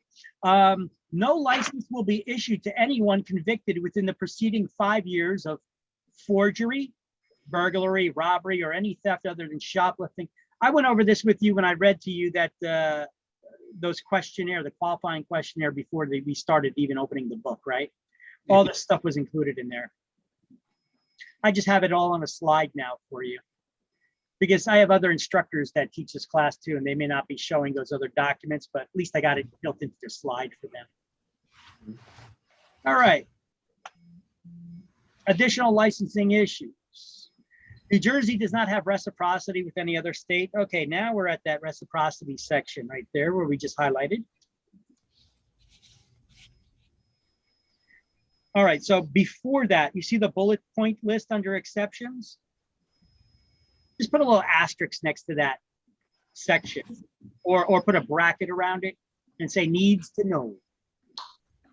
Licensees from another state, someone previously licensed by a broker within 5 years, someone who's taken equivalent courses in college, New Jersey attorneys, or people who took the real estate classes in another state. That's all under exceptions there in all those bullet points. Just put a little bracket around all that, but need to know. That's the stuff that we just went over in the last couple slides. Okay. What page was that again? Page 5. Under exceptions. Sure. Playing on Spotify. All right. Now required experience, under required experience. Okay, all this stuff will be included on this slide in these bullet points. So required experience for a broker's license, what is it? 3-year full-time experience, right? And what is 3 years for a broker? If you're already a broker? 30 out. 5 days. 5 days a week at the. Physically present in the office 5 days a week during normal business hours, and not having another job. Another job. Damn shit. That's it. Another job. See, it doesn't seem like it, you know, a lot of this stuff just flies by us because it doesn't seem like it's okay. Well, yeah, none of this is rocket science. Yeah. But it is a lot of stuff to remember though. So that's why I'm saying you guys really need to pay attention and study this stuff, you know, or at least take notes on it because you know, it's important. All right, time limit on an application, 1 year. Okay, so you see where it says time limit on the application? I want you to highlight that title, time limit on an application. And go to the end of the line and highlight within 1 year of the date when the candidate successfully completes the pre-licensing course. I know that. Oh, you did that? I know that. Yeah, a lot of people do. A lot of people do. So the Real Estate Commission has us give you this particular term. I'm going to even have you write it in the book underneath that or next to the title where it says time limit on application. I want you guys to write this statement. A year is a year is a year. What does that mean? Not a day more. Yeah. Right? Dave, right? Yes, that's absolutely correct. And that's what they'll tell you. A year is a year. They don't care if you had cancer and you were undergoing chemotherapy treatment. They're like the whole time. Like you didn't have 1 day that you could have taken care of this. That's what they're like, man. I'm telling you, they're unforgiving. You know, they're actually, I should say they're a little forgiving right now with COVID, because it shut everything down and it screwed them up for the longest time. But even with the COVID stuff, all their leeways that they were giving, that's all done with already. Okay, so the time frames that they were giving leeways for, that's all done with even now. Okay. Year's a year, not a day more. All right. A year from when? When do you have a year from when to get your license? We completed the course. From the day you complete the course. When did you complete the course? When you pass the exam. When you pass the exam, not just finish the hours, when you pass the school exam. So the completion date that's on the completion certificate that I give you guys, you got 1 year from that day. Okay. All right. Well, actually, it's kind of funny, Dave. During lunch, somebody called me and they went over the year too, that they need to retake the class too. It is common. It is common. It's common. It is. I see that. Yeah. All right. Now, non-residents can obtain a New Jersey license. They must file what we call, if you don't live in New Jersey, if you live in New York or Pennsylvania, is it possible for you to get a license here in New Jersey? Yes. But you have to sign a document called an irrevocable consent to service of process. It's basically a consent to come back. You're agreeing to come back to New Jersey to be sued in this state. So if you violate New Jersey real estate licensing laws, the state of New Jersey doesn't want to go chasing you all over the country. Because when you sue somebody for violating the law, where do you have to serve them the papers? In the state, same state. In the state that In the county where they live. Okay. So if you live in a different state, they're going to be chasing you and serving you papers in the county there, and then taking you to a court in that jurisdiction, which doesn't have New Jersey laws on the books because it's a different state. No. Instead, they say this: hey, you want to get licensed here? You have to agree to come back and have it heard in our courts. So they want you to sign this document. And look, I even made a shortcut to that document. It's a irrevocable consent to service of process. The way they word it on exams is a consent to be sued in the state. Okay. A lot easier to remember that. A little hint there. The way that it's on exams. Yeah. All right. Licensees must notify the rec within 30 days of any arrest. And if they move, update their address on file with the Real Estate Commission. Just like with your driver's license, right? We know that every time you move, you immediately update the records on your driver's license, right? Well, you're supposed to do that, and you're supposed to do that with your real estate license too. Okay. So let's highlight non-residents, the whole sentence there pertaining to the irrevocable consent to service of process, and then turn the page.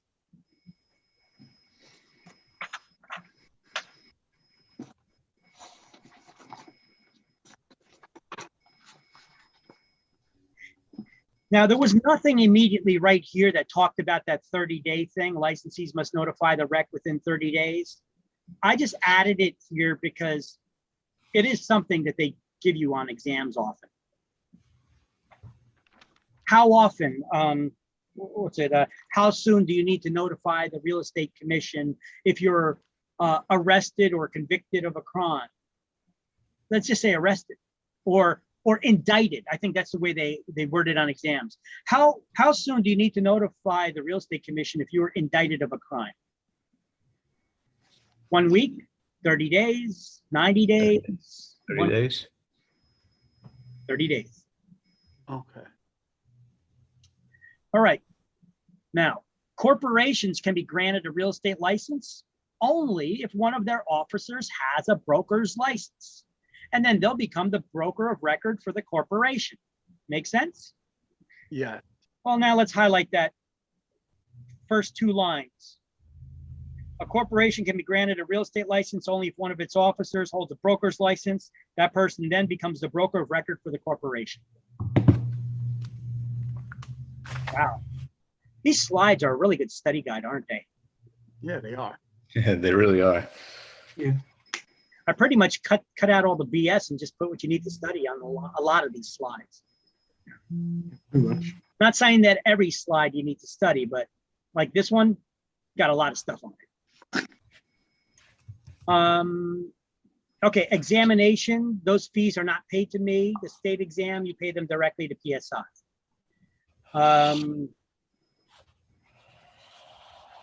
Let's go to temporary license. Put a highlighted box around the entire section of temporary license. So if your broker dies or becomes mentally or physically incapacitated, who could take over for your broker? Well, first they see if there's anybody there that has a broker's license. If you have somebody with a broker salesperson's license in that office, they already have a broker type license and they could step in and become the broker of record. But if there's nobody in that office that has a broker type license, what happens to the office? Does it just shut down? No. A salesperson with 3 years full-time experience who meets the requirements to get their broker's license, but has not chosen to do so up until this point, they can request a temporary broker license within 30 days from the state, which will be good for 1 year. And in that year, they need to make it legit. They need to go take the classes, pass the state exam, pass the school exam, get fingerprinted, do everything that's required to get that broker's license. You have to get re-fingerprinted again, even though you got Anytime, fingerprinted? anytime you change your license. Well, Okay. actually, I shouldn't say anytime you change your license, anytime you upgrade your license. Okay. Okay. So from salesperson, you got to get fingerprinted. Salesperson to broker, you got to get fingerprinted. Broker to instructor, got to get fingerprinted. As a temporary broker, you're allowed to collect those commissions as a broker? You are a broker. For all intent and purposes, you are a broker. Okay? Okay. They're giving you a temporary broker's license. That means you are a broker. You are the acting broker. And they're going to give you 1 year to fulfill the requirements to make it legit, to stay a broker. Ah, got you. Okay. If you don't complete those requirements within a year, that's it. This is for like mom and pop shops where maybe small shops where there's not a lot of people. You don't want to shut down the family business, right? Because, hey, dad had the broker's license and dad died, but mom's been in the business longer than dad, but she never got her broker's license. She knows how to run this place, you know? So they'll issue her a temporary broker's license, you know, for a year, and then she's got to go to school, get her things and make it legit, you know? So the business doesn't need to shut down. And all those agents don't need to be, they can't work if there's no broker, you know?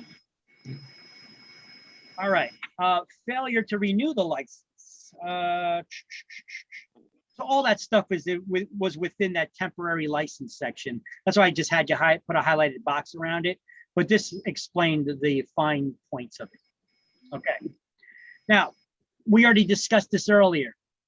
When do you got to renew your license by? June 30th. Of The odd number year. odd years. June 30th, odd years. And if you don't, what happens to your license? Then you have to get it new the next term. If your license becomes inactive. Inactive for 2 years. Okay. Now, can you reactivate your license? Yes. Yeah. Yes, anytime within the next term. So failure to renew can be reactivated within 1 licensing term, which is 2 years. After that, it expires. Okay. I'm going to add that there again, this slide. It's a slide, additional licensing issue. After that, it expires, or it becomes void. It becomes void. There we go. That's more permanent. They void it. All right. Licensing fees, we went over them in an earlier slide. How much is it going to cost you to initially get your license as a salesperson? $160. Broker, $270. How much does it cost you to renew your license as a salesperson? 100. 100, and as a broker, 200. 200, everything's double, right? Yeah. All right. Anytime you transfer your license from one broker to another, your current broker has to terminate your license first. And doesn't that sound so awful? Sounds so negative, right? They're terminating your license. Okay. Yeah. They're just terminating your affiliation with the brokerage. Okay. I know the terminology they use on here is so horrible sounding, but that's the terminology they'll use on exams too. You know, your license gets terminated by one broker. You could just go to another broker and they log online and they pull your license in. They hire you. All right.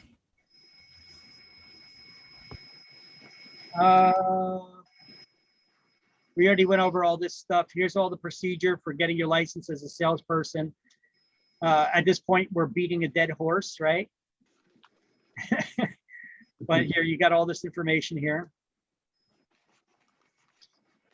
Where I give you in detail how to get your salesperson's license, guys. Finish the class, pass the school and state exam, submit your report from PSI with the signed paperwork by the sponsoring broker. You have to have that fingerprinting cash form and cash register receipt. You submit the criminal history background check, which is an additional $50. That's included in that $160. To get your license for the first time. Salesperson's license, you gotta, when you guys go to the exam center, or if you're taking your exam online, you need to show your ID. Okay, so when you're taking it online, what do I mean, show the ID? You got to take your license and put it up on the screen. You know, you got to put it up, and it's going to ask you to snap a picture and or click somewhere on the screen when your license is in focus and you got it on screen, or your ID, whatever ID you're using, and then it's going to snap a picture up. Okay, it has to be legible, so make sure that it's not blurry when you're snapping that picture if you're taking your exam online. Okay. So what to bring to the appointment center, make sure that you show up early. Okay, they give you 4 hours to take the exam.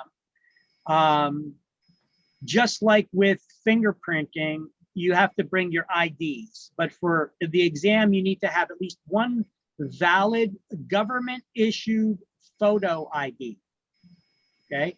Once again, isn't this kind of ridiculous? If they don't require this to vote, why would they require this for taking a real estate license, right? So,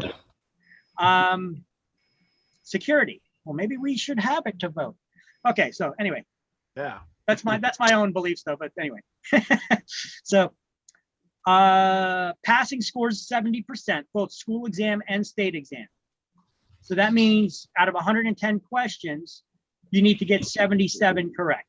Would be a passing score of 70, which equates to you could get 33 questions wrong and still pass with a 70. Okay, so don't tell me you just missed it by one. You didn't miss it by one. You missed it by 34 or 30, you know, or more, right? So the broker exam has 120 questions, 70's passing on that as well. Let me see. I give you some cool links here that I made these tiny URLs. I don't know if you guys ever heard of Tiny URL. It's a website where you could shorten really long links. You ever need to send a link to somebody and it was really long? You could go to Tiny URL and make a small link and send it to people. There's a lot of URL shortener links like that, websites like that. So I created this one for NJRE license search, okay? Look, if you click on this, it takes you to that other website link. I put the actual link underneath it, but it takes you here. Here's the database where you could see licensees' information. Let's put my information in here. I'm going to look up my name. Let's put in Kaminsky, and let's just put Kaminsky. No other initials or anything. It'll come back with everybody with the last name Kaminsky. Who would have thought there were that many Kaminsky's? Okay. Anyway, so let's say let's just say that there's a lot of people there and I want to narrow it down because there's pages and pages, you know, there's like a Smith or something like that, you know, and you want to narrow it down. I put in my last name and then my first initial, or I spell out Victor, right? And now I'll search it and boom, the only thing that comes back is Victor Kaminsky. Okay. And now you can see I'm a broker of record of 2 agencies, right? You could click, it shows it shows your status of your license, your employer's reference number, that's your brokerage's license number. They call it a reference number for some reason. And my reference number, as you can see, that's the same here. This is my real estate license number, okay? Okay. That's how you guys find your real estate license. So when you pass a state exam and fingerprinting and all that, and you send that paperwork into the state, they don't send you paper licenses anymore. So how do you know when you're licensed and you could work? Well, they should send you an email. They do send your broker an email. But if you guys just keep checking this database, as soon as your name is listed in there, you're licensed. Now you could copy your license number from here, and then you go to this link to print your pocket card. Or I made a tiny URL, pocket license. Takes you to the same place, I think. Let me take a look. And then you could put in your reference number, your license number here, and create a login for yourself on this website. And then you could print your own pocket card, your license, your pocket license. Let me see if I got my license in my pocket. I got one right here. Here's an older one I got expired. Just a piece of paper. What does it say? I don't know. It just says the Real Estate Commission up there. Hold on, let me stop the screen share so it goes full screen.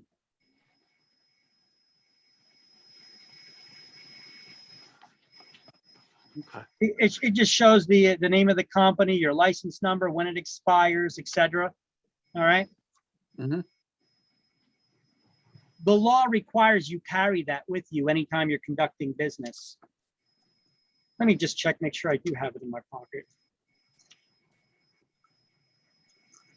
I should have it in here. It's still a law that you carry that with you? Yeah, the law requires that you carry it with you anytime you're conducting business. Yeah, I got my old ones with me.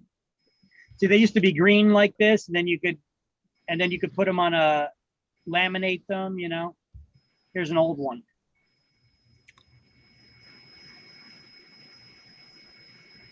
I know I got the newer one somewhere.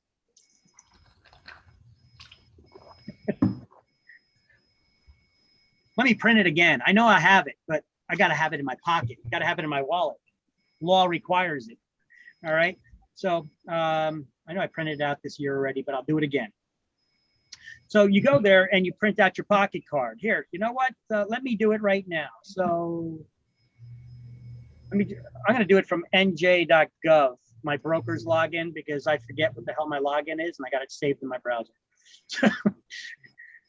Let me see. I'm going to show you guys how to print your pocket card. Okay, so when you're in the system,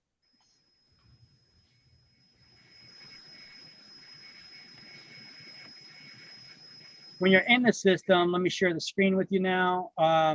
It says view print licenses. Well, the broker can do that for all their agents. If you're doing it for yourself, you guys are not going to have all these links here. You guys will only have one. So let me view print licenses. I could select individual licenses from my agents, or I'm going to go my license. Click continue. And then I could either do it as a PDF, and then you guys can just carry it around on your cell phone. Oh, I do have it on my cell phone somewhere. But you got to be able to find it if they ask for it. You can have it email it to you, or you could see pocket card formatted for printing, or electronic, so it's on your cell phone, or the full license display, the big one, to put up in an office. Right? So let's see what this one looks like for printing. The pocket card. We'll open it. And that's what it looks like. If I zoom in on it, that's what my license looks like, right? Uh-huh. Let me actually print it out while I got it open. Use this time productively, right? All right. You hear my printer firing up in a second. And while I'm at it, I'll return to my main menu and I'll dang it. Figures. I need to replace the ink cartridge. All right. I'll use it some other time anyway. So that's that. So every real salesperson and every licensee has to carry this with them in their wallet or have it on your cell phone so that you could show it. Look, if I'm showing a house or a condo in a secure building or gated community, the security guards, I could show them my business card, but they're going to want to see my license because they know the law requires that we carry around an active license as well. Okay. Anybody can have the business card. You know, they want to make sure that we also have the license. Okay. Okay. So here's the links on how to get that stuff done and where to get it. Okay. So all that stuff is available on this slide. All right. Here's the testing locations. I got a print out from the book here. This is on page 8. Okay. But before we go to page 8, on the bottom of page 7, the very bottom of the page, I want you to highlight the website link down there, which is the link to the Real Estate Commission's page about fingerprinting, which we already went over on a previous slide. The bottom of page 7 under licensing procedures, they have a website link there, you see, with fingerprinting. Yes. There we go. It's $66.05. That's the fee right now to get fingerprinted. All right. And here's all their locations in New Jersey to take the state exam. This isn't for fingerprinting, this is for the exam on the slide. All right, we got Brick, Cherry Hill, Hamilton, North Brunswick, New Providence, 2 of them in North Brunswick, Northfield, Parsippany, Rochelle, and Secaucus.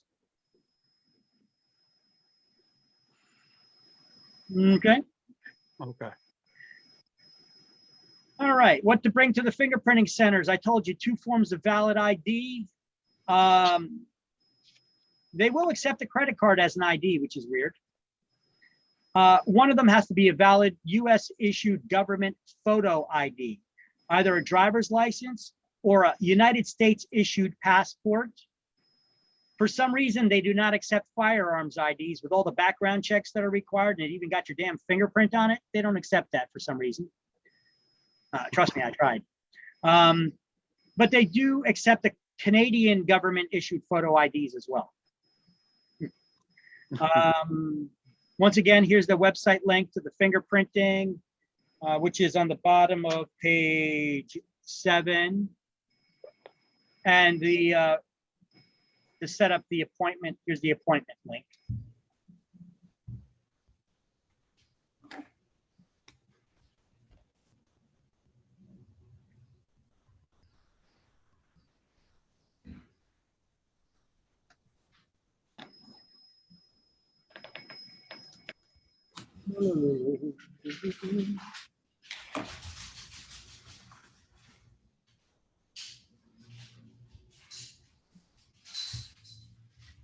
All right.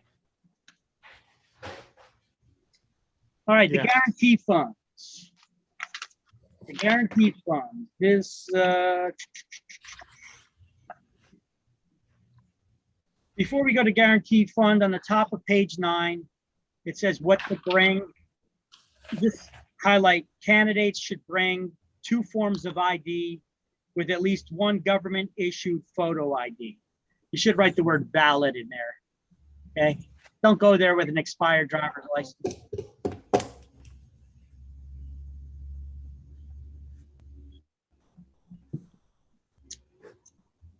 All right, now there's going to be an exam question on this topic. The guarantee fund. How much does it cost to initially get your salesperson's license? $160. Why? $100 for the license, $50 for the background check, and $10 to the guarantee fund. All right, so what is this guarantee fund? Well, I'm going to go over it on the slide, and then we're going to highlight, and then we'll go over the highlights in the book, what you need to highlight in the book, okay? So what is the purpose of the guarantee fund? To reimburse members of the public who have been wronged or robbed by the licensee, the broker, one of their licensees, or an unlicensed assistant of the broker. Okay? So who suffer a monetary loss due to the wrongdoing in a transaction by the licensee or one of their licenses or unlicensed broker. Okay. Each salesperson or referral agent contributes $10 to the guarantee fund, and each broker or broker salesperson double $20 to the guarantee fund at the time they get their license. Now, if that fund were to ever run low, at the time your license comes up for renewal, they could require you to pay another $10 into the guarantee fund, or broker's 20. Now, I've been licensed since, when have I been licensed since? 2003 or 2004. So that's never happened. So they never required anybody to, that fund never ran low. I mean, if I were to ask you guys, have you ever heard of this fund before? Most of you would probably say no, right? It's like some giant slush fund waiting for some politicians just to come rob it, right? Now, in order to make the claim against the guarantee fund, the party has to first sue and obtain a court judgment. The real estate commission has to be named as a party to the lawsuit so that they're aware that something is going on. If unable to collect on that judgment, the person who is wronged has 6 years to file a claim against the guarantee fund. So what does that mean? You could sue somebody and a judge says, hey, you owe that person money, pay them. We call that a judgment. A judge made a decision. It's a judgment, right? It's one thing to get a judgment in your favor. It's another thing to collect it. Can't get blood from a stone, right? Yes.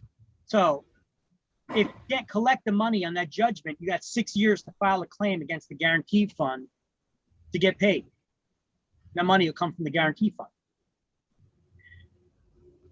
A criminal complaint also has to be filed against the offending party, the person who took your money, wronged you.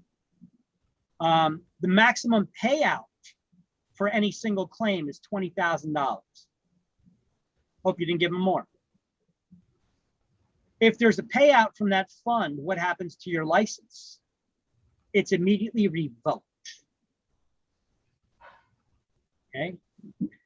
Now it says revoked until the fund is reimbursed with interest. That doesn't mean you're immediately going to get your license back. That just means at some point in the future, maybe years down the road, if you decide to get your license again or try to, and if the real estate commission gives you a second chance, they're going to want to, before, if they decide that they will, they want to first make sure that you paid back all the money that was paid out with interest. Okay. Now, it may be possible to get your license. Okay, that's what I go over here. Okay. So now let's go over the highlights. Let's highlight the title, Guarantee Fund. And then we're going to highlight the first sentence, which is the first 3 lines, basically.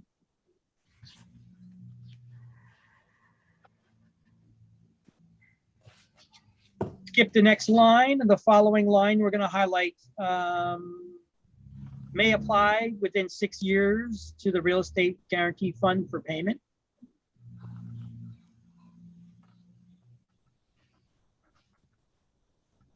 So you highlighted the first sentence, and then you highlighted 2 lines down from that, may apply within 6 years to the real estate guarantee fund for payment. Next paragraph, we're going to highlight on the first line, each salesperson contributes $10 and each broker or broker salesperson $20 to the guarantee fund.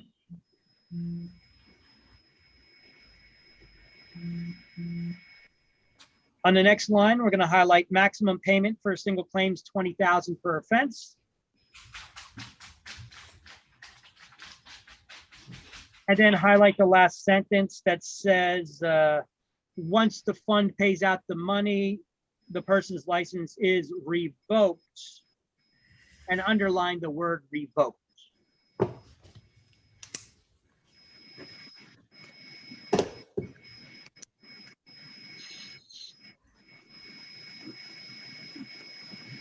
So what happens to your license once there's a payout? Oh, Revoke. once the payout is done, I'm sorry. Once there's a payout, it's revoked. What's the maximum payout? 20,000. 20,000. How much do salespeople pay into the guarantee fund? $10. The brokers? 20. What's the purpose of the guarantee fund? For people who have been wronged. To reimburse those who have been wronged or robbed. Right? Mhm. All right. You will absolutely get a couple questions on this on both exams. Okay. Okay. All righty.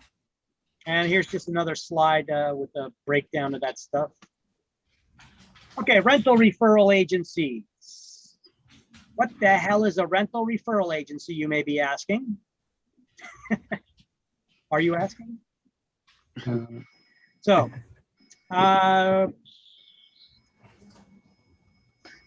look, any real estate company can sell or rent property, but there's some that deal with apartment complexes, apartment buildings. You know, most of them, they have their own rental offices, don't they? You go to an apartment complex, they got their own rental office, right? Yes. So Yes. why need a rental referral agency? Well, there's very few companies that do this, but it is a niche, right? There's a niche market out there for these rental referral agencies.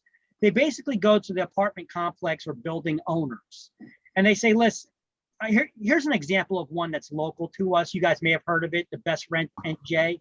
You see their signs around in Woodbridge. They got that building there on Route 9. And they got another one in Edison on Route 1.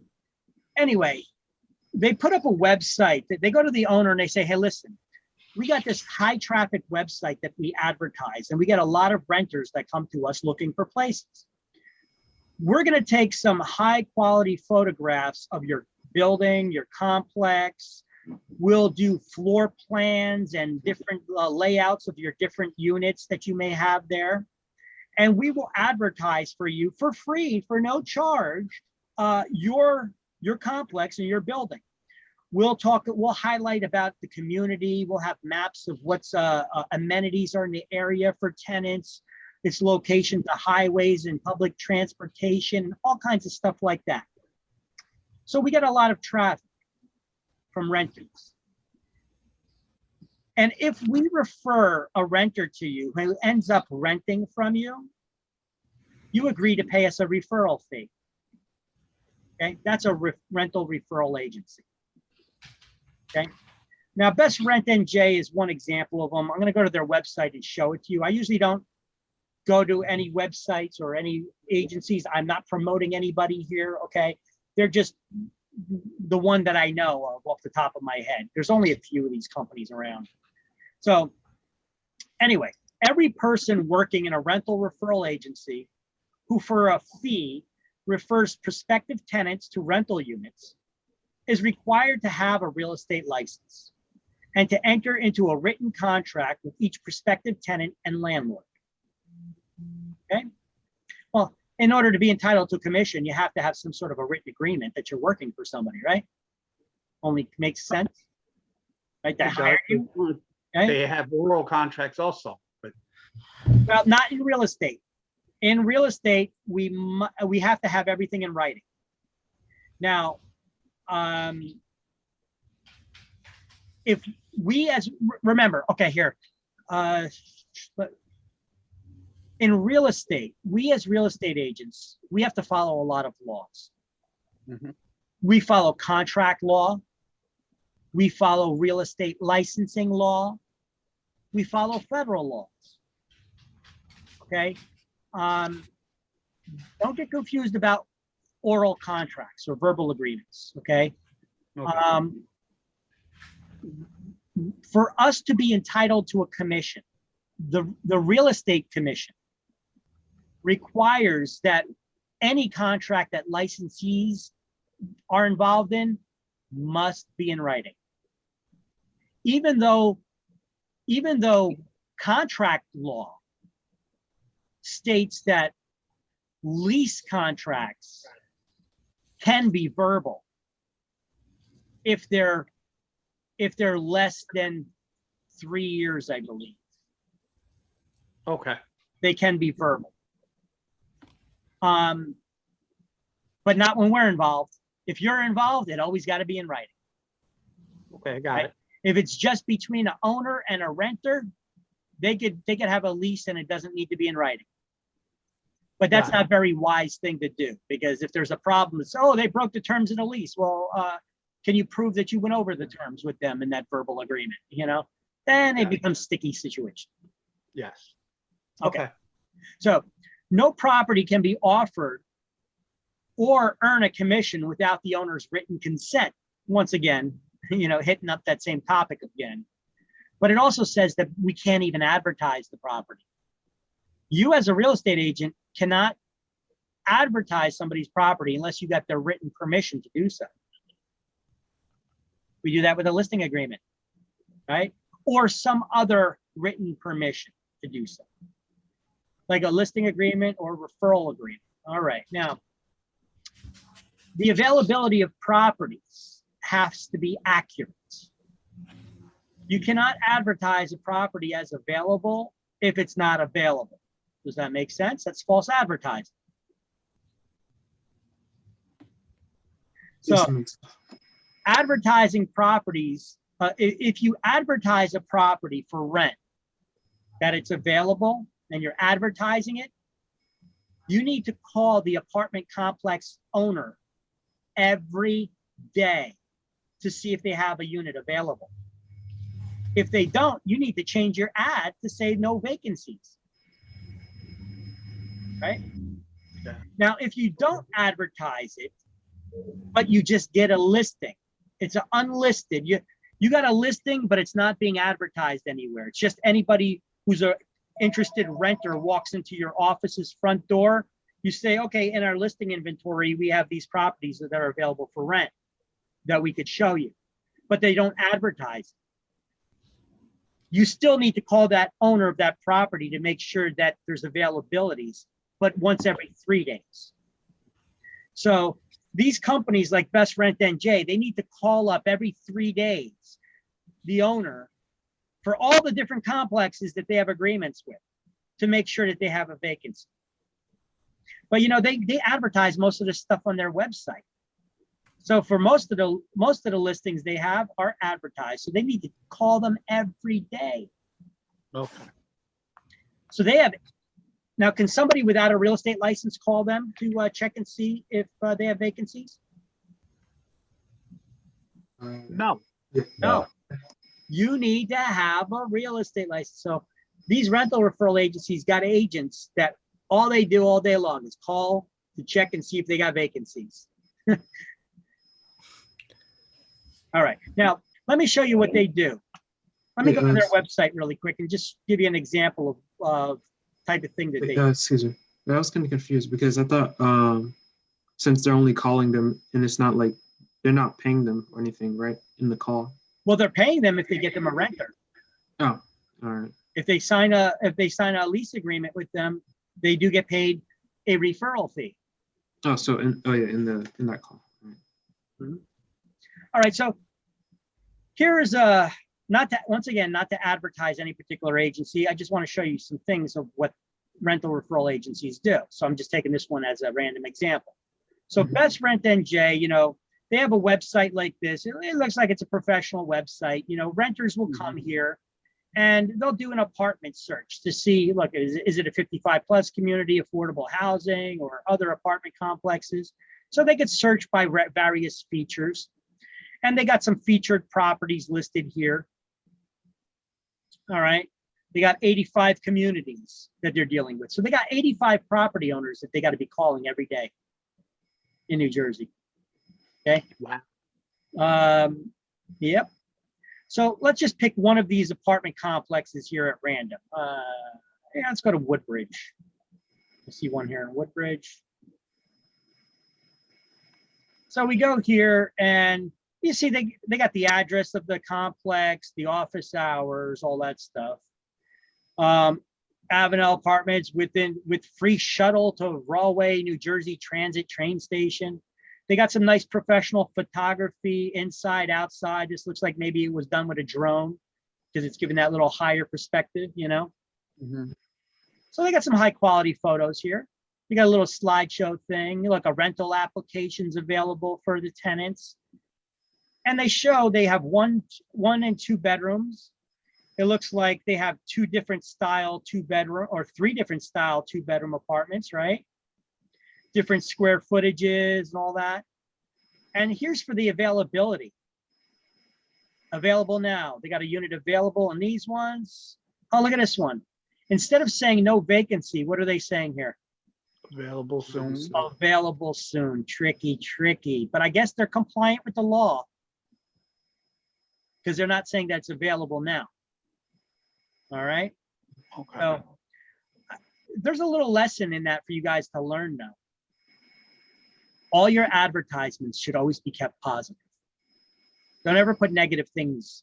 So I guess instead of using the word no, which no is a negative thing, no vacancies, they just wrote available soon. Okay. So I get it. I get it. And if they're allowed to, if that's fine, then hey, whatever, you know? And check this out. What they do is they do this for the owners. They put together floor plans. So you get a nice little floor plan layout of the build of that unit, you know? They tell you the square footage, the rent and all that stuff, and you could rent from them. They show you the apartment features in that apartment, the community amenities, you know, so they give a lot of good information here. What are some of the local attractions in the area available to those people that want to move there? You know, everything from all these different categories, right? Yeah. So anyway, that's how they get the traffic, and that's what a rental referral agency is. Because I get a lot of people that ask me, what the hell is a rental referral agency? You know, never heard of that. Okay. And that's what it is. They're licensed real estate brokers with salespeople and all, and they just advertise, even though they may the landlord still, because they got their own rental office, they could rent out these units on their own. That's why the brokerage has to call up every day to make sure they still have a vacancy, because they can't just rely with like a typical brokerage. When we have listing agreements, the agreement is we're the only one that can exclusively market that property and rent it. So we would know if it got rented because we would be the ones that rented it. We'd be involved. With this, the owner can rent it on their own. So they need to make sure that there's a vacancy still. Okay. And if they collect any money in advanced fees from their clients, they need to put it into the escrow account or trust account, the bank account, to hold on to those rentals. Okay. For any deposits of $25 or more. That's sometimes an exam question. So bottom of page 9, we're going to highlight next to last paragraph. Units that are advertised must be checked every day to see if they're still available. Units that are simply listed must be checked every 3 days.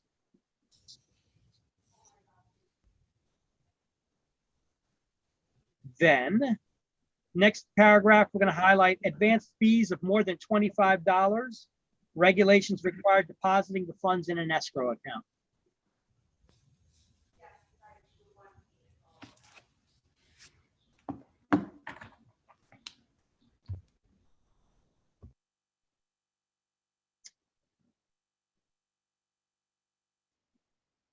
All right.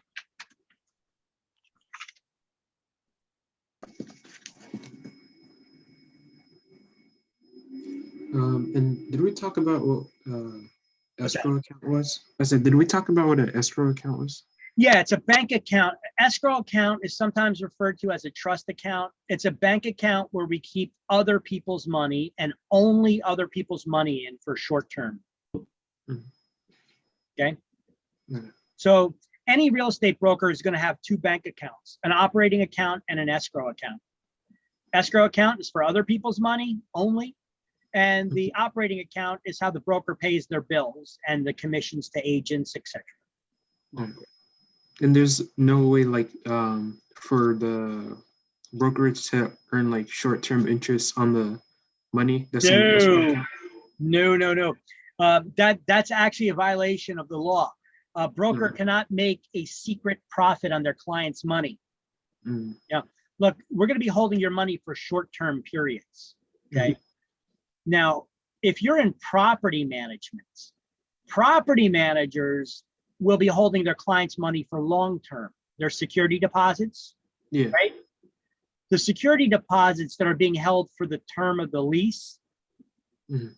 those escrow accounts are interest-bearing bank accounts. Mhm. If Which you're is not a not- property manager, your escrow account is non-interest bearing. Okay, yeah, that makes more sense. Because it would be an accounting nightmare to try to calculate the interest that you've earned for the couple of days that we put your money into the escrow account, you know? Yeah. And then give you tax papers at the end of the year, you know, because you got to get your bank statements to show you how much interest you earned on your money, you know? Yeah. And the broker cannot keep that interest, all right? It's not your money. You don't get to keep the interest on someone else's money. Mm. All right. So property managers do have to put it in an interest-bearing escrow account, and the renter has to be given the credit for the interest that's earned on their money. Mm. All right. Let's pretend we're not a property management company. This is something in chapter 12 when we talk about rentals. If I'm a landlord, I don't have a real estate license. I'm a landlord and you're going to be my tenant. Okay. Yeah. If you're renting from me, you gave me a security deposit. Mhm. The law requires that I have a separate bank account used only for keeping the tenant's security deposits in. Yeah. As an unlicensed property owner, I have to have a separate bank account for just keeping your long-term security deposits in. That must be an interest-bearing account. And every year on the anniversary of your lease, I have to pay you back your interest. And I could do that in the form of a credit towards your last month's rent. If a landlord fails to do this and the tenant knows their rights, the tenant can take the landlord to court, and they could ask that the court award them double the entire security deposit being held. Not just the interest, double the entire security deposit. And the courts will award it to teach the landlord a lesson. Okay? That's that interest, it may not be much, but it's yours and you have the rights to it. That's why the penalties are so severe. All right, this is something that's not in this version of the book. They changed the book around a bit, but here's something that used to be in this chapter right here at this point. Regulations are contained in the Real Estate Sales Full Disclosure Act that protects consumers from undue salespeople, from unscrupulous developers and marketers. The Bureau, which is a department, is a department of subdivided land sales control within the Real Estate Commission, must approve any out-of-state properties being marketed, new construction out-of-state properties being marketed in the state before they can be marketed in the state of New Jersey, to ensure that they exist, that they're not scams. You know, like I'll sell you some land in Florida. You know, swampland. You know, that stuff went on a lot in the 70s. You know, so they created a lot of regulations to prevent this stuff from happening. So To ensure they exist and the land has to be properly registered, the investigator goes down and actually looks at the property. They make sure that it's licensed and bonded and they got the money to do the construction and permits and all that stuff. And then buyers who make offers on these properties, they have what we call a 7-day right of rescission. Okay. The word rescission, I'm going to have on the next slide here, I have a whole thing about rescission. If you guys look here, I have this slide, the same exact slide in a lot of different chapters. You're going to see it. Given period of time. The word rescission is the right to cancel a contract within a given period of time, period. So just know what the word rescission means. It means to take back, to cancel, to rescind, right? Okay. So there's a 7-day right of rescission for new construction for out-of-state properties marketed to New Jersey residents. So if you're ever like at some, you're on vacation and somebody's marketing you a timeshare, you know, and you get hooked into one of these timeshares because they're offering you a free vacation and a steak dinner and a comedy show tickets if you attend the show, their presentation. Yeah. They got to give you the free stuff that they offer. Anything you offer for free, you have to give it, no strings attached, whether you buy it or not. Okay. But if you sign the paperwork just to get out of there, to buy it, you could still cancel that contract within 7 days without even having a reason. Okay. Now, there's also a right of rescission for in-state subdivisions with large developments.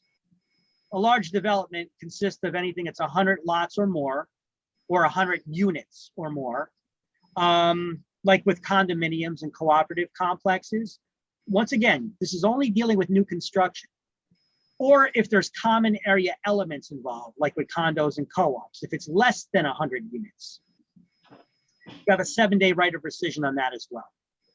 Now, out-of-state properties, it's calendar days. In-state, it's business days. For exam, you don't need to know. You just need to know 7 days, 7 days. Okay? You don't need to know calendar or business days for exams. They're not going to try to trick you like that. There's a 5-day right of rescission, once again, for new construction, for the discovery of off-site conditions. So let's just say I want to buy a new house. And I find out later, I put an offer on the house, and I find out later that the city dump is right down the block, but I never came from that direction, so I never noticed it before. But now I notice it there. I don't want to buy a house down the block from the city dump. Well, I have 5 days to back out of that contract without penalty. That's an off-site condition, anything that's not on the property. Okay? Okay. Once again, that's only for new construction. So all of these are with new construction so far, except for this one, the 3-day one. It doesn't matter if it's new construction or not, or if it's a resale property. Everybody has a 3-day attorney review period. Okay, this is your 3-day right of rescission for any contract you sign. You have a 3-day right of rescission to get out of that contract. Now, anytime the property's in attorney review, you could still back out of the contract. 3 days is the right of rescission because you have 3 days to start the attorney review process after you sign the contract. Otherwise, the contract becomes legally binding as it is. But attorney review can last a month. Okay, so anytime while it's in attorney review, you could still cancel it. Okay, this is just, but there's nothing in the law that says you need to have an attorney in a real estate transaction. So if I'm just buying a property from you, two private individuals, I sign the contract and I don't want to have an attorney review. Well, if I want to, I only have 3 days to cancel that contract. Okay. Now there's also 2 rescission periods for mortgage contracts. Okay. Dealing with financing. There's a 3-day period for refinancing property you already own. Some people may be asking, well, what does the word refinancing mean? Well, let's say I own a property already. And I have a loan on my property at a 7% interest rate. Right now, can you get loans that are lower than a 7% interest rate? Hell I yeah, you think can. so. Yeah, most definitely. Oh yeah, I could probably get it at 2 3/4 for refinance, right? So basically, it's getting a new loan at a lower interest rate that pays off your existing loan. So the new loan that I'll have on my properties at 2 3/4% interest instead of 7. We call this refinancing. You're replacing an old loan with a new one. Okay. Well, if I change my mind on that, I have 3 days to back out of it. Now, for loans to buy real estate, which we call them purchase money mortgages, 0 right of rescission. There is no right of rescission. If I don't want the loan, don't sign the paperwork. Because once you sign it, you bought it. You're stuck, you're married to that loan. All right. So these rescission periods are peppered all throughout the book. So I created one nice little slide with all the different rescission periods for you to study in one nice, neat little space. Okay. I do have this slide in a bunch of different chapters throughout the book that talks about rescission periods. I'll bring up this slide again. So I have this slide. We'll see it again. Okay. But these are all the rescission periods that they may ask you about on the exam.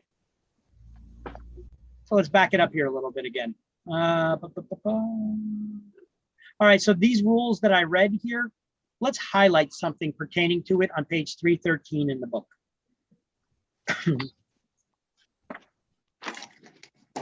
It's basically chapter, what chapter is that? 313, chapter 18. In chapter 18, it talks about subdivision developments. Dave, that's going to be a different page number for you, but it's chapter 18. Okay? It may be kind of difficult for you to find there right now. Under interstate lands, wait, where is it? Yeah, under Interstate Land Sales Full Disclosure Act. Interstate Land Sales Full Disclosure Act. The last sentence in the first paragraph, we're going to highlight the rules are intended to protect the public from unscrupulous developers or marketers from undue sales pressure.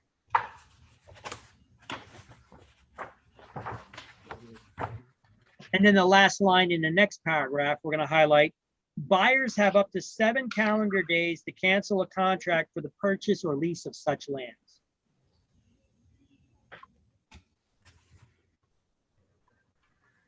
Now, before we turn back, there's something else I want you to highlight on here too, because I have this third bullet point on this slide that talks about advertising rules in different languages.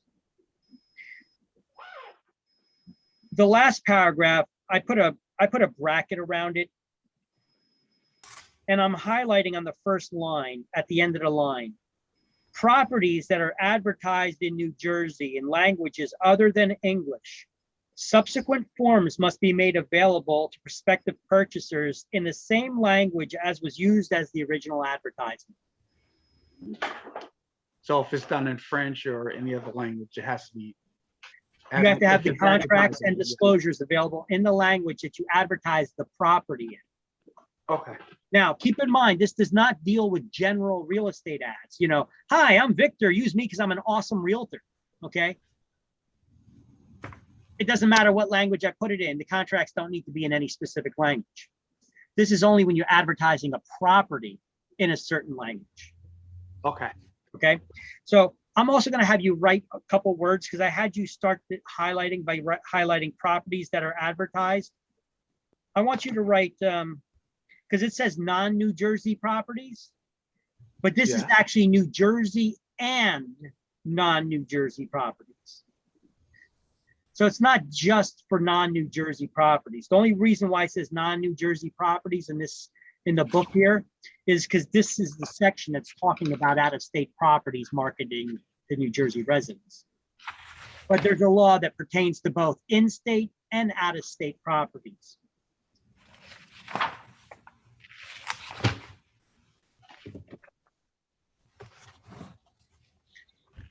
So there's a simple way around that. The general real estate ad should be, you could put that in any language you want. But the individual property ads have it in English and you don't got to worry about it. Look, standard, we do have English and Spanish. Everything's available in English and Spanish, okay?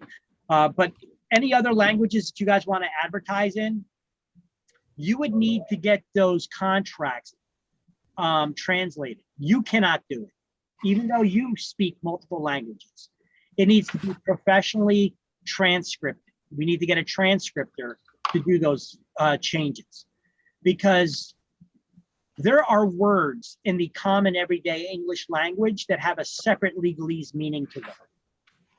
You know, it could be a regular, though you think the word means one thing in English, but in a courtroom, that word could have a separate meaning to it. So when put on contracts, it could have a separate meaning. So this is why we need these people who are just not bilingual, but also are familiar with legal terminology to translate contracts. Okay. All right. So we're pretty much done with this chapter now. Oh, look at this. I got a couple math problems here. All right. So let's, we got key terms at the end of every chapter, and then there are quizzes. I'm not going to go over review questions with you guys. You guys can study them and do them on your own. The answers are in the back of the book. If you can't figure out why an answer was an answer, then tomorrow you could ask me about it and I could go over it with you. We do go over the key terms at the end of every chapter, which we're going to do right now. But in the slideshow here, hold on one second. Where do we have it? In the slideshow here, ooh, look at that. I covered it up. So if you weren't paying attention, look at that. I covered it. I got a question for you. Let's see if you guys can figure out your commissions. We're going to do a math problem real quick. Can you guys read this? It says, if a property sells for $325,000 and the total commission is 6%, the listing agency gets 60% and the buyer's agent gets 60%. How much does the buyer's agency earn or get to keep? Let's see that formula. Well, let's start this out. Let's start this out. Let me move this down a little bit. Here's how the answer starts to work out. Let's first figure out what the total commission is. 325,000 times 6% is 19.5. 19.5. That's the total 6% commission.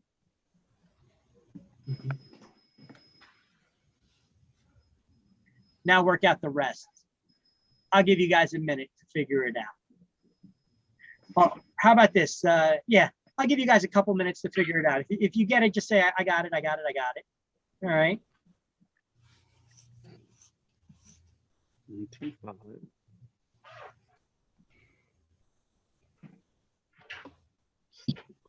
6%. It sounds like an easy question to figure out. Can you figure out what your commission is? This is not as much a math problem as it is a comprehension problem. I think I got it. All right, hold on one second. I have to stop the screen share for a second so I can look at the answer, and I'll tell you. You could text it to me, and I'll tell you if you got the right answer or not. Let me see.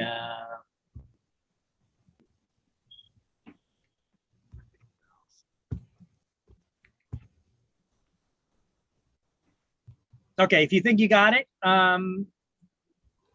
you can text it over to me.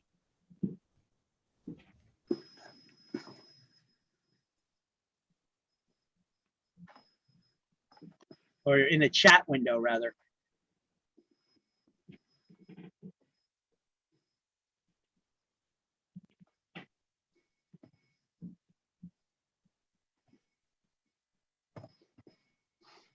Oh, Let me put it back on screen so you guys who are still working on it can continue working.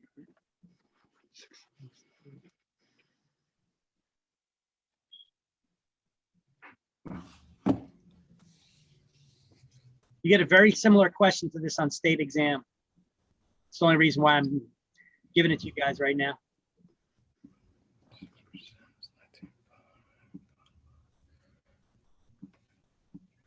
You think you got it? Send it to me in the chat window.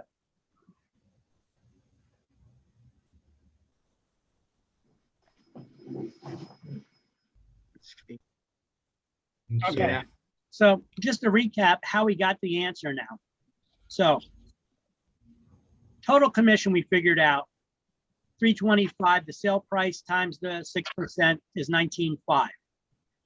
The listing agency gets 60%. If this listing agency is getting 60%, the buyer's agency is getting the other 40. Now, normally this isn't done like that. Normally the commission is usually split evenly between the two different agencies. But according to this problem, they're only giving 40% to the other agency. But they don't tell you that. You have to figure it out using common sense. If one side's getting 60, well, there's only 100% in the pie, right? There's 40 remaining. So the 40% goes to the buyer's agency. So 19,500 times 40% is $7,800. Now that's 100% the total commission that goes to the buyer's agency before they split with their agent.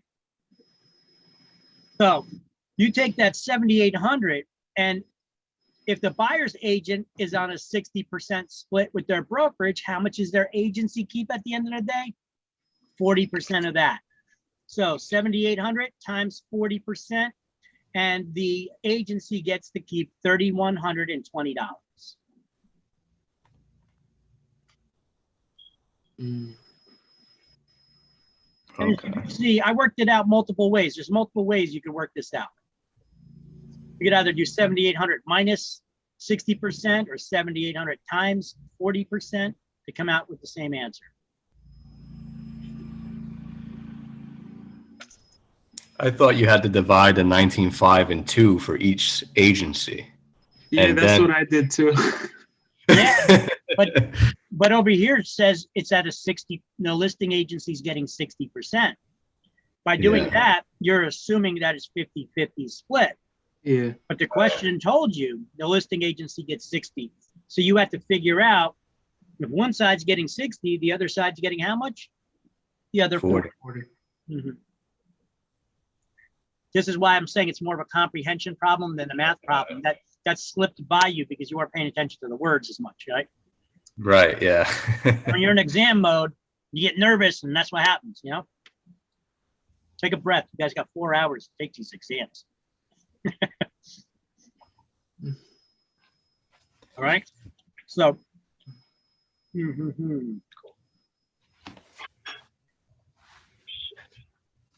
all right, let's see. Next slide. Oh, we got another question here for you. I have a blue thing to cover it up. I know.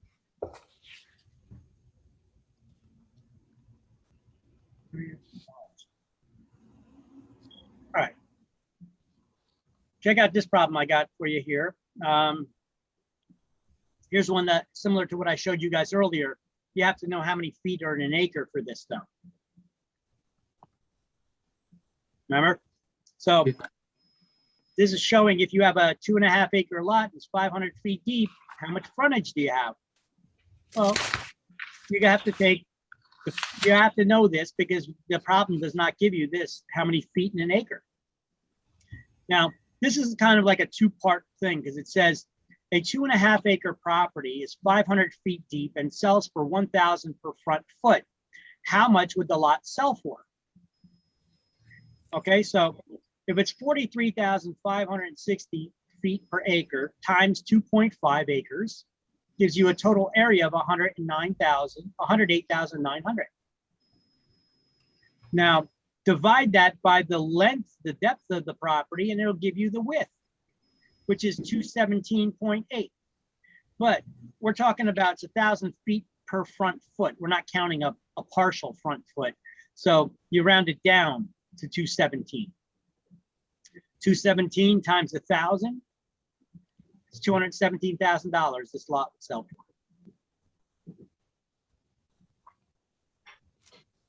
Okay.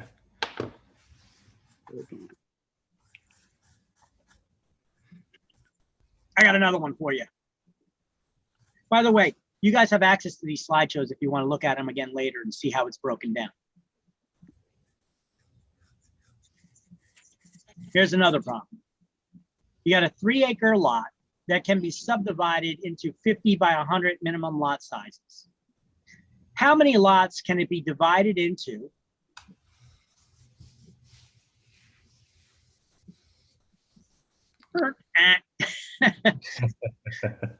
Let's see if you guys can figure this out. How many lots can it be divided into? And how much will the seller make if each lot sells for $150,000?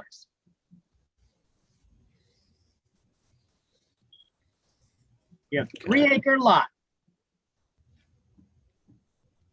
Okay, well, how many feet are in 3 acres? Well, how many feet in an acre?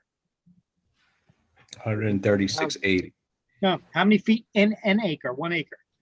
43,560. 43,560 times 3. That'll tell you how many feet are in 3 acres. I got that total written down here already for you. 130,680 square feet. So if the city is going to allow you minimum lot sizes that you could build there are 50 by 100 lot sizes. How many lots, buildable lots, can you build there? Yeah, so would you just would you multiply the 50 times 100 and then divide that by the so 5,000? Yep. So 50 by 100 is 5,000 square feet. Yeah, and then divide that by the 130. And divide that into 130,680. And then 26,136. Okay, so let's see.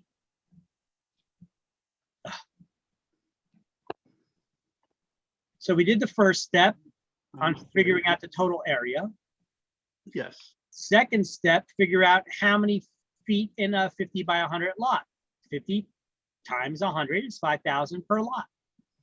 Yeah. Third step is you take that total square footage of the 3-acre lot, divide it by 5,000, and it gives you 26 lots. Somebody's going to have one lot that's a little bit bigger, or that's room for roads. I don't know. So the fourth step now, if you got 26 lots and each lot sells for 150,000, 150,000 times 26, that owner is going to walk away with a cool $3.9 million. Sheesh. Nice. Nice. Good for them. Right? Big time. Now, in reality, this is not how you figure this out. This is how you figure it out in exams. In reality, the city's going to want streets built there. Streets need to be certain widths and setbacks and all that stuff for being able to build. So you're probably going to be able to build less than that many lots, okay? But not taking any of that stuff into consideration, this is a way you figure out the problem for an exam. All right. Anybody freaked out, or is this like, if you think out each step by step, it's not that bad, right? No, it's not step by step. Yeah. Once you have that formula down, Yeah. I can figure it out. Yeah. But Yeah, It's but gonna be, you're just looking repetition. at it at a whole and you don't know where to start, you know? yes, that's it. So just take a breath and break it down in steps. Do one step at a time, you know? All right, I think that's the last math problem I have for you in this chapter. Yep, it is. Okay. So let me save that and let me upload that chapter to the shared Google Drive so you guys have the latest one up there.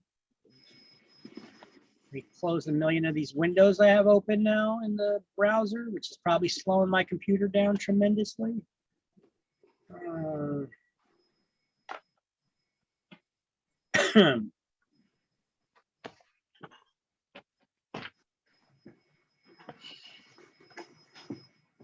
show you guys what I'm doing right here.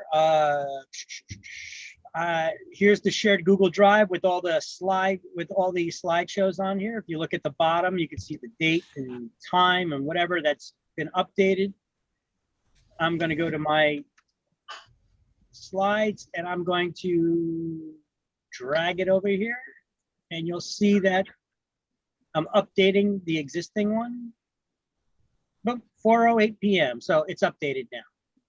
So that's what I do. At the end of every one, I just update them so you guys have the latest slides there. Okay. Awesome. How you guys feeling? Good? Pretty good. Yeah. So, the PowerPoint you did was just chapter 1, and then tomorrow we're doing chapter 2, and we're just going in order. Yeah, we're just going to go through order, chapter 1 through chapter 21. We're going through 21 chapters. Yeah. Right? And let me see, what do we got here? So some days we're doing more than one chapter. Yeah, like today we probably should have gotten further than we did. We got 20 minutes left of class here still. So let me see what we got here. I don't know how far we could get in 20 minutes, but you know what?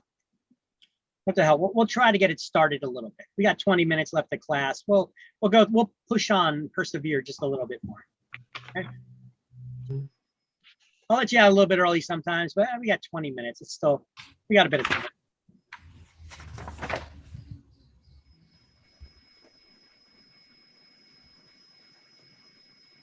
All right, so We're doing key terms review right now. oh yeah, that's right. Yep, you're right. Sorry. Yeah, we're probably not going to do chapter 2 right now. So Yeah. we'll just do the we'll do those key terms to review. That'll probably take up that half that time, and then 10 minutes probably. Yeah. All right. So let's just do the key terms to review. So here we go. So key terms to review for chapter 1. Thank you very much for that. The way that it works is like this. I read out what the answer is on the right-hand side of the page. You guys are going to shout out what you think the corresponding answer is on the left-hand side of the page. There's no penalties for wrong answers, so shout them out as you get them. Are you ready? Yeah. Come on, like Let's Cash go. Cab. You notice it kind of sounds like Cash Cab? All right. Administrator of real estate licenses. Who is that? New Jersey Real Estate Commission. 5 is A, the New Jersey Real Estate Commission. Correct. State rules and regulations for real estate licensees. Real estate license act. Title 11, Chapter 5. Title 11, Chapter 5. 12 is B. Now, let me ask you, what is Title 11, Chapter 5? State rules. No. No, you're right. It's the rules and regulations of the real estate commission. I thought I keep thinking 45, 15. No, you're right. These are the rules and regulations. Title 11, Chapter 5 is the rules and regulations, but it's also known as what? Those rules and regulations go by a name. Administrative code. The administrative code. They also call it the administrative code. Okay? See, I like to quiz you on this because these little quizzes, they actually help out. These little key term things help out. Fully qualified broker who remains under another broker's supervision. What do we call that person? Broker salesperson. 2 is C, a broker salesperson. Individual licensed to charge the public for real estate services.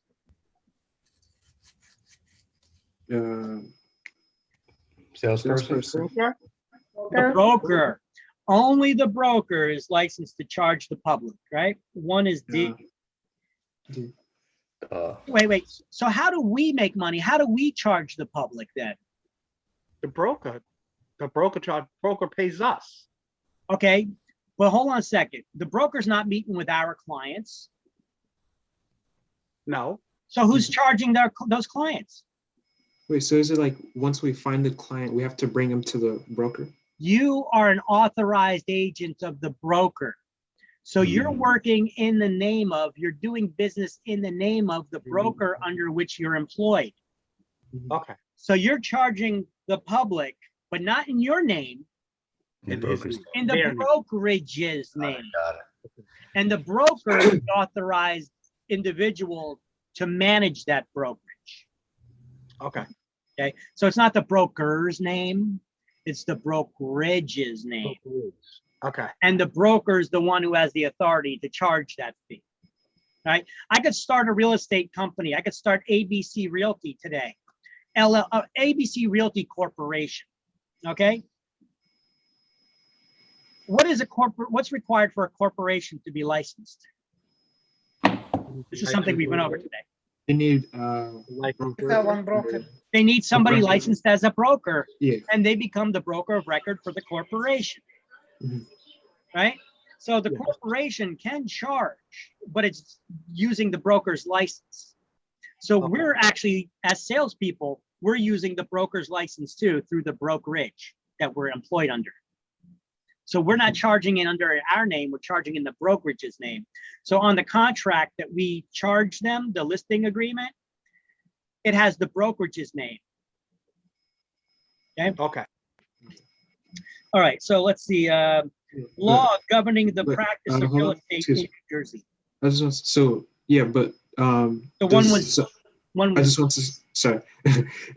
So I'm still. Is that still correct to say that once you get the client, you have to bring them to the broker, or No. like how does the contract? You're the Right. authorized agent of the broker, so you can charge the public, but you're doing it in the name of the broker because the broker authorized you to. Yeah. So when I fill out the form, I'll just put the broker, and I don't need to. You have the brokerage's name on the contract. Okay. So it's like automatically there, or Yep, and yeah, but then an authorized representative of the broker signs. It's you, okay. because the broker gave you that authority. All right. I see what you mean. Unless you got a broker that's micromanaging you and says, well, no, I need to come and review every document that you sign.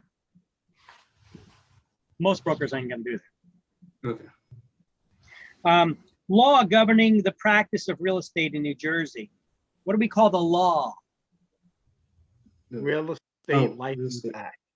6 is E, the Six. Real Estate Licensing Act, correct. Member of a private real estate trade organization. Who is the member? Realtor. Realtor. A realtor. We call them a realtor. 7 is F. It's realtor. You notice how I'm saying realtor? Yeah. I'm saying it tor for a reason. It's not spelled with an IR. It's not spelled with an ER. It's spelled with an OR at the end. Realtor. So what's the significance of that? Well, because when we say it, usually we're saying realtor. And when I say realtor, some people are like, realtor, Is that IR, ER? Yeah. Yes. Realtor. Oh, Okay. it's realtor. Oh, Okay. a lot of people misspell realtor. And I am so embarrassed for you when you put that in an advertisement and you misspell realtor. You know, I see it in ads sometimes. A real estate agent misspells. They write that they're a realtor, but they don't know how to spell realtor. Okay, so realtor, right? Money paid another broker for sending a client or customer. Referral. It's a referral fee. 9 is G. One licensed to assist a broker in a real estate transaction. Salesperson. Oh, you better get this one. That's a salesperson. That's right. 10 is H. Reimburses people defrauded or badly served by licensees in real estate transactions. Guarantee fund. That's the purpose of the guarantee fund. 4 is I, correct. Salesperson who joins a particular real estate trade group. When they join that group, what do we call them then? Realtor associate. That's right, realtor Realtor associates. 8 is J. Realtor. Licensee limited to presenting prospective clients and customers to the broker. That's all they could do. 11. 11, the referral agent, right? So, or SLWRERC. It's a referral agent. So 11 is K. Classes required for license renewal. Continuing education. CE, 3 is L. And how much CE is required to renew your license? 12 credits. 12 credits. And what's the breakdown of those credits? 6 is, there's 5 that's core. No, 6 that. 6 Ethics? core. 6 core. 6 are core. And of those 6 core, Mhm. 2 have to be in ethics. Mhm. 1 has to be in fair housing. That's the new requirement. And the other 3, any core topic. The remaining 6 credits can be in any approved class, whether it's core or electives. Okay. All right.